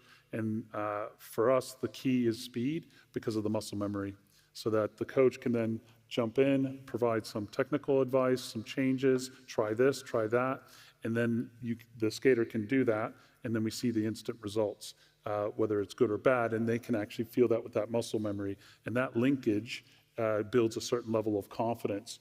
We've also seen where athletes who are trying to go through the different levels of jumps and getting more difficult. More recently, we've seen someone who's trying to go from double to triples in terms of the rotations, getting the metrics and seeing them and getting the confidence that actually they are prepared physically, they have the ability to do that and go to the next level.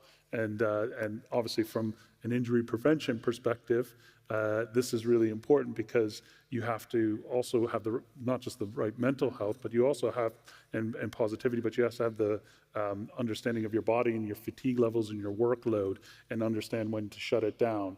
So that ability for us to provide that feedback directly and instantly for the training, but also providing information on, hey, you know what?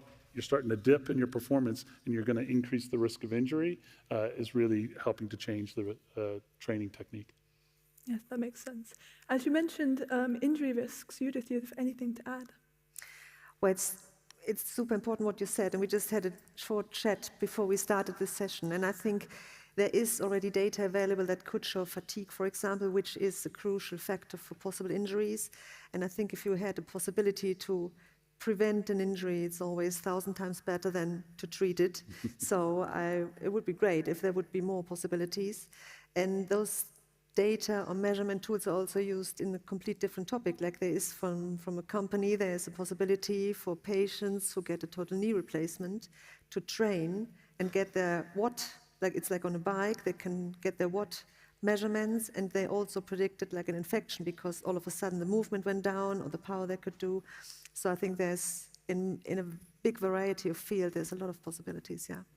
Yes. And this is really important with the power. Earlier today, it was a topic on AI, but feeding all these data sets into AI, and this is a big goal for us, is the more information we have, the more it's categorized, we can start to do these types of things, saying maybe there's a risk of inflammation or injury or whatever it is, and we start to give athletes proactively information on their training. Yes. We've now heard that technology is actually really positive in the use of sports, but with every huge positive effect, they could also have some negative connotations. So we will now look into the effect that technology has on the body and mind, but not necessarily in a good way. So going to you, Judith and Francisco, what are your perspectives on the physical and mental effects that the pursuit of perfection driven by technology has impacted? You want to start or should I You start? can go. Okay. So for me, it's honestly, I had a long thought about that question and you challenged me. So I think it's more about the athlete. So the longer I thought about it, for me, it's the athlete, him or herself, who is driving the pursuit of perfection. And maybe not the technology, but I think that athletes will use, obviously, technology to get closer to their goals, to get closer to perfection. But in the end, it's an intrinsic move or an intrinsic motivation that comes from the athlete. Generally, I think the drive to get close to perfection has a big possibility to have side effects that can be from overtraining to mental impact. You mentioned that already a little bit. It could end in injuries, in anxiety, in depression, in several problems. So it's a bit of a difficult one, I think, the perfection in general, not only in sport, in the general life. Mm-hmm. Perfection can also be a struggle, right? And then we might also have to differentiate the level of technology you find in different sports. So already 30 years ago, there was a study that kind of categorized Olympic sports into different technology levels, like if they are high technology level sport, like cycling, for example, or bobsleigh, or it's at a mid-level, like figure skating, or a low technical level, like in team handball, or even a mixed level, like in track and field.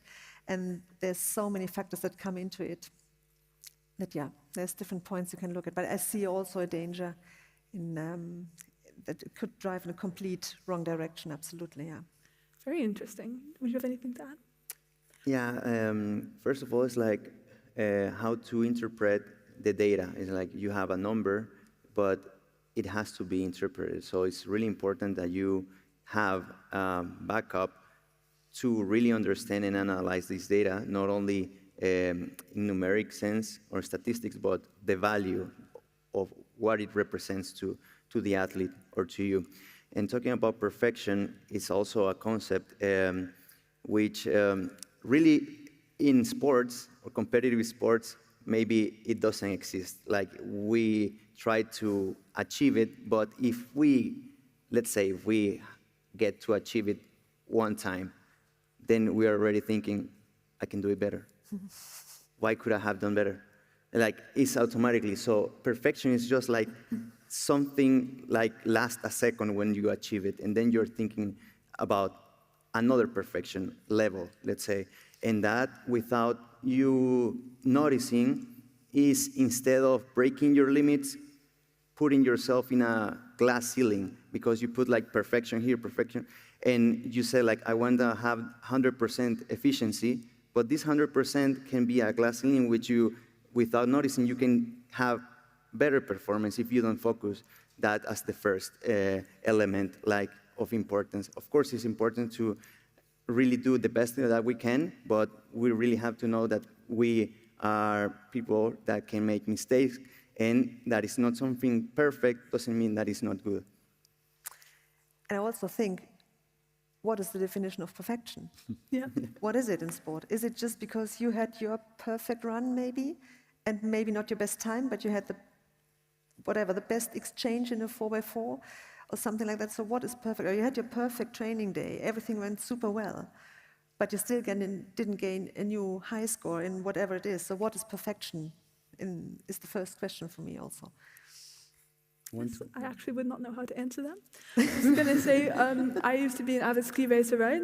For me, perfection was winning a race, but I agree that to some athletes, perfection is having the perfect technique, or perfection is making their coaches proud. So I see where the struggle comes from.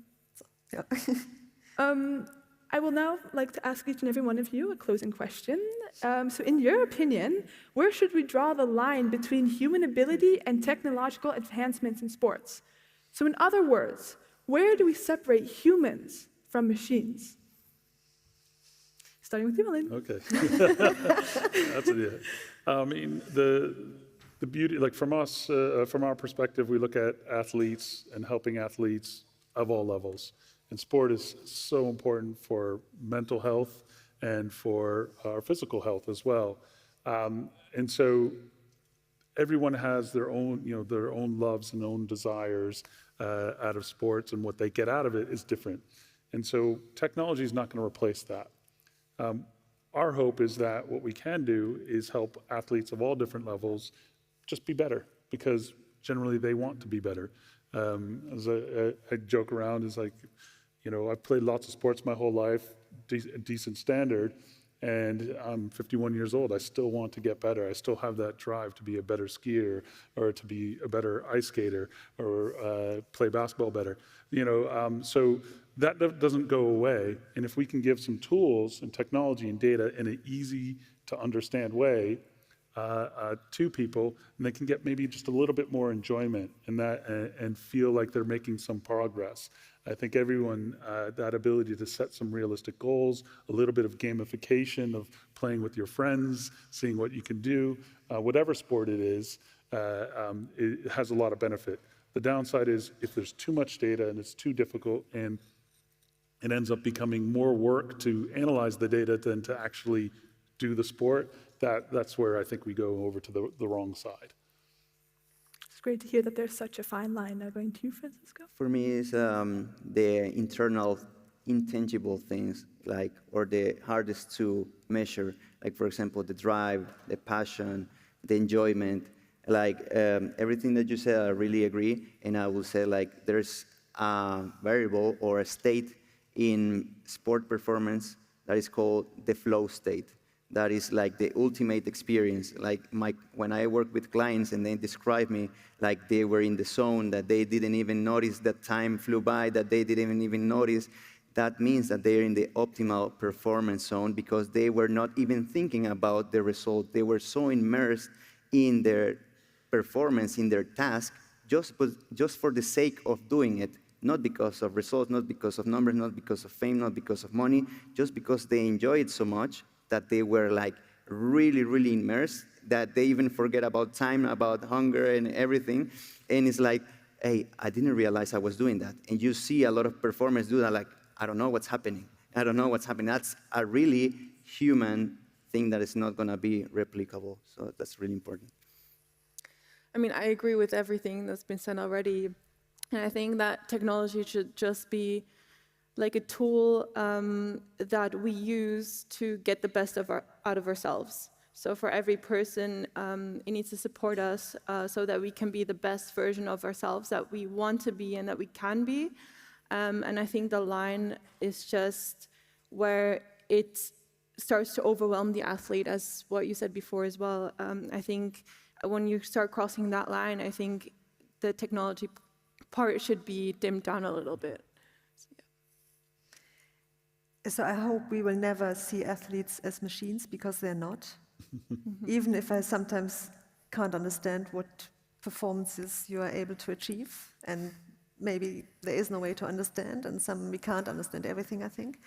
So I would hope that in the end, in a competition, it's always about the athletes' physical and mental abilities, and that technologies can see that, respect that, and support that, but not overtake. I don't want to have machine competitions in sport, or maybe just in esports. It's another topic maybe. But I would really hope that there might be the fine line or the difference on the border maybe. And from a medical point of view, I would also hope that the medical support is never a barrier or a booster for an athlete, neither nor. And it would be great if every athlete had the same possibility to get equal quality medicine to support. That would be, from a medical point, what I would hope. Yes. This is all very insightful. It's really amazing to see the tug of war between machines and humans, and to see how technology has been playing such an impactful role in our lives. This is unfortunately all the time that we have today in terms of questions. We are now going to take a short 2-minute break to allow you to process all the information that has just been said, and to allow you to prepare some of your questions that you would like to ask our panelists. Please keep the questions brief, and I'll try to get to as many as you as possible.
All right, everybody? We will now begin with questions from the audience. If you have a question, please raise your hand and one of the YFS team members will come to you with a microphone. Then please state your name, followed by your school, and then your question. So who would like to ask a question?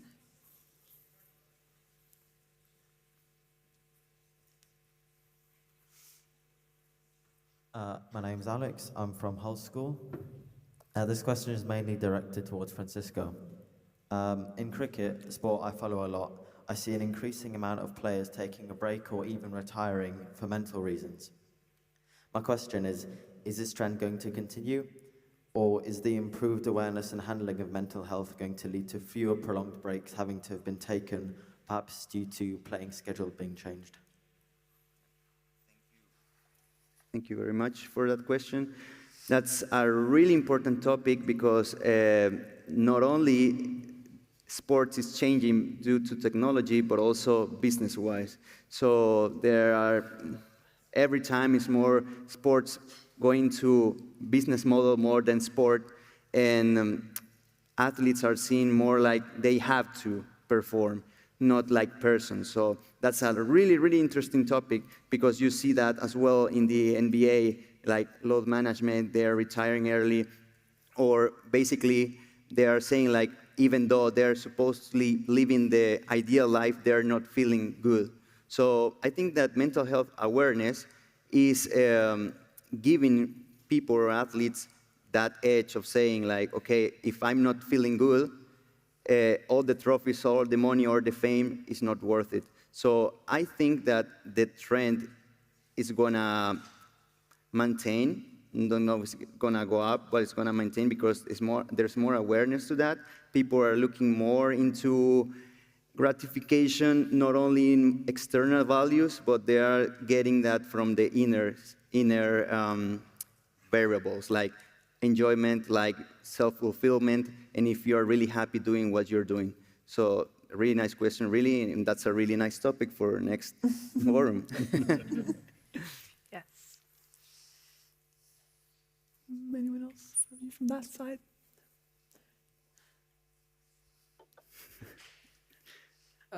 My name is Aura. I'm a grade 10 at ISL, and my question was regarding how technology can negatively impact sports players. If you look at like players like in football, such as Erling Haaland or Grealish, that play really robotically and that grew up with a lot of technology around them. And then if you look at players like Neymar or Messi, they grew up really poor and almost without technology, and you can look at them and you see how they play almost flawlessly, and like they're a joy to watch, whereas the other players that grew up with so much technology are robotic.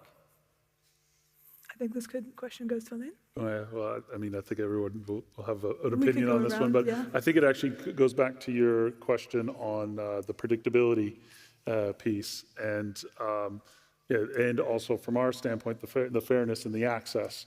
I mean, we hope that we can create more access, and so the bar, the starting point and the foundation from a skills level is more equal.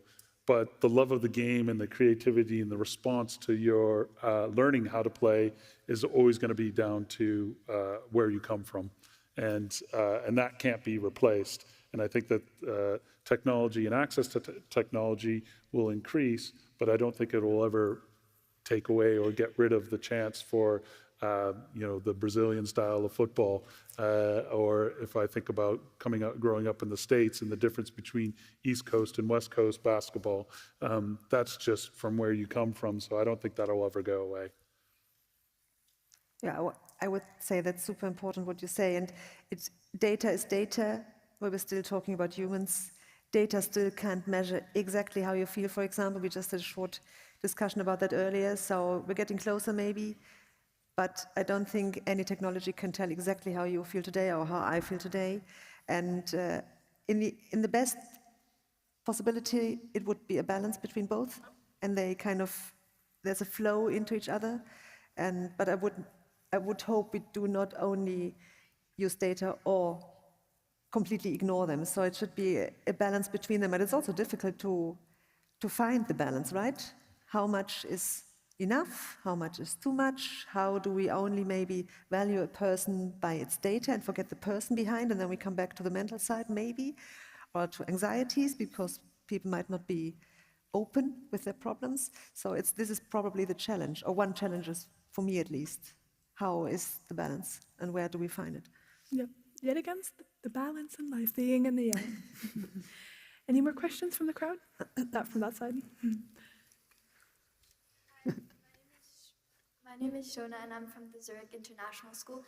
And I was wondering if you think that in the future, men and women income in sports will become more equal? Very interesting question. Yeah.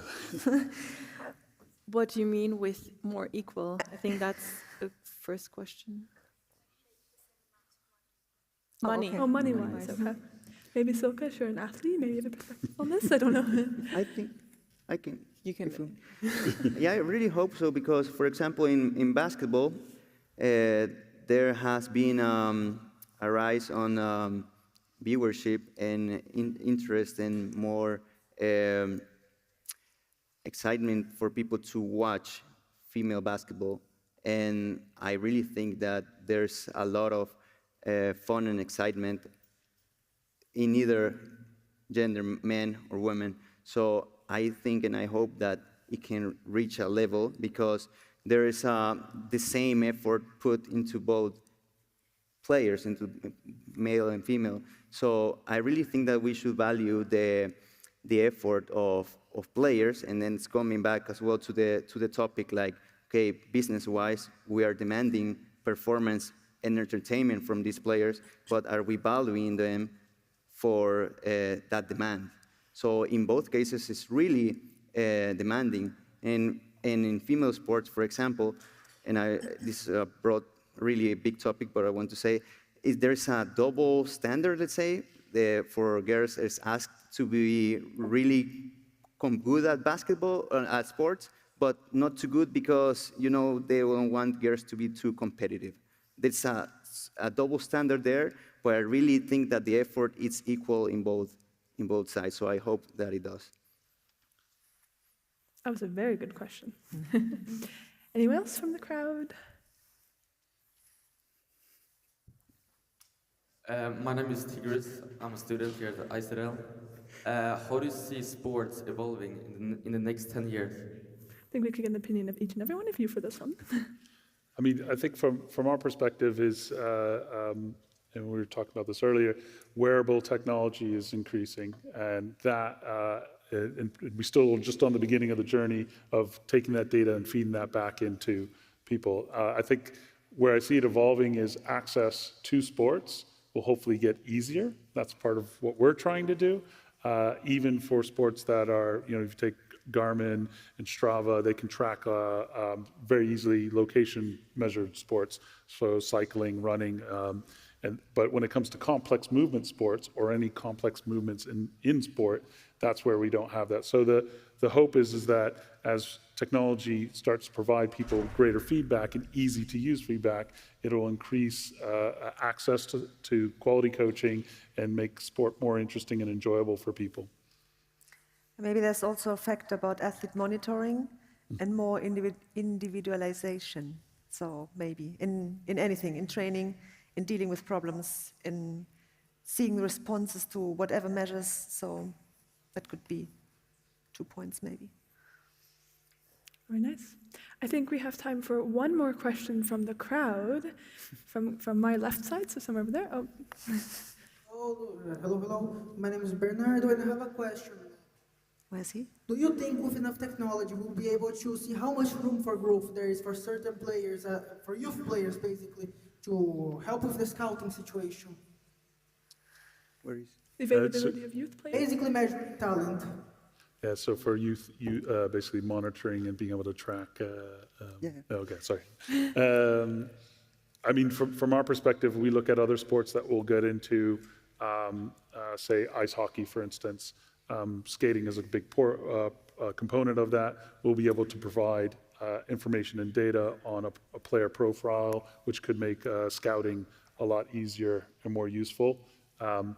With that, there is a chance, can't say that it exists, that with the amount of data sets that we start to gather, you can start to see the progression track of athletes, and you can start to see from a skating perspective, how are they trending? But with all that, that's a certain physical aspect. We know, as you were saying, there's a huge mental aspect, that concept of drive, work ethic, mentality, coachability. There's all these invariables that will never be measured by data. So I do think that data will be used to kind of track potential, but I don't think that will be ever fully the full story. Yeah, I think that's the beauty of sport, that nothing is written. So how many stories have we seen, like, okay, overcome all the odds, nobody cared about this prospect and it ended up being the best. Like we have the story of Tom Brady, the story of like Messi, for example, that people were like, he's not going to do this. Cristiano Ronaldo as well, like at first it wasn't good enough, supposedly. Those are the stories that we like, that we love. So that's the core of sports and like human itself. Like even if the odds are all against, we always have that chance, as we have hope and we believe in our skills and that we can do it. So I think that's really important, the intangibles and the confidence we have in ourselves. And maybe also the more data we have and the more possibilities, education could become key how to deal with it. So that's what you said in the very beginning, that you have so much data, and how do you read them? How do you put them into your daily training? How do you not go with the wrong way, that you get depressed because of the maybe bad data, overwhelming? So maybe there's a need for education, how to deal with data we get with all the data. Thank you. That is unfortunately all the time we have for today, as the session is now coming to an end. I would like to thank the audience for your participation and enthusiasm into this very important topic. I would also like to thank the panelists for your insightful insights and expertise into this theme of sports.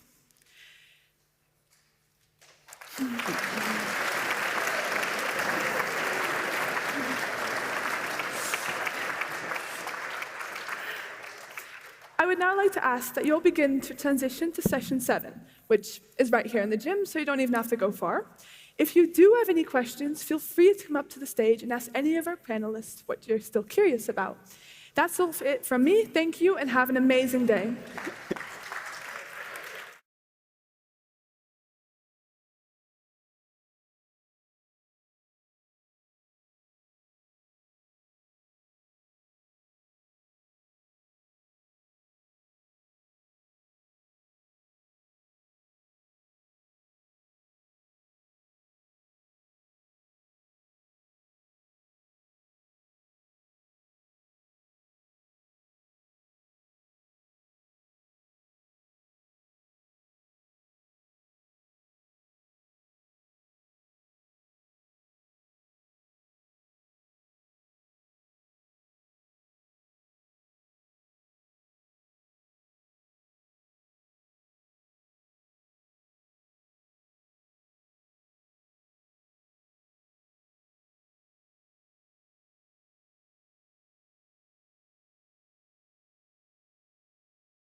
Hello, everybody.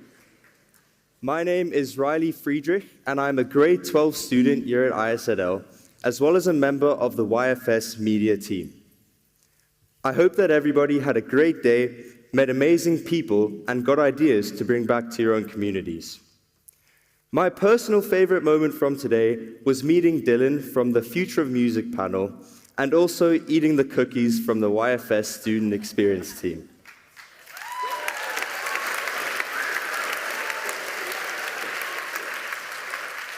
It is now my pleasure to take this opportunity to acknowledge and thank everybody that made YFS 2025 possible. I would like to ask that you please hold your applause until the end of all of the thank yous. Firstly, I would like to give a huge thank you to the ISL Fund for Excellence, the Riverside Parents Association, and school donors for your continued support of the forum each year. I would like to thank the ISL board, Mr. Barry DeQuan, our school director, and Ms. Lindsay Lawrence, our high school principal, for your sustained support of the forum each year. It really could not be done without you. And of course, I would like to give a massive thank you to the YFS team, teachers, and tech team for your endless time and support throughout this journey. I would now like to take the time to recognize two very special groups of people. We all need to thank our brilliant speakers and panelists for sharing their knowledge, wisdom, and experiences with us this year. Your presence has been invaluable to making this forum a success. And of course, I would like to thank everybody sitting in the audience here today, the guest students and the guest teachers, for your participation, meaningful connections, and support of the sustainability initiatives. I saw it all firsthand here today, and we really appreciate your enthusiasm. Let's give everybody a massive round of applause.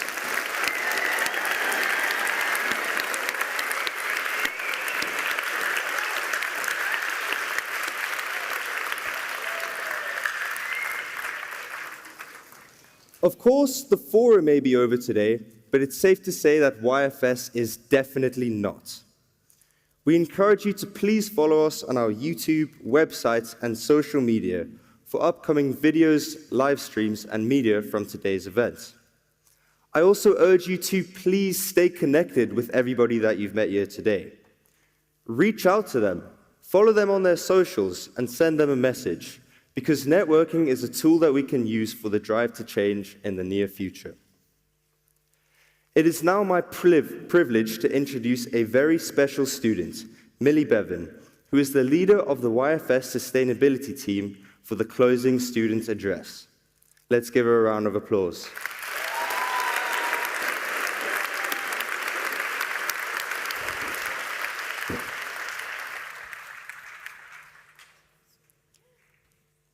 As the 8th annual YFS draws to a close, we've learned about politics and technology, the climate crisis, medicine, the circular economy, and so much more. We've met experts and teachers and students from all over the world. I hope you felt empowered to ask questions and have your voice heard. I hope you've met new people, made new friends, and discovered new things. As we look back on such a full day of learning, discussion, and connection, it's easy to feel like the journey is over. But YFS is not the end of a journey. It's only the beginning, the spark. When I first joined the YFS initiatives team, I was a 14-year-old surrounded by schedules and plans. I couldn't see how my voice or my actions could make a difference. But then I watched, and I saw how one conversation about making the school more sustainable could turn into another, how one idea shared from one student to another could blossom with just a few dedicated individuals. I saw how one disorganized group of students could succeed in having solar panels installed on the roof after 4 years of persistence to power the very room that we're sitting in today. I saw how we could start a carbon credit fund to offset the school's carbon emissions with our volunteering trips. I saw how we could install a composter to push the school towards our zero waste and zero carbon goals. I saw how one disorganized group of students could change the world if we just kept trying. I'd like to thank Mr. Chris Koch for dealing with our disorganization and supporting all of our wild ideas and madcap schemes. We owe him so much for his energy and mentorship. Now leading the initiatives teams, what I hope the students that take over from myself and my co-leaders, August and Annie, will understand is that we can achieve anything if we just keep trying. Keep sending emails, keep having conversations, keep sharing ideas. No matter how long it takes or how many setbacks we encounter, keep trying. If we can just keep the momentum that we have built at YFS going, there is no obstacle that can stand in the way of us making our world a better place. As a young person myself, I know we've all heard it 1,000 times, that we are the future, that we can solve the problems that the world faces today, from systemic human rights injustices to the biodiversity and climate crises. But I don't see this as a burden to carry, or a reason to collapse into apathy. It is instead a power we wield. It is our energy, our discussion, and our motivation that has the power to make change. One discussion, one email, one idea shared rather than hidden, one proactive moment can make that difference. We can become change makers, following in the footsteps of all of the inspiring speakers who we've heard from today. It just takes the courage to start moving over that next mountain. With our voices and our interests and our action, we have the power to set new horizons for our future. So even as today finishes and we reflect on our experiences at YFS, I ask each and every single one of you, what is on your horizon? What goal will you strive towards? What vision for a better future will you make a reality? I hope that YFS has helped you to see these horizons. Now it's time to take that first step. Thank you.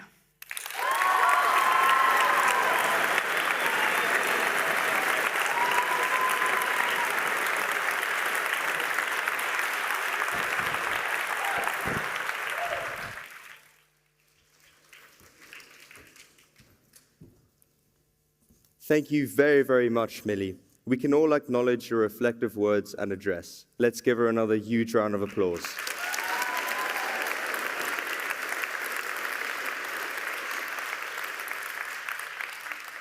I would now like to speak about some housekeeping matters.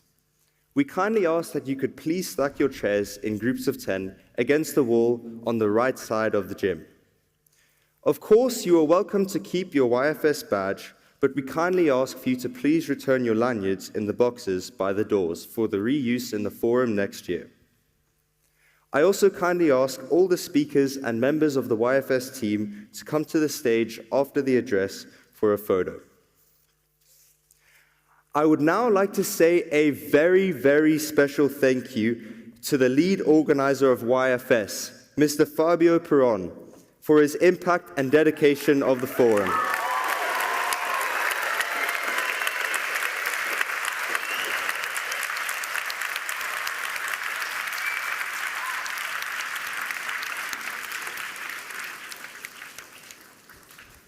I would also like to thank Miss Ish, who is a behind-the-scenes worker of YFS and also does a lot for the forum each year.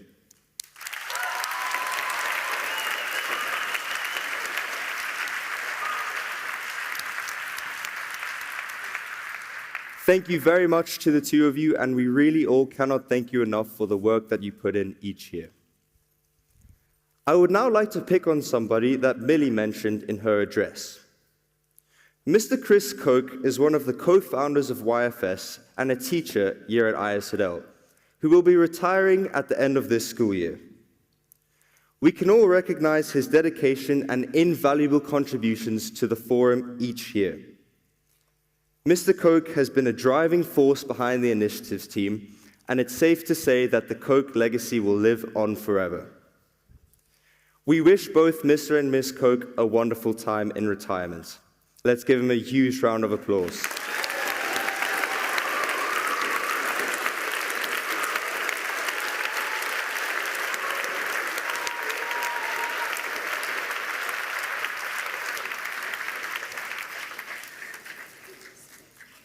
It is now my pleasure to officially end YFS 2025.